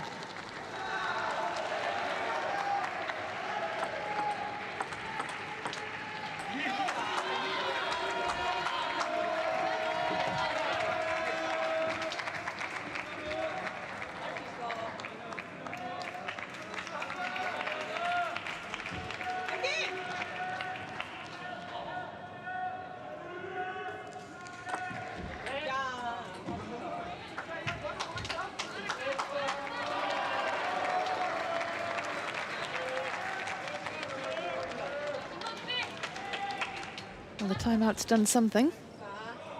Yeah, a couple of points. That's exactly what you'd be looking for off the back of it. Some immediate reward. Moving more now.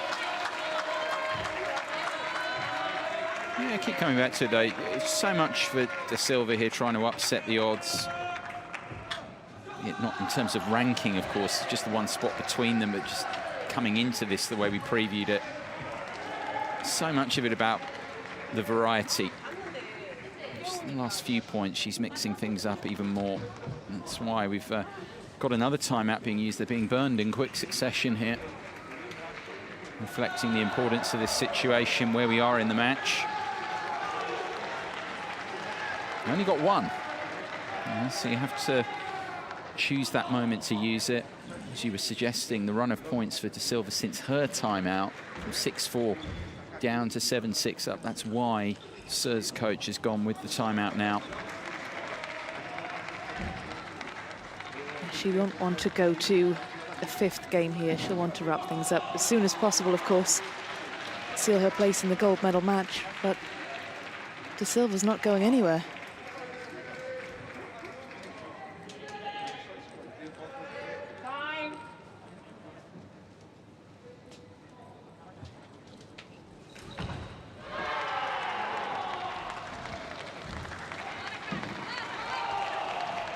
Well, it is De Silva with the serve and the 1 point advantage after the timeout. 7 points to 6. Let's see what that pep talk has done for Sir.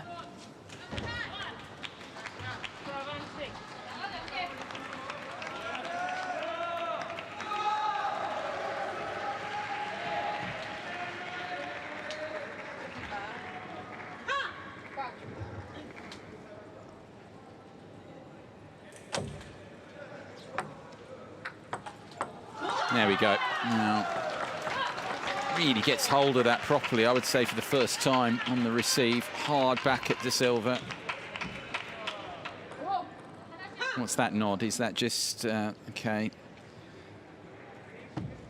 She's found the answer, or is it, okay, you've just got one moment there where you've done enough. I'll keep going there. If only we could read minds. Went with height there. I mean, that's an effective shot, though. It's off the forehand, sending that with height. Very difficult for Sir to time in response.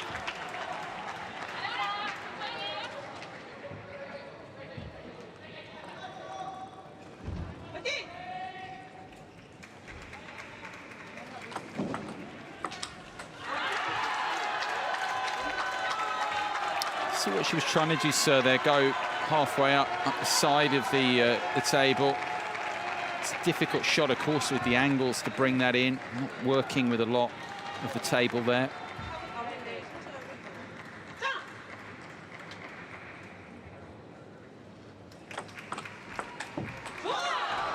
And so far, really a tale of two timeouts, isn't it? The timeout for Sir hasn't really worked yet in the way that it did for De Silva. Absolutely. We saw De Silva put together a run of 3 points following her timeout, which is what led to Sir having one of her own. Did look to mix up that time, tried to go hard, a little bit of side spin. Sir equal to it.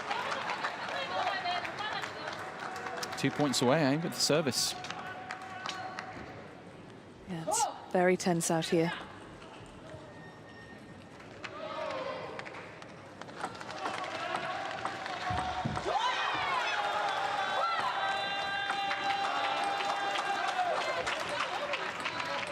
Was that a smile from Sir? I think it might have been.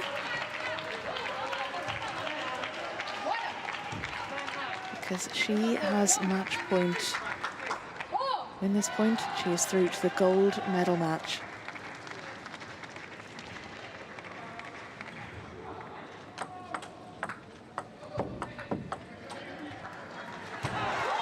And she's done it. One match point was all it took for Sir to wrap that one up by 3-1 and seal her place in the gold medal match of the Tokyo 2020 Paralympic Games. The world number 3. 9th in Rio in the singles. Silver in the Rio singles. She has the chance to match that achievement in the gold medal match, potentially even go one better. Brilliant performance from the Korean, slow to start, but she made her mark. Yeah, got along with all of that. De Silva starting so well, of course. Could have easily gone as well to a 5th and deciding game, but Sir got it together in the end there. As you say, the chance to go one better through to the gold medal match. And De Silva Oliveira has had a very, very good event. Bronze medal, of course, guaranteed now. Reminder, no bronze medal matches here at these Tokyo 2020 Paralympic Games, both losing semi-finalists being awarded a bronze medal. So significant achievement, but for Seo Si-yeon, chance to go one better, a huge result, especially after the way she started the match, because she didn't start particularly well, I thought, but improved as it went on. Absolutely, and that's the sign of a real champion, isn't it? That you can come back from a shaky start, that you can overcome an opponent who's taken the first game, you can overcome that deficit, that disadvantage, to then win in such emphatic fashion. Yeah, turned her numbers around nicely as well. You can see both actually struggled on service there. Even Sir winning the match, -5 differential there in terms of points won and lost on service. It was the key moment was that 7-point win streak really in the 3rd game when she ended up winning at 11-5. You felt that's where she really found some of her best form, and it set her up to go on and reach the gold medal match. Absolutely, confirmation then of the standings, and a brilliant achievement for De Silva, 9th in the last Paralympic Games in Rio, and takes home a bronze here in Tokyo. So absolutely fantastic for both athletes. Yeah, 3-time defending champions next, by the looks of it there for her as well, in Liu Jing of China for the gold medal, and is reflected on there.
men's singles Class 1 action now. Semi-final between Kim Hyun-uk of Korea and Thomas Matthews from Great Britain. The world number 4 taking on the world number 7 here in Tokyo 2020 Paralympic Games. Both athletes appearing in their first Paralympics, but both athletes holding major titles. Kim won gold in the singles in 2018 in the World Championships in Slovenia. In that same tournament, Thomas Matthews, the Briton, took bronze. So both players used to this big stage, but there is no stage bigger than the Paralympic Games. Both players just inspecting each other's equipment. So important at the start of the match to know what you're facing, to know what your opponent's using, and to know how to play against that. Yeah, go along with that entirely here. Kim, of course, 25 years of age, enjoys the head-to-head advantage here over Matthews. But no, it's very important to see what the opponent is coming in with. So many players, of course, involved. You're not going to know that off the top of your head necessarily what they're bringing in, and players do make adjustments, whether to go with inverted rubber pips or to go with smooth rubbers on both sides. Matthews has been an interesting one in this event. I know Paralympics GB, the team there, they've been very, very pleased with the performances as a whole, actually, of their athletes here. Matthews included, of course, the Welshman. And what he's managed to do, the wins that he's got so far in the event. I'll look at it in a moment, his progress through to this, and of course the guarantee of a medal for Matthews here, win or lose, because it's another semi-final, this time in the Class 1. The no bronze medal matches. Keep reiterating this point because it's the one of the big changes from previous Paralympic Games, the fact there will be no bronze medal matches. Lose the semi-final, both losing semi-finalists get a bronze medal, guaranteed. Goes down as a medals day, actually, overall, because of that, which wasn't the case in the past in terms of the official scheduling. It decides bronze medals, but suggesting more importantly as well the chance to go on to a gold medal match, gold or silver here. But what a fantastic achievement for both players appearing in their debut Paralympics, knowing that they are taking home at least a bronze medal here today. Incredible achievement. Yeah, it's the biggest stage. You were suggesting already both of them have delivered at other major championships, delivered medals before, so it's not like they've won nothing in their careers so far. But yeah, this is the biggest stage of all in the sport, so to have guaranteed themselves a medal, bronze at the very least, is a huge achievement for themselves and for their nations involved here. Getting the equipment and everything set up is always so important.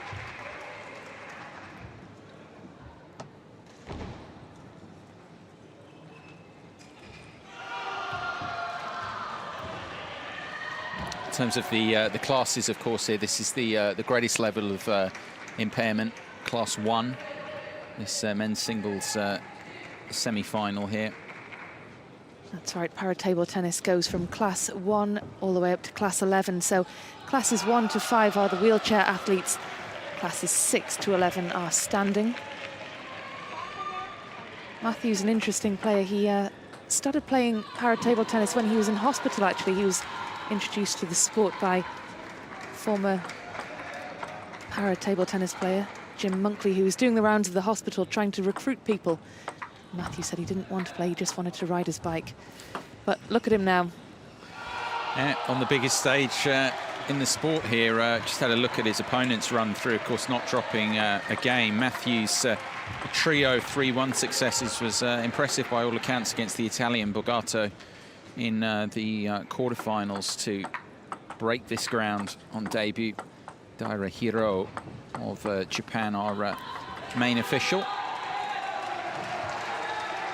While in terms of keeping charge of the scoreboard and assisting our main official, we have as the assistant, another Japanese official here, Ioki Setsuko is the assistant umpire. Yeah, it's interesting, isn't it, the journeys that people take in their lives and decision-making we decide to do. Matthews just another example of that, as you say, in terms of the background, how he's got involved in the sport, and now on the biggest stage, guaranteed a medal.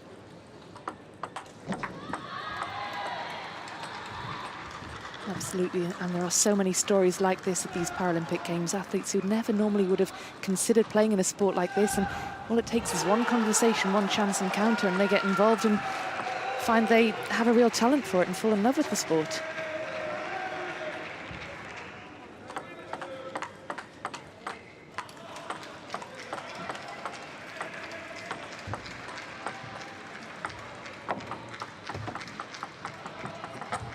So we have a 2-minute warm-up then before we get underway here in the semi-finals.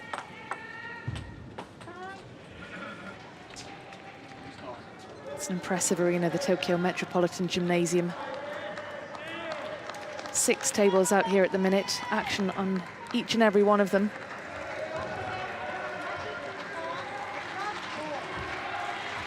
Of course, this arena next door to the main Olympic Stadium.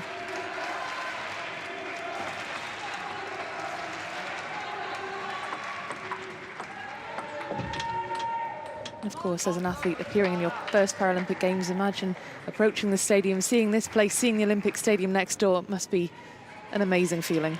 Yeah, they've all been saying it as well. Opportunity for photos as well. Life moments, really, these. Done well there, Matthews, early on. Real athleticism there. Get forward to that. Good start.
Well, early days, of course, but very evenly matched so far, 3 points apiece.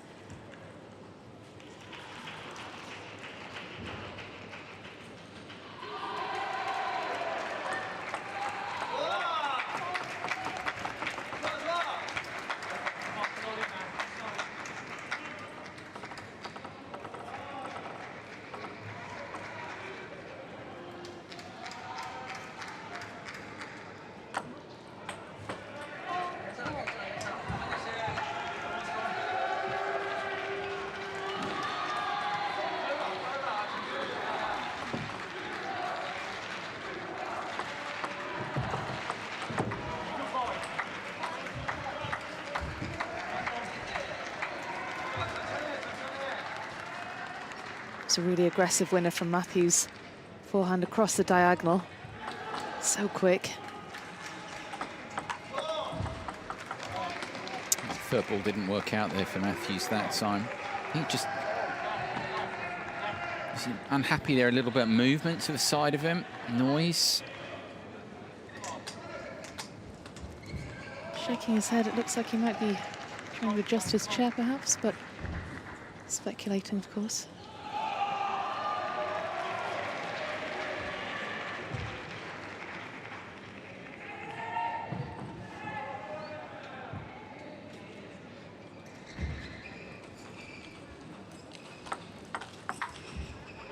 It's a good receive, wasn't it? Up the line of the table, read it early. He's in position early on there, Matthews.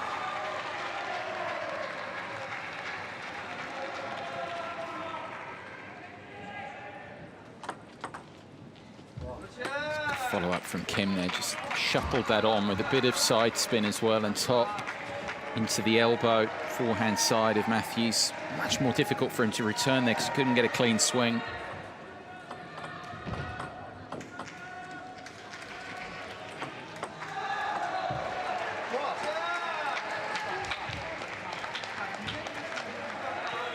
some good quality in this opening game, actually. Some very, very good variations, both thinking, really thinking out there point to point. That's what's evident.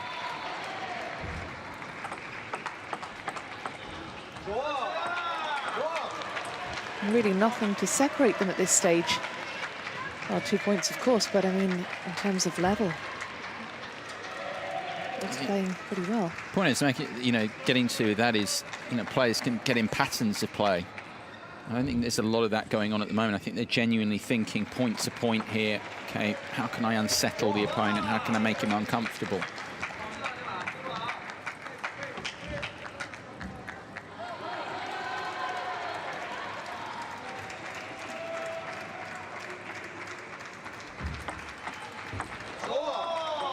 You're right, you can come in with a game plan, and depending on how your opponent's playing, you might not be able to execute that, and so you have to think on your feet and kind of make it up as you go along, and I think that's what's happening here. Definitely point to point, as you say, but Kim now with 4 game points.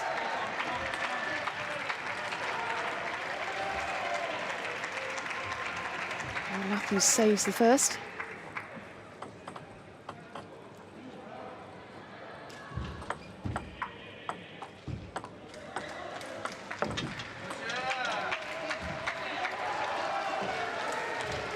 But he can't save the second. Kim takes the first game by 11 points to 7 rather.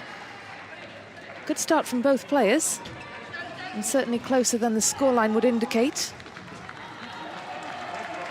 Confirmation then. Kim takes game 1 here of the men's second semi-final in Class 1.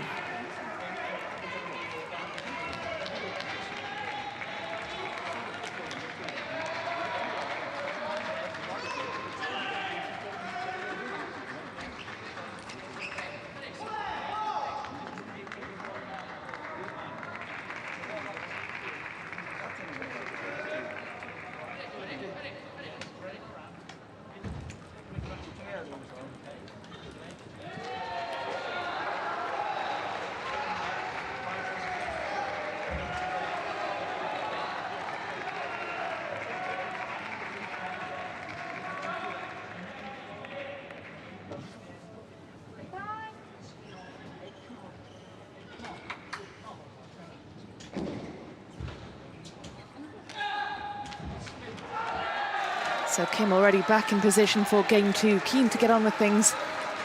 Matthews making his way back to the table. The advantage is with the Korean at the minute. He took the first game by 11 points to 7.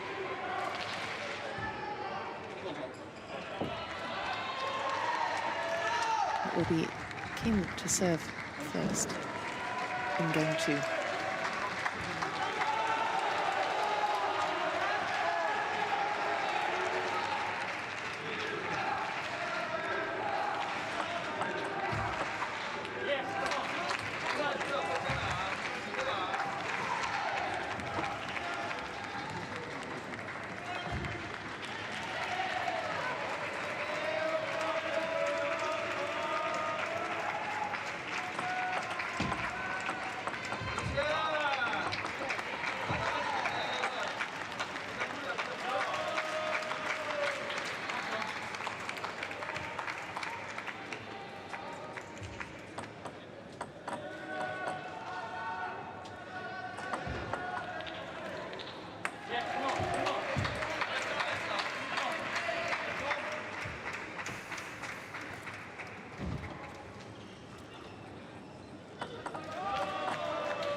Nicely done. Just dropping too short in the table there, really. I mean, it can be a good area to go. Kim was going, but nothing really on these balls, just sitting up. If he's able to lean in on the last of them.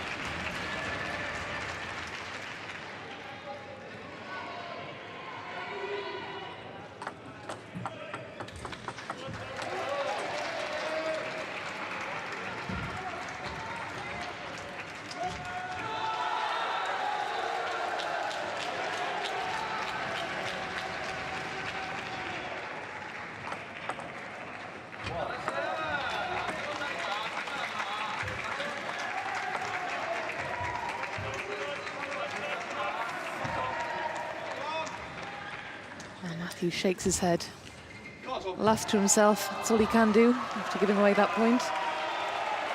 A bit too much spin on that for him to execute the return shot properly.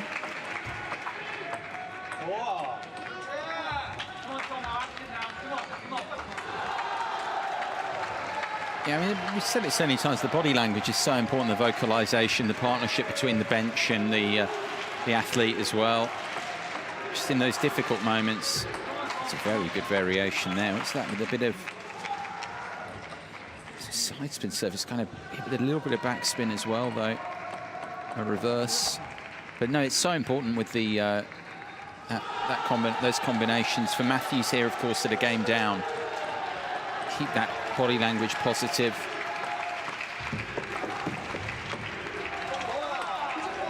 So better receive that time from Kim. Absolutely.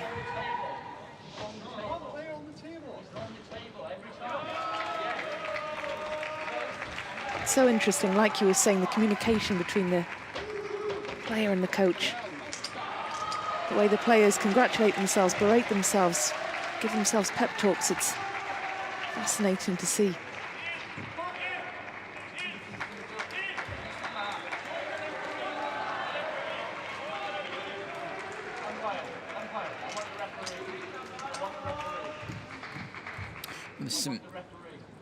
Saying he wants the referee. Matthews is not happy with the way this is being officiated. It's the referee for another opinion.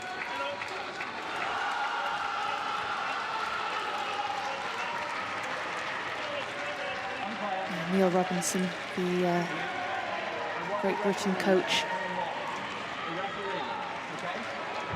not happy, speaking to the two Japanese umpires, Daira Hiro and Ioki Setsuku.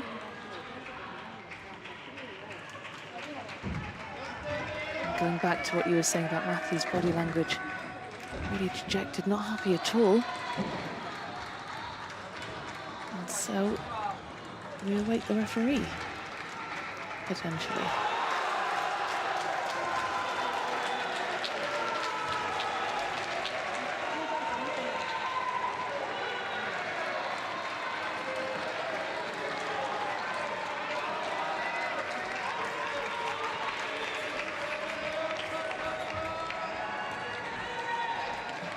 Aoki off her chair, looks to be heading down the tunnel in search of the referee.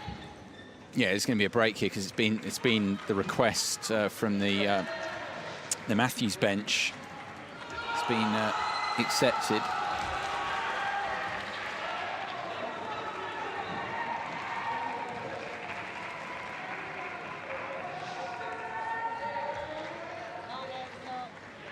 I think they're saying here, actually, in terms of Kim's position at the table, he's leaning forward too much, and he's actually he's off. Just reading between the lines, of course, he's got to keep part of your leg on the seat, and I think the argument is that he can't because he's so far forward that he's actually off the seat, off his chair.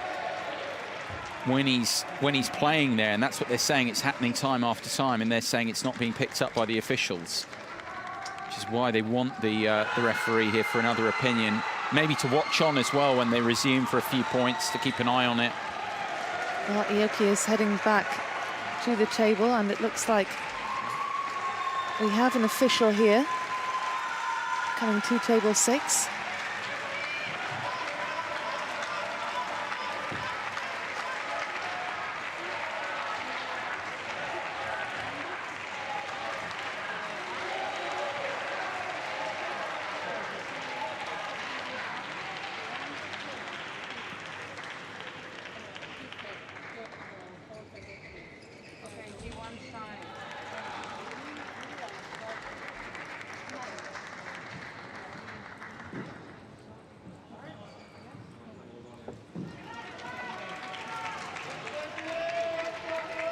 I mean, I think what they're going to have to do here is they're going to have to watch for the next few points. I don't really see what the referee can do here as a snap decision. if that was indeed the case. You know, just saying it's to do with Kim moving. We replayed one of the points just now where he's leaning forward into the table. And I think the point is that he's off his chair. He's off the seat. But they're going to have to keep a watch on that. I don't see how the referee can make a snap judgment on that. I mean, clearly the British bench, you know, quite clear on it. They think that what Kim's been doing isn't within the rules. Interestingly, the Korean bench and the Korean athlete haven't said anything, haven't disputed anything. No, this is very, very much led by the British bench here, by the coach, this complaint. I think they're just going to have to assess it over the next few points. They don't really see what they can do other than that, from the officials' point of view. I'm not sure they'd replay a point.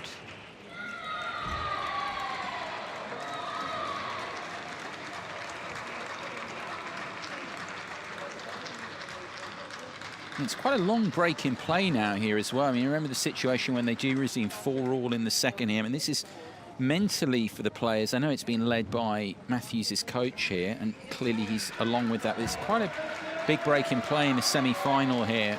And interesting mentally how they deal with each other. Yeah, absolutely.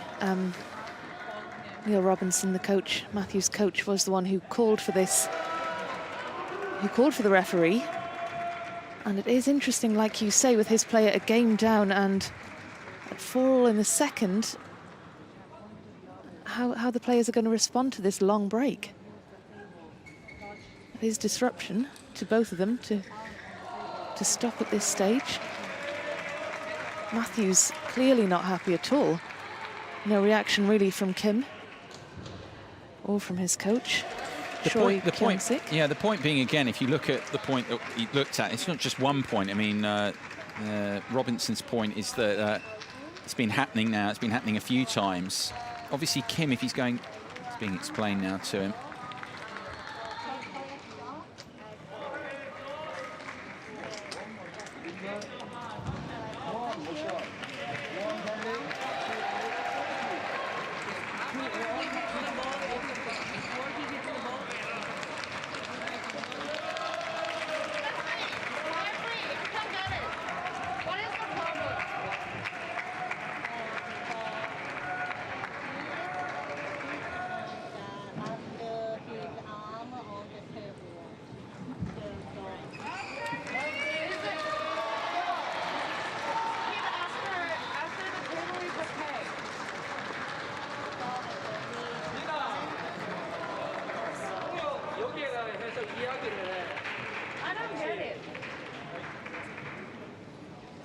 So still lengthy discussions here at table 6.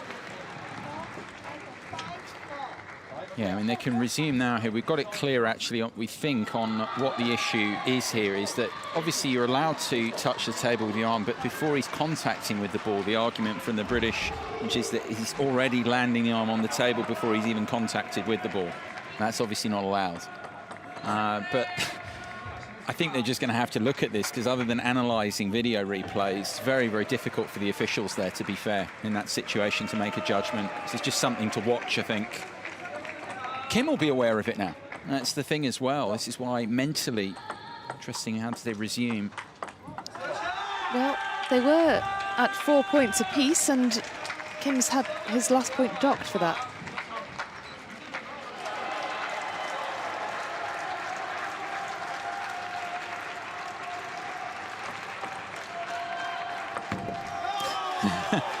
Leaning forward, I mean, that's just an awkward ball outright. Forget what's gone on before. But when you think of what's happened, it's got to be in the mind here a little bit as well. OK, so do I just back off a little bit?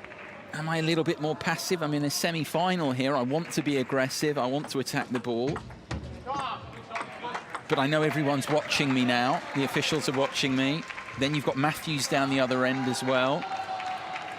Of course, and like you said, something he might not even be aware that he was doing.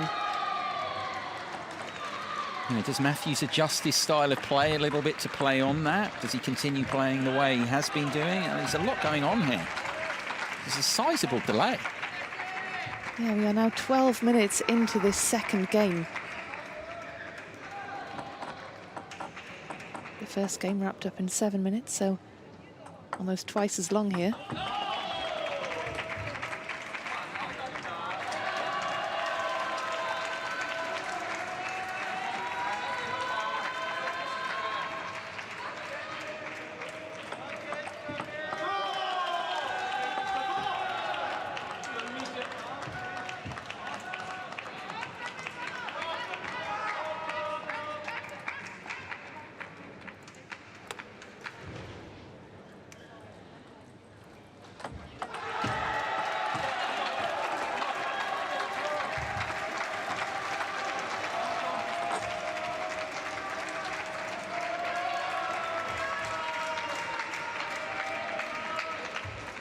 Definitely responded better off the big break in play here in the scoreline. Matthews with the serves to come. That's a good response from Kim. He needed that.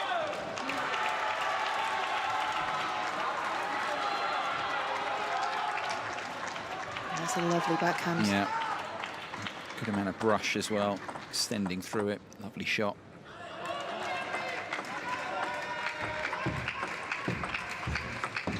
Oh, and now on the sideline as well. Just as you thought, Matthews maybe was opening up a decisive advantage here.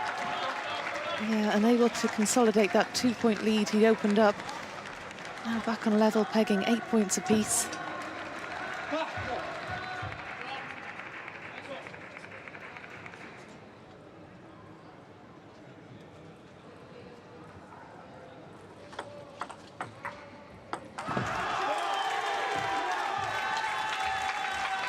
Very good receive in the first place from Matthews. Very frustrated with his follow-up.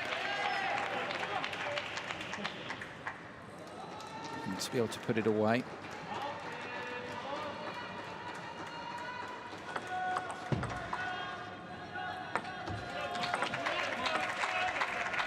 See the idea, but he just hasn't done the first thing and cleared the net there, Kim. So. Really tight at the moment. Really tight, getting towards the business end of this game very much.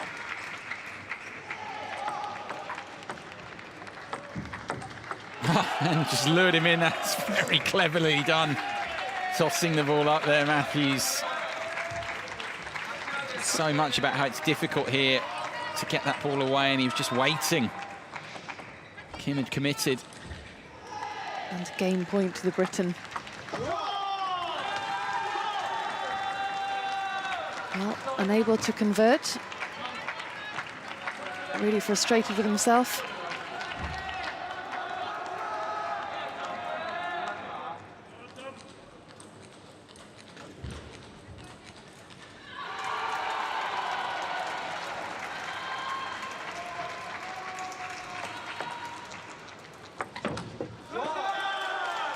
And tried the same thing again, not this time for Matthews.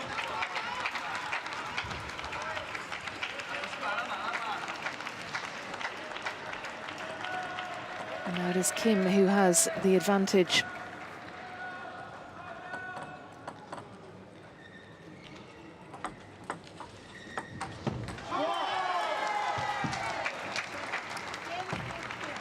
Matthews unable then to open up that 2-point lead he had in this second game, and Kim takes the second just as he did the first. He takes that one 12 points to 10 after a lengthy delay. At 4 points all. He wraps up victory there in the second game in 16 minutes, and he has a 2-game lead overall.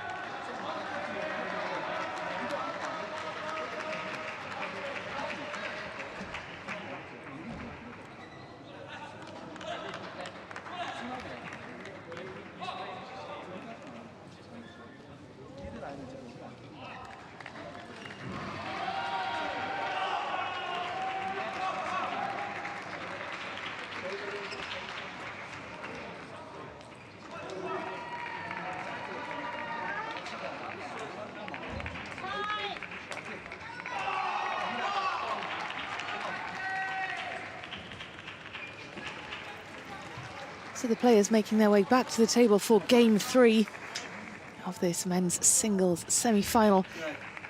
If Kim wins this game, he is through to the gold medal match. This is a must-win for Thomas Matthews. This third game, best of 5, of course.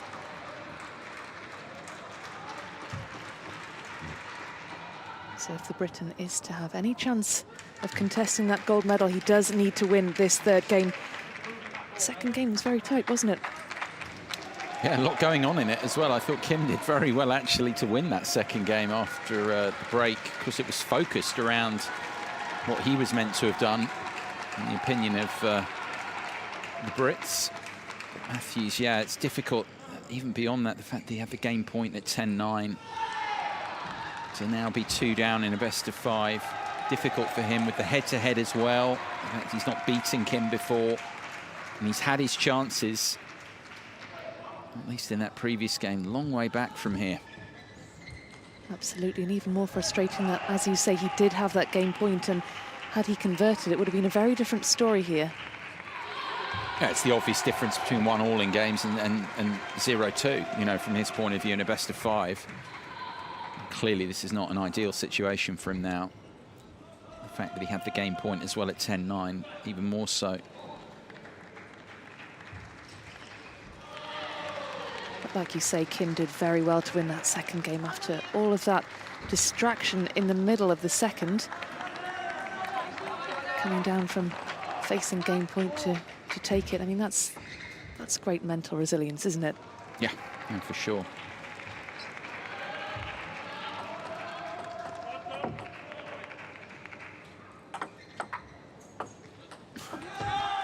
Edge to begin.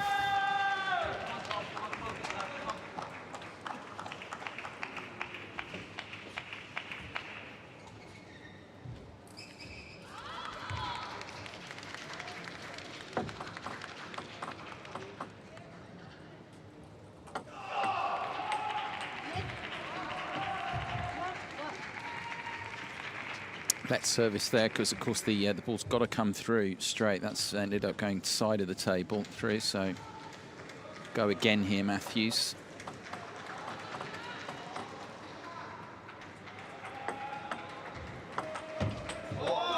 Always think it's so marginal. I mean, that one not particularly so, but you get a lot of marginal calls where it's in the corner. You can see what the player's trying to do, but a lot where actually the officials, they've just got to make a judgment on it. But that one was, as I say, wasn't too difficult to decide. Well, Matthews registers his first point of game 3.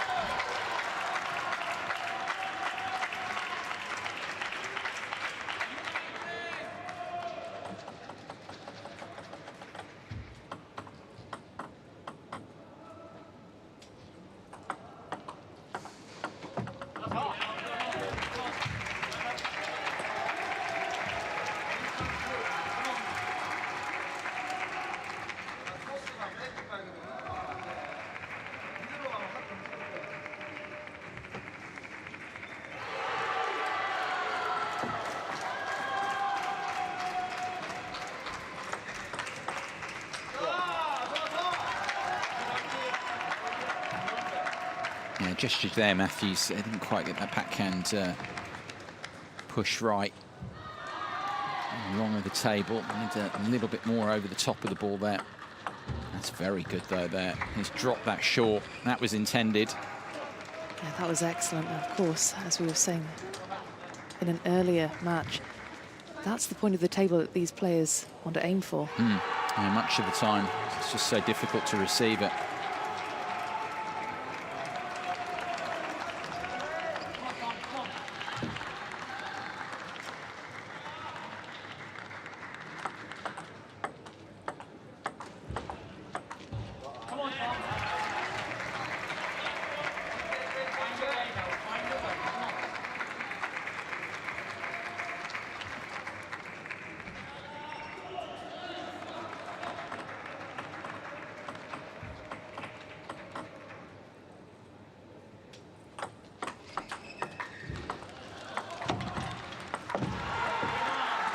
It's a good little run here from Matthews. Absolutely, and I think he needed that after having squandered game point in the second. Kim had a 3-point lead earlier on in this game, and that's now just 1 point, so that'll do wonders for Matthews' belief.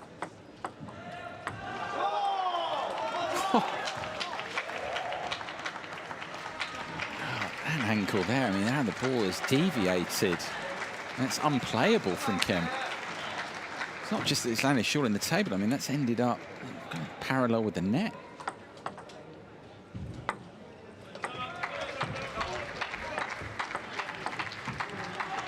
That really was incredible placement.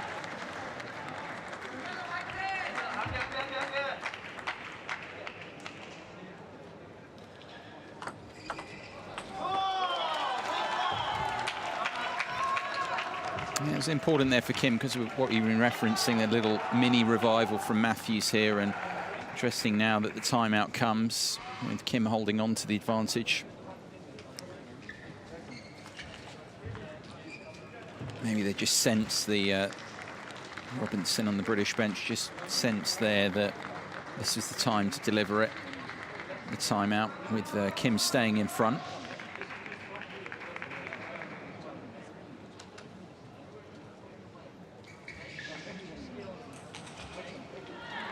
As we've seen, these timeouts can go either way, can't they? I mean, sometimes a player comes back and they put together a run of a good few points, and sometimes it just has the opposite effect and they lose their rhythm. Yeah. The good thing is, I suppose, is when you go with the timeout, he's got the service, obviously, off the back of this, so there's a chance to talk about the first point off the back of the timeout here for Matthews. That can be significant, but as you say, I mean, they can go either way. The opponent's also got the opportunity to consult their coach at the same time.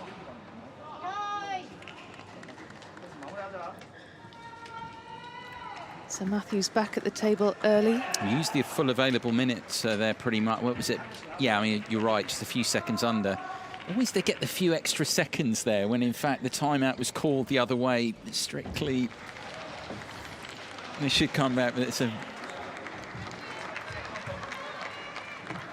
It was just extracting a few extra seconds.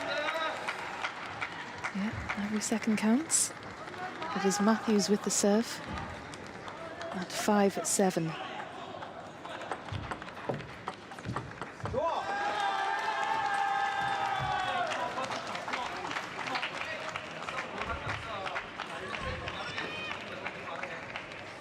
And Kim now regaining his 3-point lead. The biggest lead he's had in this game so far.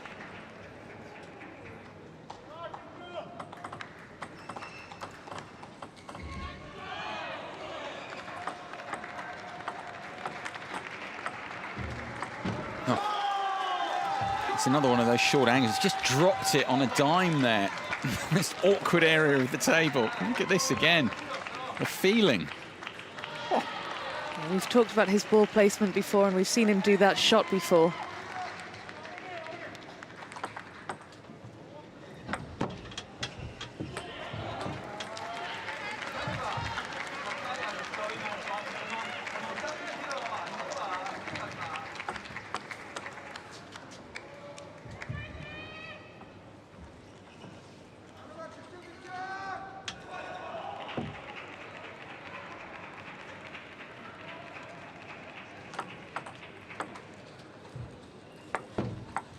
Oh, handle it beautifully, Matthews. It's up. Look at this. This took some doing. Yeah, that's absolutely brilliant. So difficult to play that shot, but just keeps his hopes alive as well, taking both the points on the receive there. And more so now. Showing some real aggression there, reducing the 3-point. Timeouts come here. That's to be expected because Matthews on the comeback trail here, and Kim's coach has called the timeout. So both used in this game.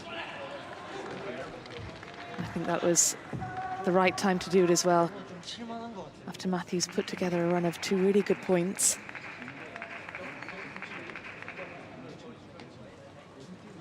And at 9-8, this is a critical critical point in game 3 coming up next. Well, it can just break the momentum as well, because obviously Matthews is going to resume here with the, he's got another serve to come off the back of the timeout. So, yeah, he can visualise, they can talk about what he's going to look to do here. But there was no question he was building up a bit of a run there. And points, 3 in a row there. So, yeah, you could see the idea. And there's nothing wrong with that on the timeout to try and break the momentum of the opponent. It's absolutely within the rules. It's got to be the tactic here with that serve to come. And more importantly, as you suggest, in the match scoreline, he's 2 points away. This point is huge here off the back of the timeout. Yes, this could be a pivotal moment.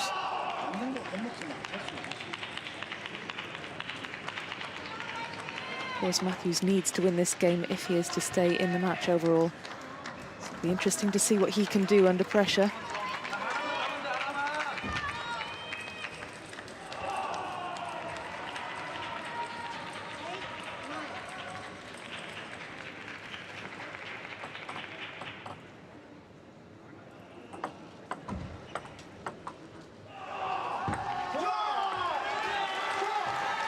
That's exactly what he would have wanted and called the timeout.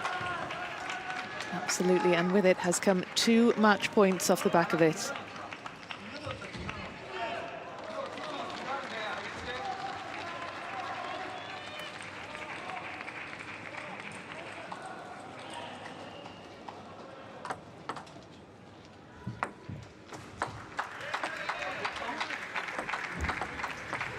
Superb, wasn't it? Again, Absolutely. the flight from Matthews saved the first of the match points. No, I mean, an effective timeout, he's obviously brought up match points. So an effective timeout is one that changes the course of the match, affects the outcome of the match, and if it takes this point here, Kim, you would still argue that.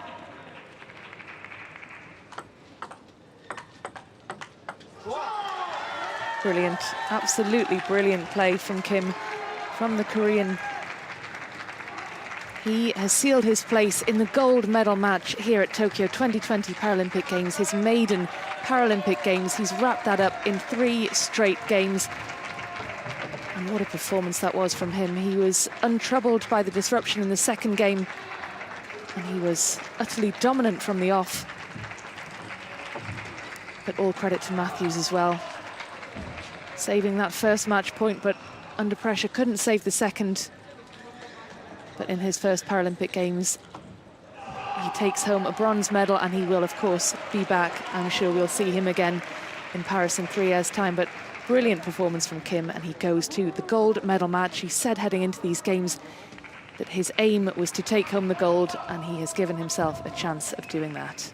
Yeah, absolutely. I think Matthews will be pleased with his event as a whole, acknowledging the better player won in this semi-final. That a bronze medal for him overall. This is, of course, how it finished. That quality backhand strike from Kim to seal it on his second match point, a 4th win out of 4 in his head-to-head with Matthews. More importantly, a shot at the gold medal for him now. Of course, gold at the World Championships 3 years ago, Kim, in the Class 1, and now a chance to go for gold here at the Paralympic Games. Matthews will have to make do with the bronze medal.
So women's singles class 5 action next here in the semi-finals. Han Jiamin of China, world rank 3, to take on Khetam Abu Awad of Jordan, the world number 2.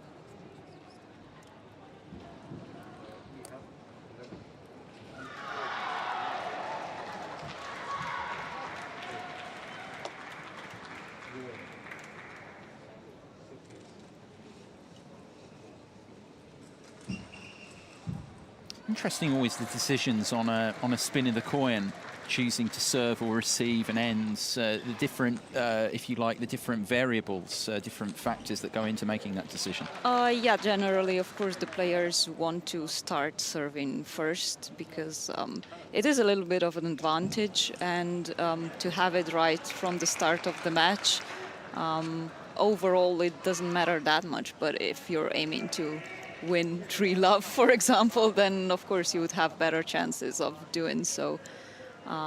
But yeah, I mean, it doesn't decide the match in no way, but most players want to start to serve. Sure. In terms of these two we mentioned, it's class 5 semi-final action here. Pan of China. You know, of course, how dominant China are in the sport in general. She's won a couple of bronze medals in the past in the class 5, the Asian Para Games last time around, in the singles and the women's doubles there. And for Abdu Awad, for instance, at the World Championships, has been part of gold medal winning teams there in the past. And indeed has done well in the Paralympic Games as well, the player from Jordan. Big occasion, isn't it? Biggest occasion in the sport, biggest stage. And a lot goes into that as well. You know, nerves, wanting to perform your best, especially when you get through here in this situation, the chance to get through to a gold medal match. Massive. Yeah, definitely. On the one hand, of course, the players can in a way relax as they've already have a medal guaranteed, no bronze medal playoff here in Tokyo. But when you're at the table, no matter when you're playing or what you're playing for, you always want to win. And a chance to play in the Paralympic final is, for some of them, a once-in-a-lifetime one. Won one and lost one in qualifying Group C, Pan, there before beating Lundbäck, the Swede, in a 5-gamer in the quarterfinals for Abdu Awad there in terms of Group B. A win and a loss there for her. Very experienced player, has been playing internationally since '96, and this is her 6th Paralympic Games. So we could argue that the Paralympics are not that new to her, but still it's an event that happens only once in 4 years, in this case now in 5. And it's just this one chance in such a long period of time to perform, to get that medal. Yeah, and I think it's a great point you make, particularly with these Paralympic Games as well, because of course naturally with the world situation there was doubt, as with the Olympic Games as well, whether they would take place. And as you say, in the cycle an extra year having had to wait, these are, you know, you don't get this opportunity every week or even every year at this stage to try and deliver these medals. Definitely, but actually most of the players I've talked to just say that they've made really good use of this extra year to practice. For some of them, of course, especially the older ones, had a problem because they were perhaps planning to stop playing after Tokyo, and then it's the decision, do I prolong my career for one more year or not? But most of them say they've practiced a lot. Fortunately, table tennis is a one-to-one sport, and you don't need much equipment to do it, or at least to improve on your body core balance or the physical preparation. So many of them didn't really complain about this one more year of wait. Yeah, well, they're here and in a big situation, as you say, because a bronze medal guaranteed. It is a medal day, actually, overall, which wasn't the case in the past, because we had bronze medal matches. But, of course, having got to this stage, want to go one better and guarantee at least the silver and have a shot at gold. Yeah, I believe Atlanta in '96 was the last Paralympic Games that had this format with 2 bronze medals. And the games in between, yeah, the players had to fight it off once again, even if they lost the semi-final. Action beginning here, the Class 5 semi-final in the women's singles. Pan Jiamin of China taking on here Fetam Abdul Awad of Jordan. Best of 5 games as always. First to 11 points, taking the game.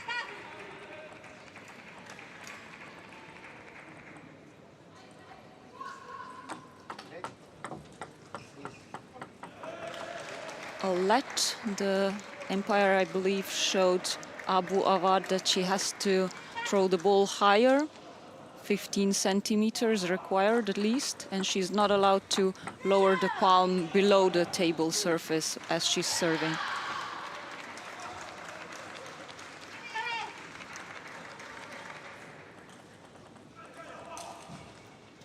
There's no limit on how many warnings she can get before she starts being penalized. That's up to the umpire to decide.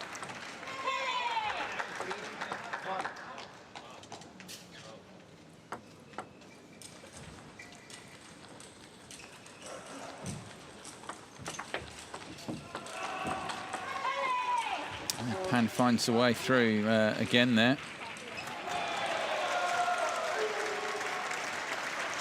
Interesting sitting position for Abu Awad, if you've noticed. She's sitting with her legs crossed, always leaning to her left side to allow more space for the forehand. However, it's important that she remains in contact with the cushion with at least some part of her bottom or bottom of the thigh at all times. I guess that's the danger with that position that she's got, that she might fall foul of that. Yeah, and that's higher classes, class 5 or sometimes 4.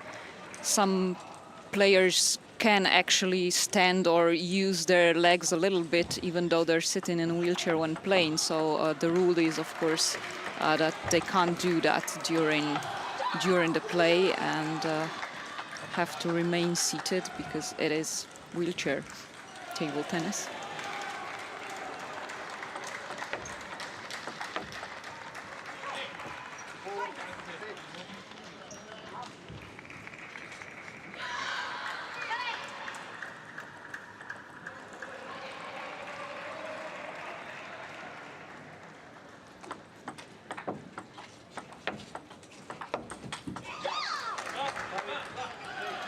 What are you making tactically so far in terms of placements? We've seen, I mean, we're now into the second half, if you like, of this opening game.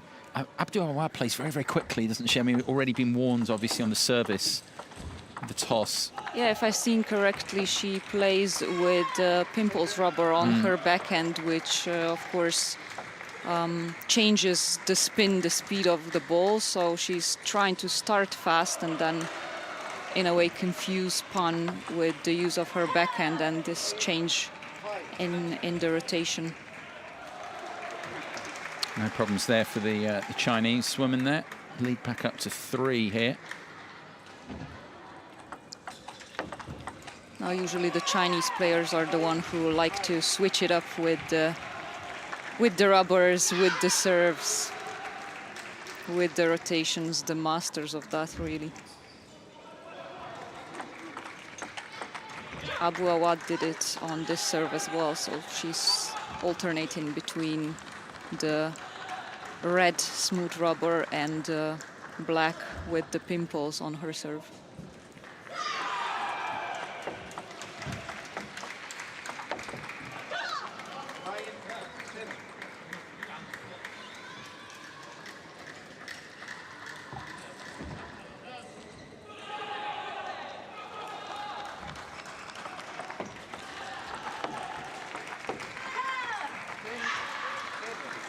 Yeah, she's kept the game under control here to this point, Pan. 3 game points to strike first. Let's serve called there.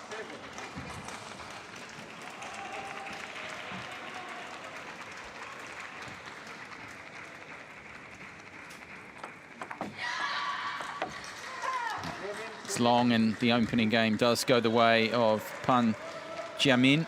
And China, who takes it here 11 points to 7.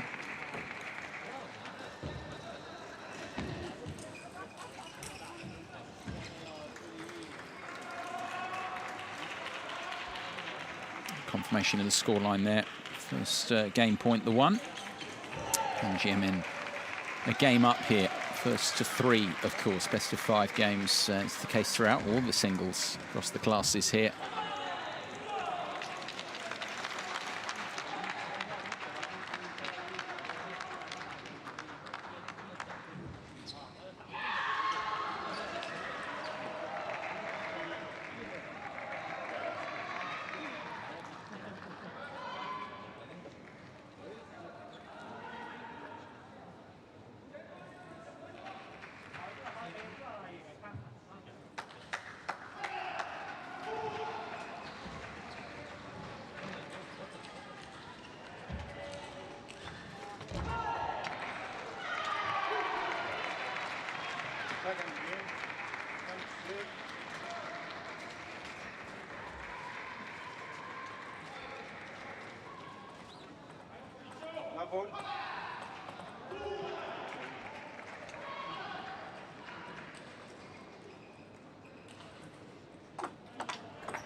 Going to the good here in this semi-final. Pan Jiamin, 24 years of age. Club she plays for in China, Guangdong province. All the clubs that they've got the structure in China across all sports, across table tennis, whether it's the Olympic Games, run up to the Paralympic Games, they've just got it sorted really. Number of people playing. Yeah, but Pan started off as a para darts player actually, and was scouted by a table tennis coach in 2009, and after that it took her another 9 years to make the Chinese national team squad. So it just goes to show how competitive that country is in terms of table tennis. And also, as you say, the scouting network, even if you're not picked up, they're trying to see whether they've missed anyone, and clearly they saw something in Pan. Here competing at the Paralympic Games. Good start here to this second game, meanwhile, from Abdul Awad. I mentioned already, so experienced.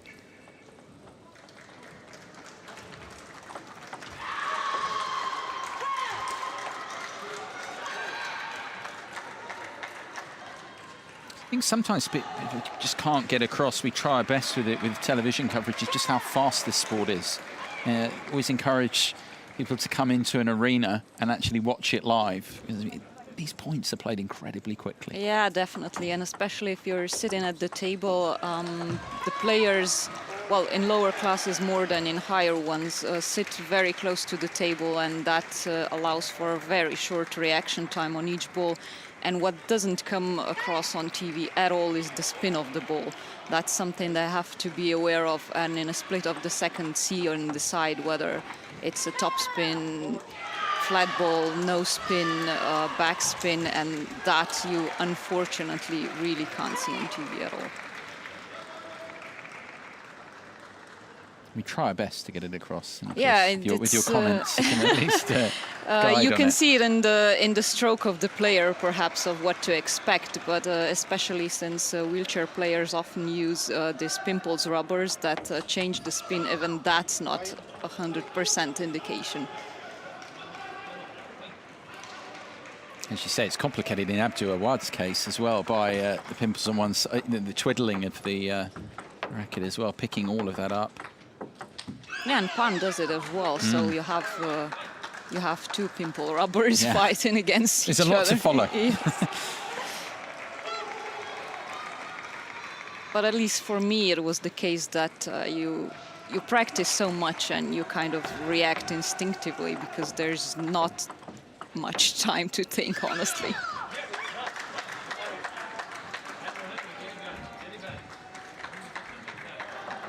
Back up to 3 here for Abdul Awad.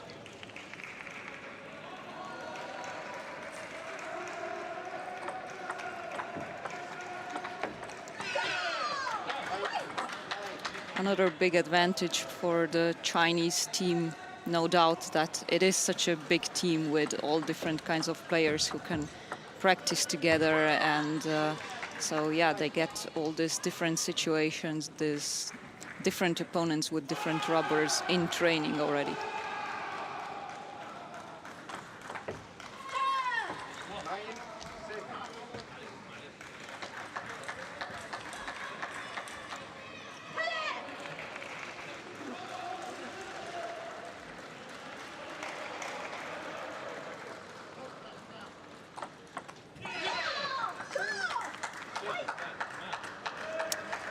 Much better this from Abu Awad. 3 game points now. And the semi-final up.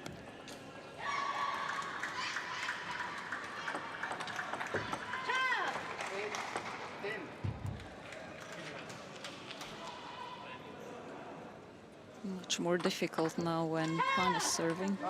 Yeah, it's 2 gone. One more game point here. Jordanian.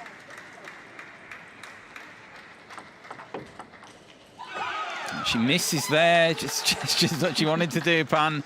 And Abu Awad has come back here. 3rd game point, converted 11-9, and it's 1 game all now in this semi-final.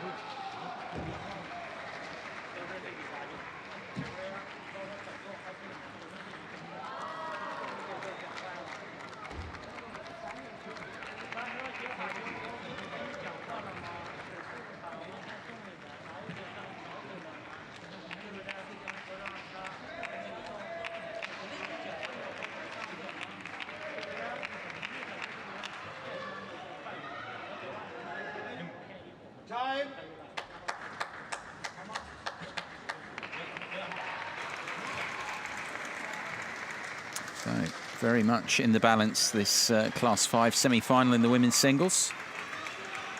Yeah, the players are world number 2 and 3 on the ranking, so... For a reason.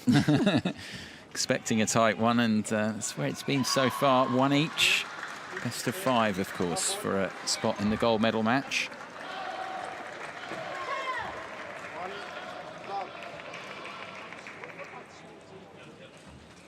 Serve deep into the backhand, fast one, a popular choice.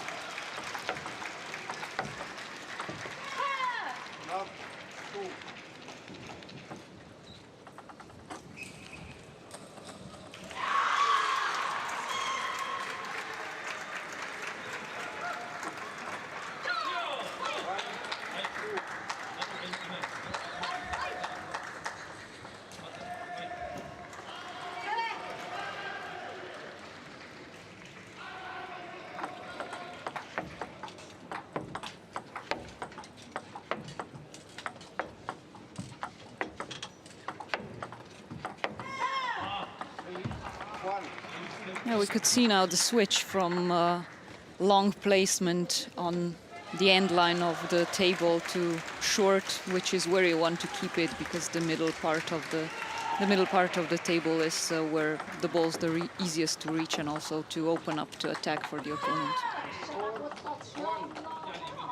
So we want to stick to your corners or short balls off the table just behind the net.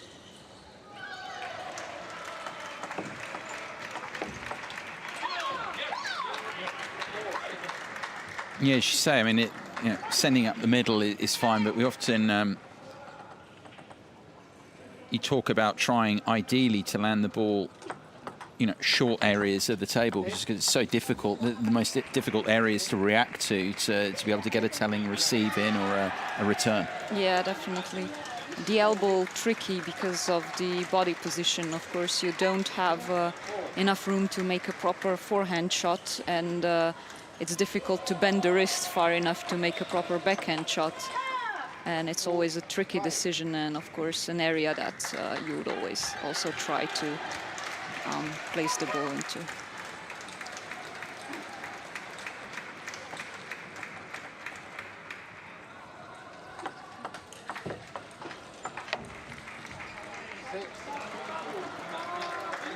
This one just a bit too long. Abu Awad letting us know what she thought of that. I think letting this game's getting away from her a bit. Lead of 5 now. 4 points, 3 points in a row in this game.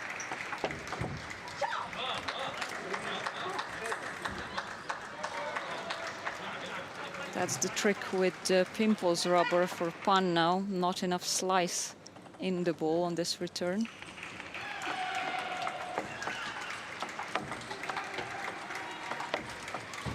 Oh, yeah, it's unlucky.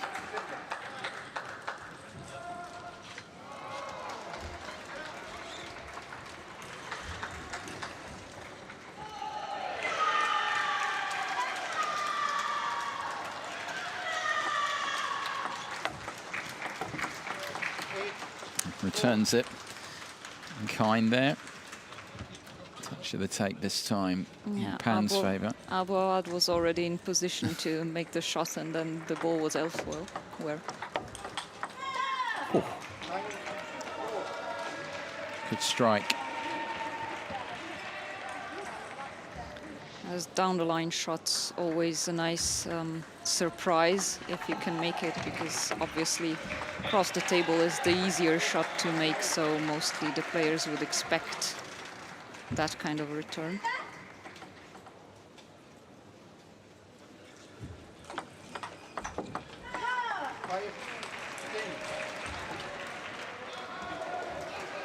It's been a good effort this from Pan.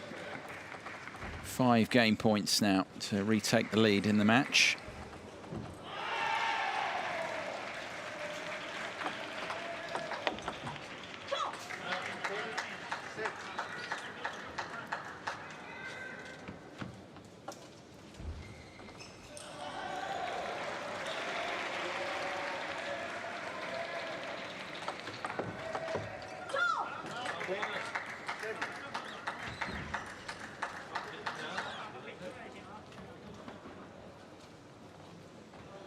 Third game point.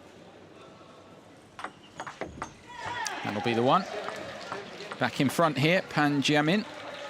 2-1 now in this semi-final. She takes the third game, 11-7.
So with it all to do again here at Abu Awad, 2-1 down in the best of 5, needs these 2 remaining games if she is to make the gold medal match. Pan Jiamin, a game away. In each case, it will be her first singles medal for Abu Awad. Only has 2 bronzes from the team events from previous games. Pan, the first time Paralympian.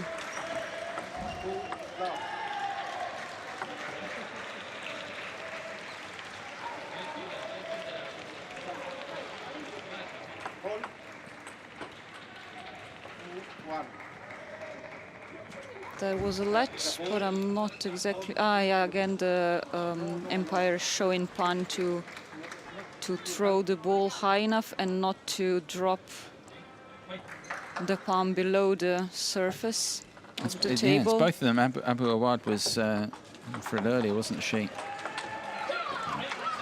Good strike in there from the Jordanian. They're very hot on it, aren't they? I mean, it's one of the areas the umpires really do step in. If they don't see that ball going up the minimum distance, for instance, then...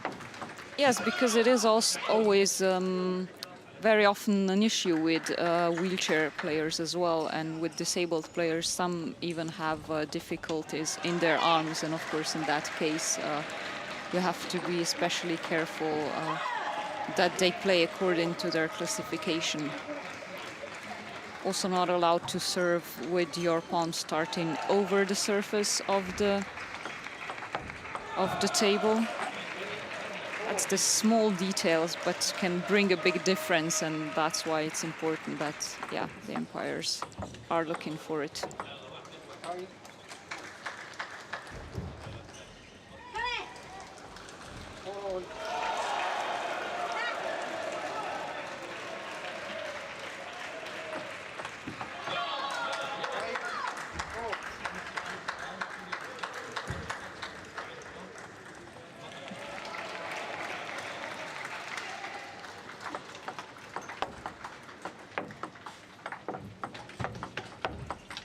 Oh, it's very good, wasn't it, from Pan? So quick again. Yeah, she was moving Abu Awad across the table nicely, bringing her out of balance bit by bit, and then killed it off. Oh, but then after an easy mistake like this, and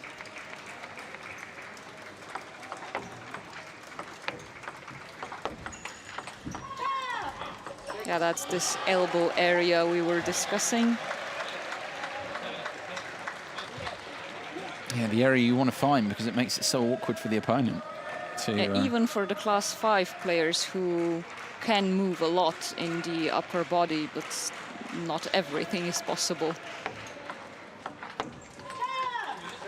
And force it again, Abu Awad. When you're playing with a pimples rubber in these classes, it is important to really give a lot of force into it. Otherwise, it's an easy shot for attack to the opponent. So you want to put pressure on the opponent with your rubber.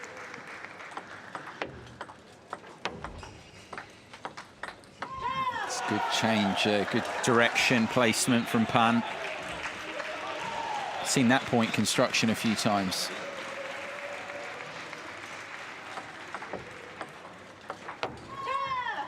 Again, trying to force it. It's not working out, though, is it, for Abu Awad? No, I think because of her sitting positions, she does get a bit more problems deep into her backhand, and Pan is taking advantage of that. And again, they're perhaps almost there now. The Chinese woman, and a timeout predictably is called. It was being kept back. This is a last throw, really, though, from Jordanian coach. Match is almost done.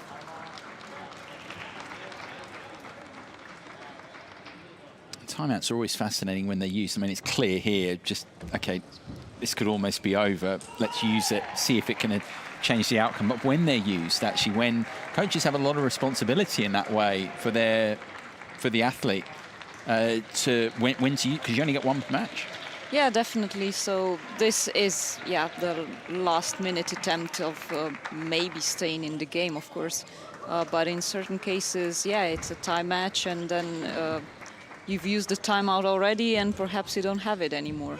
However, some players, for example, do prefer to call it themselves, so it's not just up to the coaches, but to the team, basically, to decide. Match points then, 3 of them for Pan.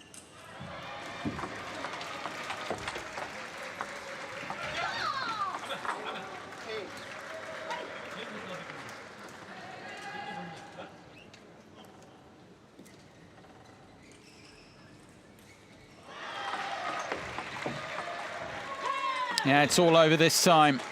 Pan Jiamin through to the gold medal match in the women's singles class 5 here at these Tokyo 2020 Paralympic Games. A 3-1 win over Khetam Abu Awad of Jordan. Overall, you feel a fair outcome there on what we saw on the balance. A stronger player overall, and yeah, can look forward to a shot at the gold medal. Silver medal minimum guaranteed. Abu Awad will, of course, receive the bronze after this defeat to Pan in 4 games. And no doubt she'll be happy about that one as well, as it is her first one in singles. she'll have another chance in the team event later on. Yeah, been successful, as you say, in terms of not just this event, but overall for herself in singles, to have delivered a Paralympic Games bronze medal for herself and her nation, even if she's come up short here against Pan in this one. Well, Pan, on the other hand, no doubtly expected to win a gold in the team event, but will probably have to fight one of her own teammates in the finals. Did the match pan out as you expected? Yes, definitely. I mean, Pan is the first-time Paralympian this time, but she's very experienced in terms of results. She's delivered. And justifying her position in the Chinese national team squad. So she moves through. Look at the numbers here from this one. 3-1 success. Yeah, it is a clear one in the end. 26 minutes overall, more effective, obviously, on the service, winning more points there than her opponent, Abu Awad. So moving through here to the gold medal match. An all-Chinese gold medal match there with Zhang also through there, Abu Awad and Jung of Republic of Korea being awarded the bronze medals.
So the men's singles class 5 semi-final here. Players to the table, to the court here. Table 6, Valentin Baus of Germany and Jack Hunter Spivey of Great Britain.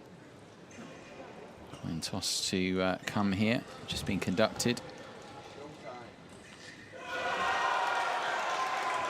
Interesting there, just heard Hunter Spivey to his coach say, it's showtime. And it certainly is here. Semi-finals with a bronze medal guaranteed. But the shot at the gold medal match coming up again, as is the case, has been the case throughout this session of play.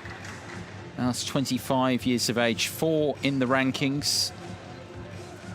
World Championships 2014, European Championships of a couple of years ago, has come out right at the end of it on top. A lot of experience.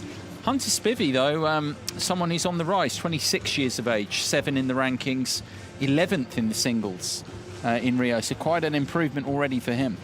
Yeah, he must be pumped out. He surprisingly won against Tommy Urha from Norway yesterday in exciting, heartbreaking for the Norwegian, no doubt, match. Would have been heartbreaking for who'd lost that. Yeah. You know? No one, yeah. Yeah, 3-2 and 12-10 in the 5th. Yeah, quite a match to come through and break new ground here. Guarantee himself a medal. There's all the emotions going on there. Was the fact that the winner, of course, coming through to guarantee at least a bronze.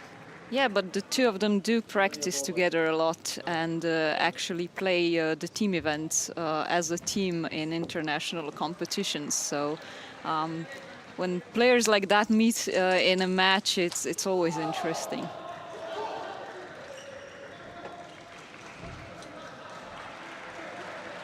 Yeah, big chance for both here, even if Baus is someone who's been more used to these sort of situations already in his career. He's a year younger, though. Made his debut for German team, the national team, back in 2011.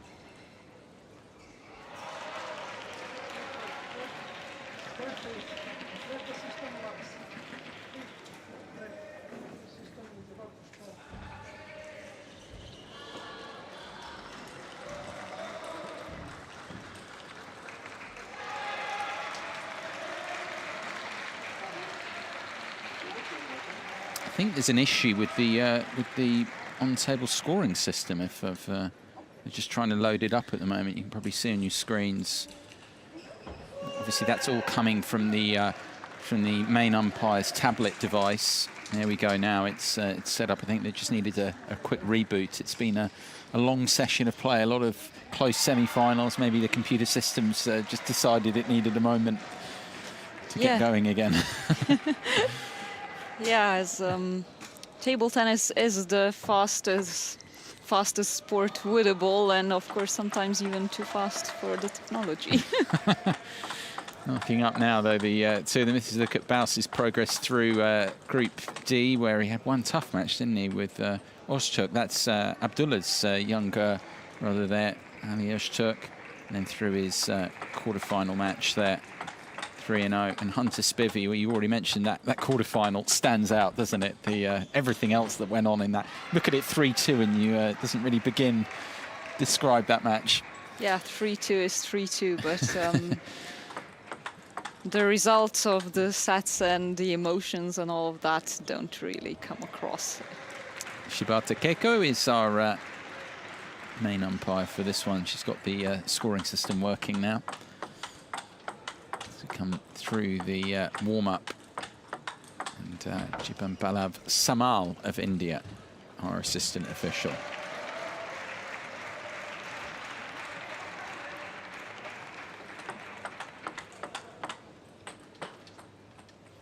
A big opportunity, though, for both here. I mean, we mentioned Baus has delivered at big stage World Championships and European Championships before, but here at the Paralympic Games, and then for Hunter Spivey as well to be here and with a shot at the gold medal match. Not many would have expected that before these Paralympic Games, I think it's fair to say.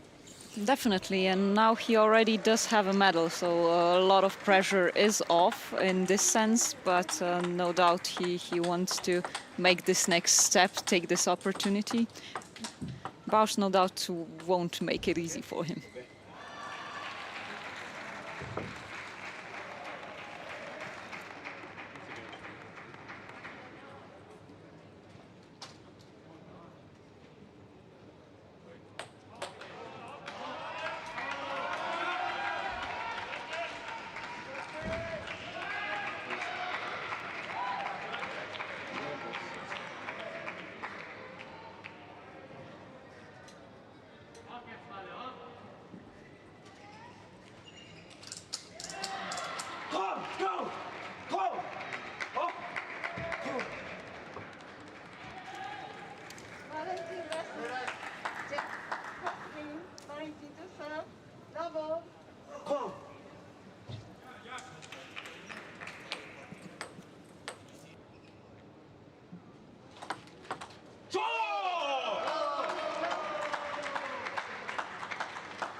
So getting underway here, this Class 5 semi-final. Valentin Baus of Germany taking on Great Britain's Jack Hunter-Spivey for a spot in the gold medal match.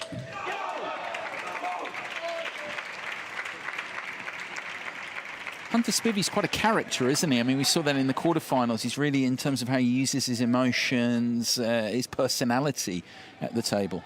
Yeah, it wasn't always like this. He's actually one of the rare players who's very open about his mental problems, his mental difficulties. Health, yeah. At some point in his life, even attempted to take his own life and was saved. So he's now happy to work with charities who support not only the disabled, but also the disabled who are suffering either in their social life or in their mental health. Yeah, such an important cause area of things. Many disabled athletes or athletes with disabilities say that sport helped them to accept their disability or to find their place in life in the society, but it obviously wasn't the case for Jack.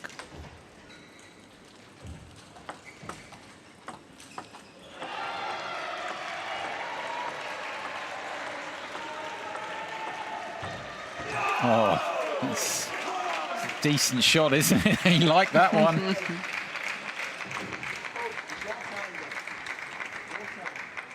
Yeah, one of the players who likes to show emotion and give himself encouragement. Not everyone's like that.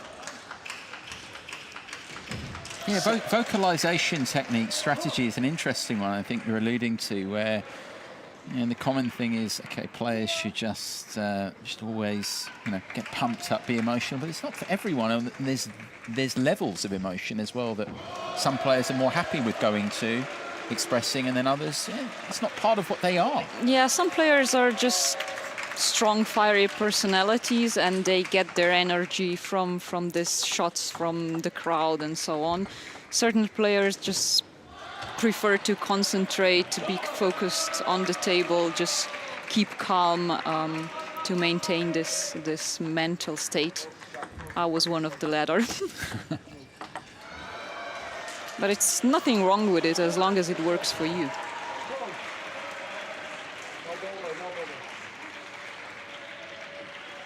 Oh yeah, the wheelchair players have the right, the chance to have ball pickers, assistants to pick the ball for them. But these two are Class 5, very mobile, very agile, and don't want one. So they're more in their way. So they request that they move.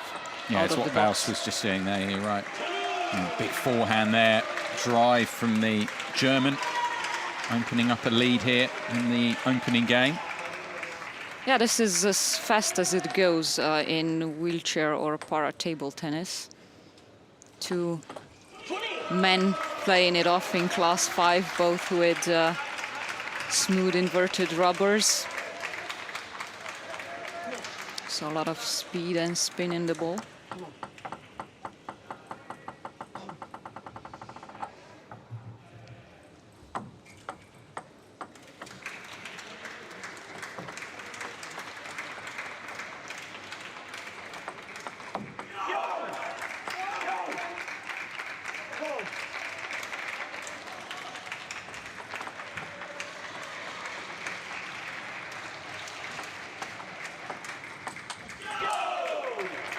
Opened it up, gave Baus the opportunity to attack. But this time the forehand doesn't deliver for the German. Towel down, of course, after every 6 points.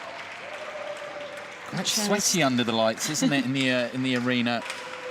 Yeah, Tokyo's a hot city, but you wouldn't expect this in the air-conditioned table tennis arena. However, the air conditioning is a tricky thing with table tennis, as it has to be done in a way that it doesn't disturb the flow of the air and the ball around the table. So it's probably a much hotter indoor arena than some other ones. And there's the sport, the movement, the emotion. Yeah. Yeah, moisture's the enemy of the athlete here as well in this situation. Hence the towel breaks. But also a chance to just calm down, break the game a little bit.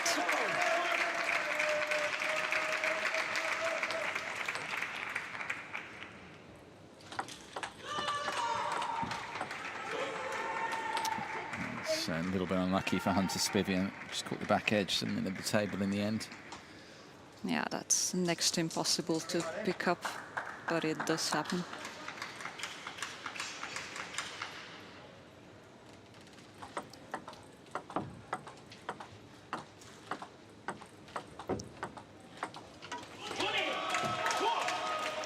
Yeah, they started off middle to middle, this backspin pushing, just waiting for somebody to open up, and then Baus tried to move Spivey from one side of the table to the other, from long to short.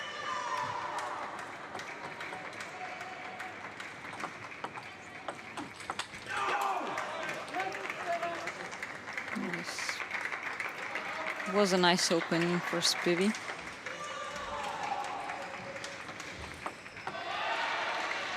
Body language is fascinating though, Baus there. Jensen, he missed the backhand, how frustrated he was, but also trying to keep himself in check for the next point. Yeah, you can't allow yourself to get too down. That's a thing that as a player, of course, you get frustrated with yourself when you know you could have made the shot. That's a very good follow-up though. And the weight on that, the feeling, as well as the shot quality, very good from Baus. 3 game points.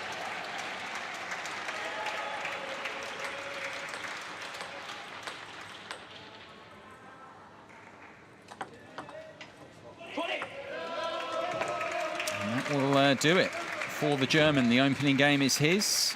11 points to 7 in this Class 5 semi-final.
Second game beginning here of a possible 5. Valentin Baus will be hoping it doesn't go that far. A game up here on Britain's Hunter Spivey after winning that first game 11-7.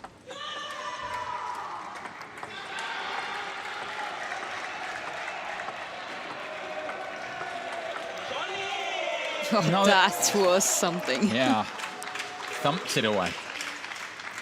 Perfect shot, perfect placement. Caught Spivey completely on the wrong foot. He's a year younger, Baus, but of course in terms of top-level achievement, further along in his career.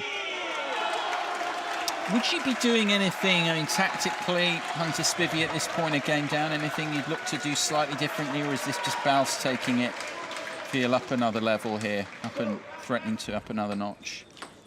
Yeah, possibly. It's a difficult thing when you're against such a great player and everything works for him. So not there, but in general, yeah.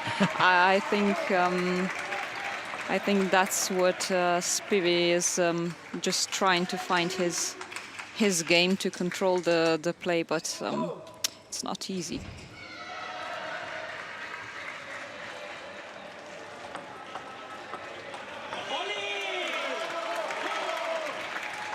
He'll especially be frustrated then when his shots don't work.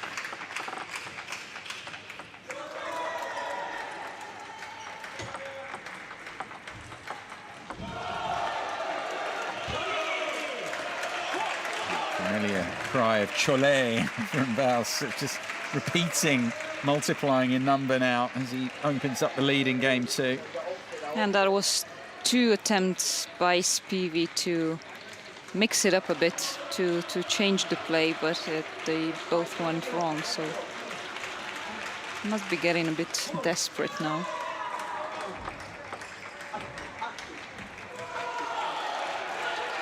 We mentioned that someone uses those emotions, kind of emotional character out there, Hunter Spivey, and you can see he's just getting a bit more frustrated now with where the scoreline's going. But also trying to keep himself up, motivated, energized.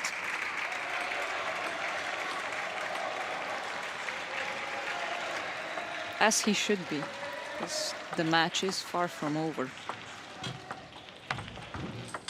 Oh, fantastic point from the Brit there. Far into the forehand, far into the backhand, and then the finish.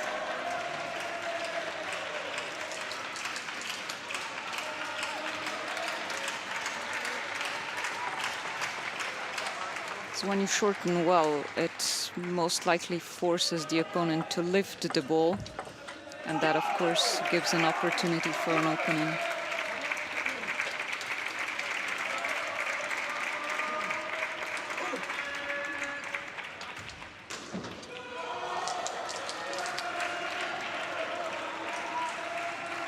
Points in a row here.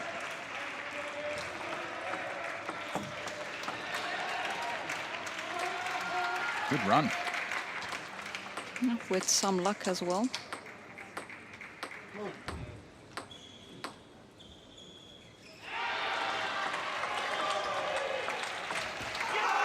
But that was an amazing exchange. Difficult to follow even on screen, let alone at the table.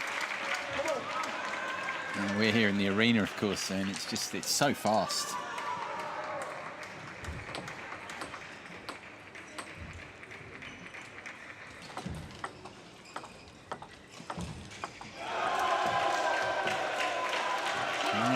Yeah, Baus there, he needed that.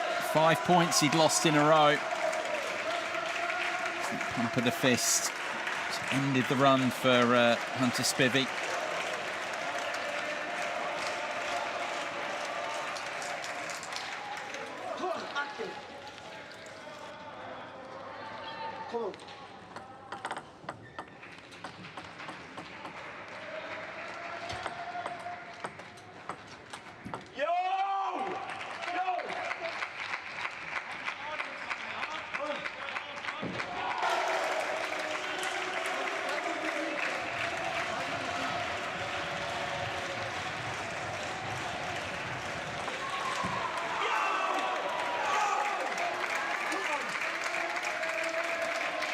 Trail 5-1 Hunter Spivey in this second game. Now a lead of 2, albeit Baus has the service again.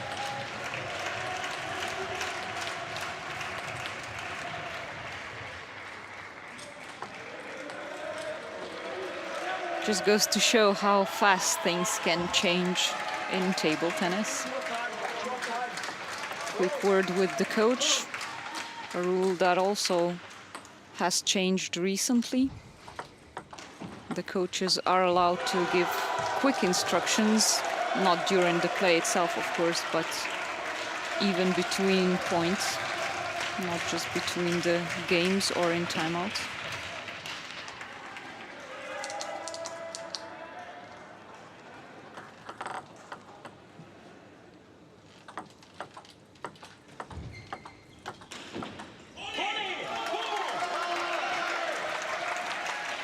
maybe another twist in this second game. Hunter Spivey 9-6, back to 9-8 up. Baus, of course, having led 5-1 earlier in the game.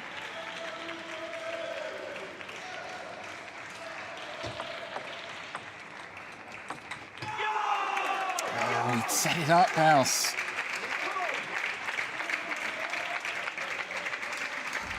Two game points now for the British player. The psychological advantage definitely on his side in this game. Fight and never give up, is what he's just said there. He's exhibited it perfectly here.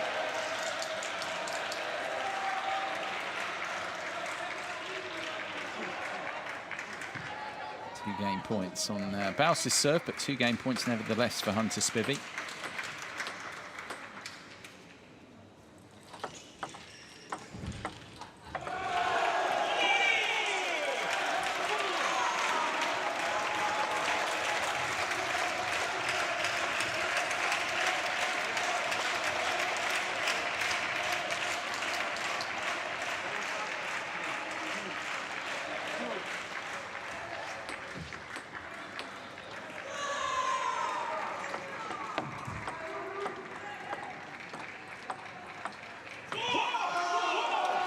Saves both the game points. That was a tense point there, wasn't it? The push exchange. And a very good idea by Spivey, but unfortunately the execution didn't follow.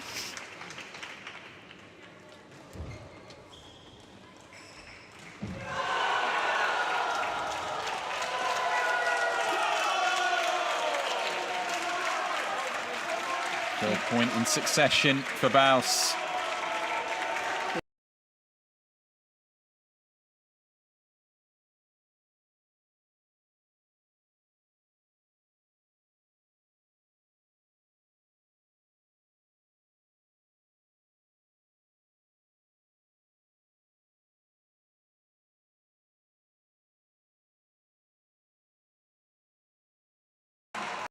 This is the biggest, the most important tournament of the Olympiad. Is that the key moment in the semi-final there? Hunter Spivey had game points to level it up, but it's Baus now 2 up in the best of 5, coming back to take the second game 12-10.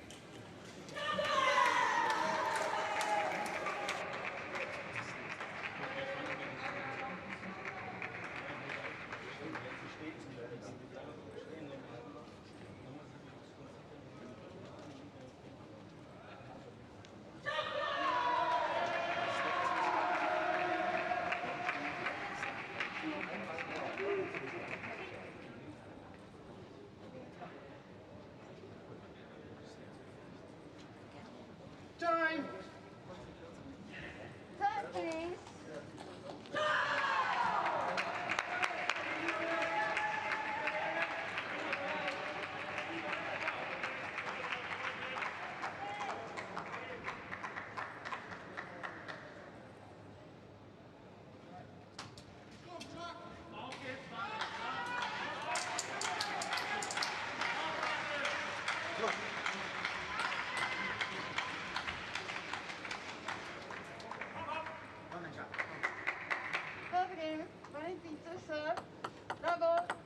Come on, let's go.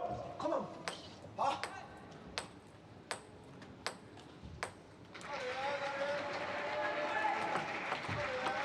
Yo, yo.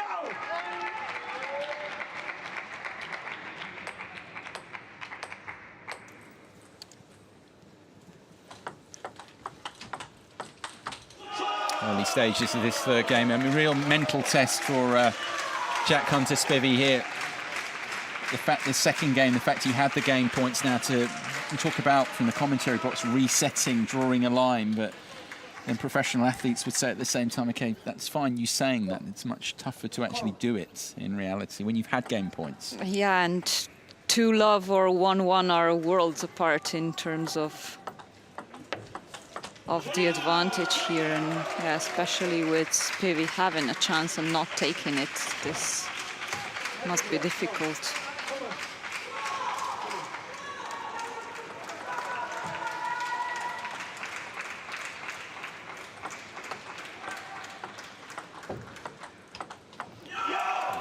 Good angle there. Just on with the arm. No doubt the fact that he had a very difficult quarterfinal match plays a role here as well. He must be tired, at least mentally, if not physically. Yeah, that quarterfinal was grueling, as you've been referencing. Easy sailing for Bausch, on the other hand. Yeah, didn't drop a game in his quarter.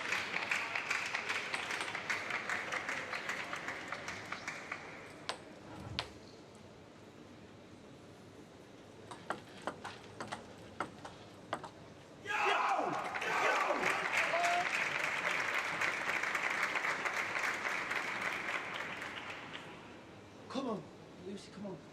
Spin. Open up, come on. Come on.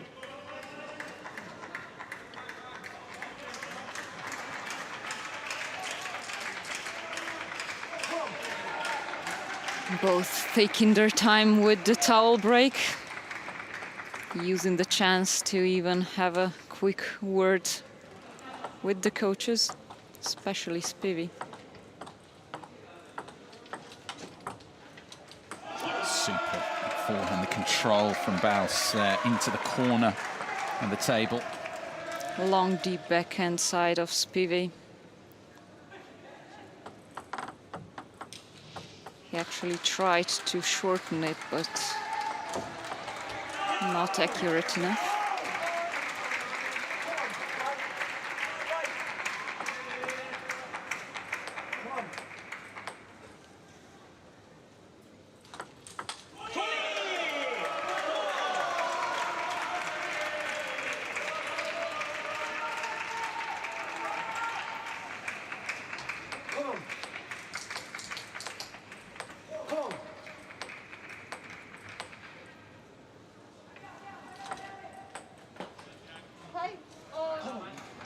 This is Tedder with the service there.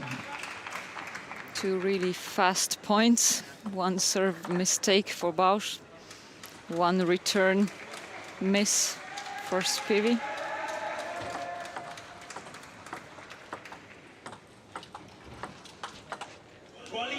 Yeah, that was just too perfectly set up for Bausch. On the forehand, right into the position for a top spin attack. Yeah, timeout called here with Bausch just retaking the lead in this third game. They've decided, British bench, to use the timeout now. Yeah, he wouldn't want Bausch to run away to a 2-point lead or more, of course. So this is where the game and the match can finally break.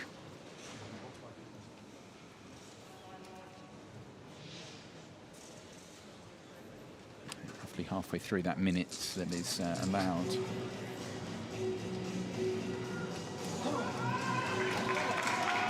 Seeing Bausch just open up a little bit more, haven't we, in this game? Just allowed to get a few more longer arm strikes in, a few more deep strikes to trouble Hunter Spivey. Whether that will continue here. Yeah, and it's just the fact that sometimes it takes a player one game or even two to properly warm up and get into it.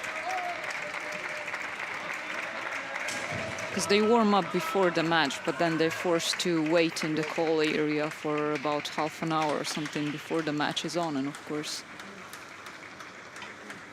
then you're expected to play at 100% from the very start of the match.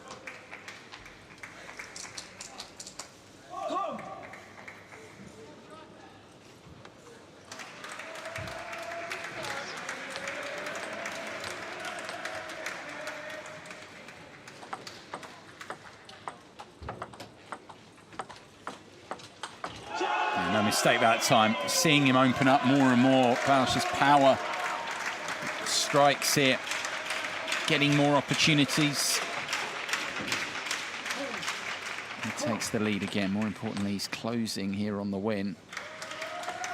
Yes, Spivey made a few mistakes on trying to open up, so I guess he's not eager to do that now, but he has to, otherwise Bausch does, as he did here now.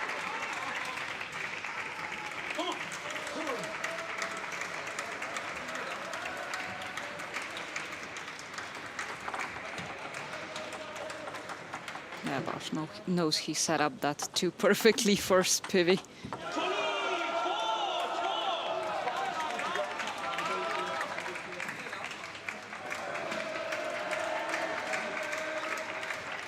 That's the way to do it, deep into the backhand. Yeah, no need to deviate from that play. It's worked so often for Bausch. Yeah, he does this once again.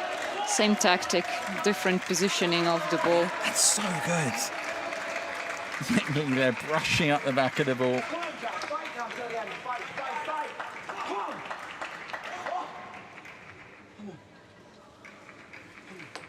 2 points away, the German, from the gold medal match.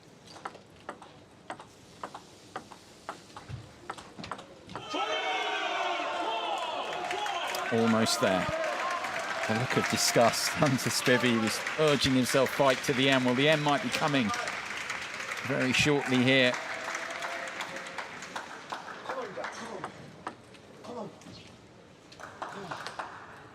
Three match points for Bausch. He has done it. He's into the gold medal match here. Germany's Valentin Bausch.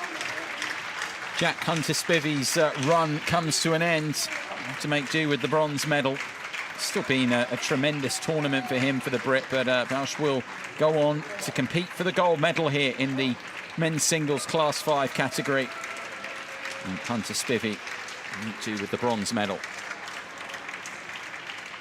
Just felt you touched on it, the experience there maybe was the key. If you think back to the second game of that semi-final, it was a key period really overall. Yeah, and we do have to keep in mind that Valentin Bausch is number 4 on the world ranking. Yes, Spivey only number 7, so all the statistics are in Bausch's favor. He's also the defending silver medalist from Rio. No doubt very, very hungry for gold, and this was just another step further in his quest. Indeed. I should say, silver medalist from 5 years ago will look to go one better now. This time, Bausch, another shot at gold. Wouldn't rule it out as well that he goes on and wins the gold medal with the form that he's in.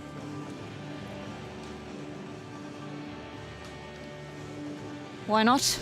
He will have to face Cao from China, though. Yeah, but he has a shot, one match.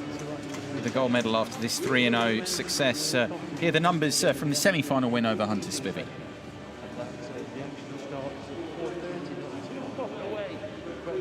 Just 28 minutes and 10-point lead. Looks like easy sailing, but Hunter Spivey did give it all. So, as you referenced, the gold medal match set. Of China to take on Bausch for the gold medal, and it's the Öztürk of Turkey who will have a bronze medal, as will Jack Hunter Spivey of Great Britain here.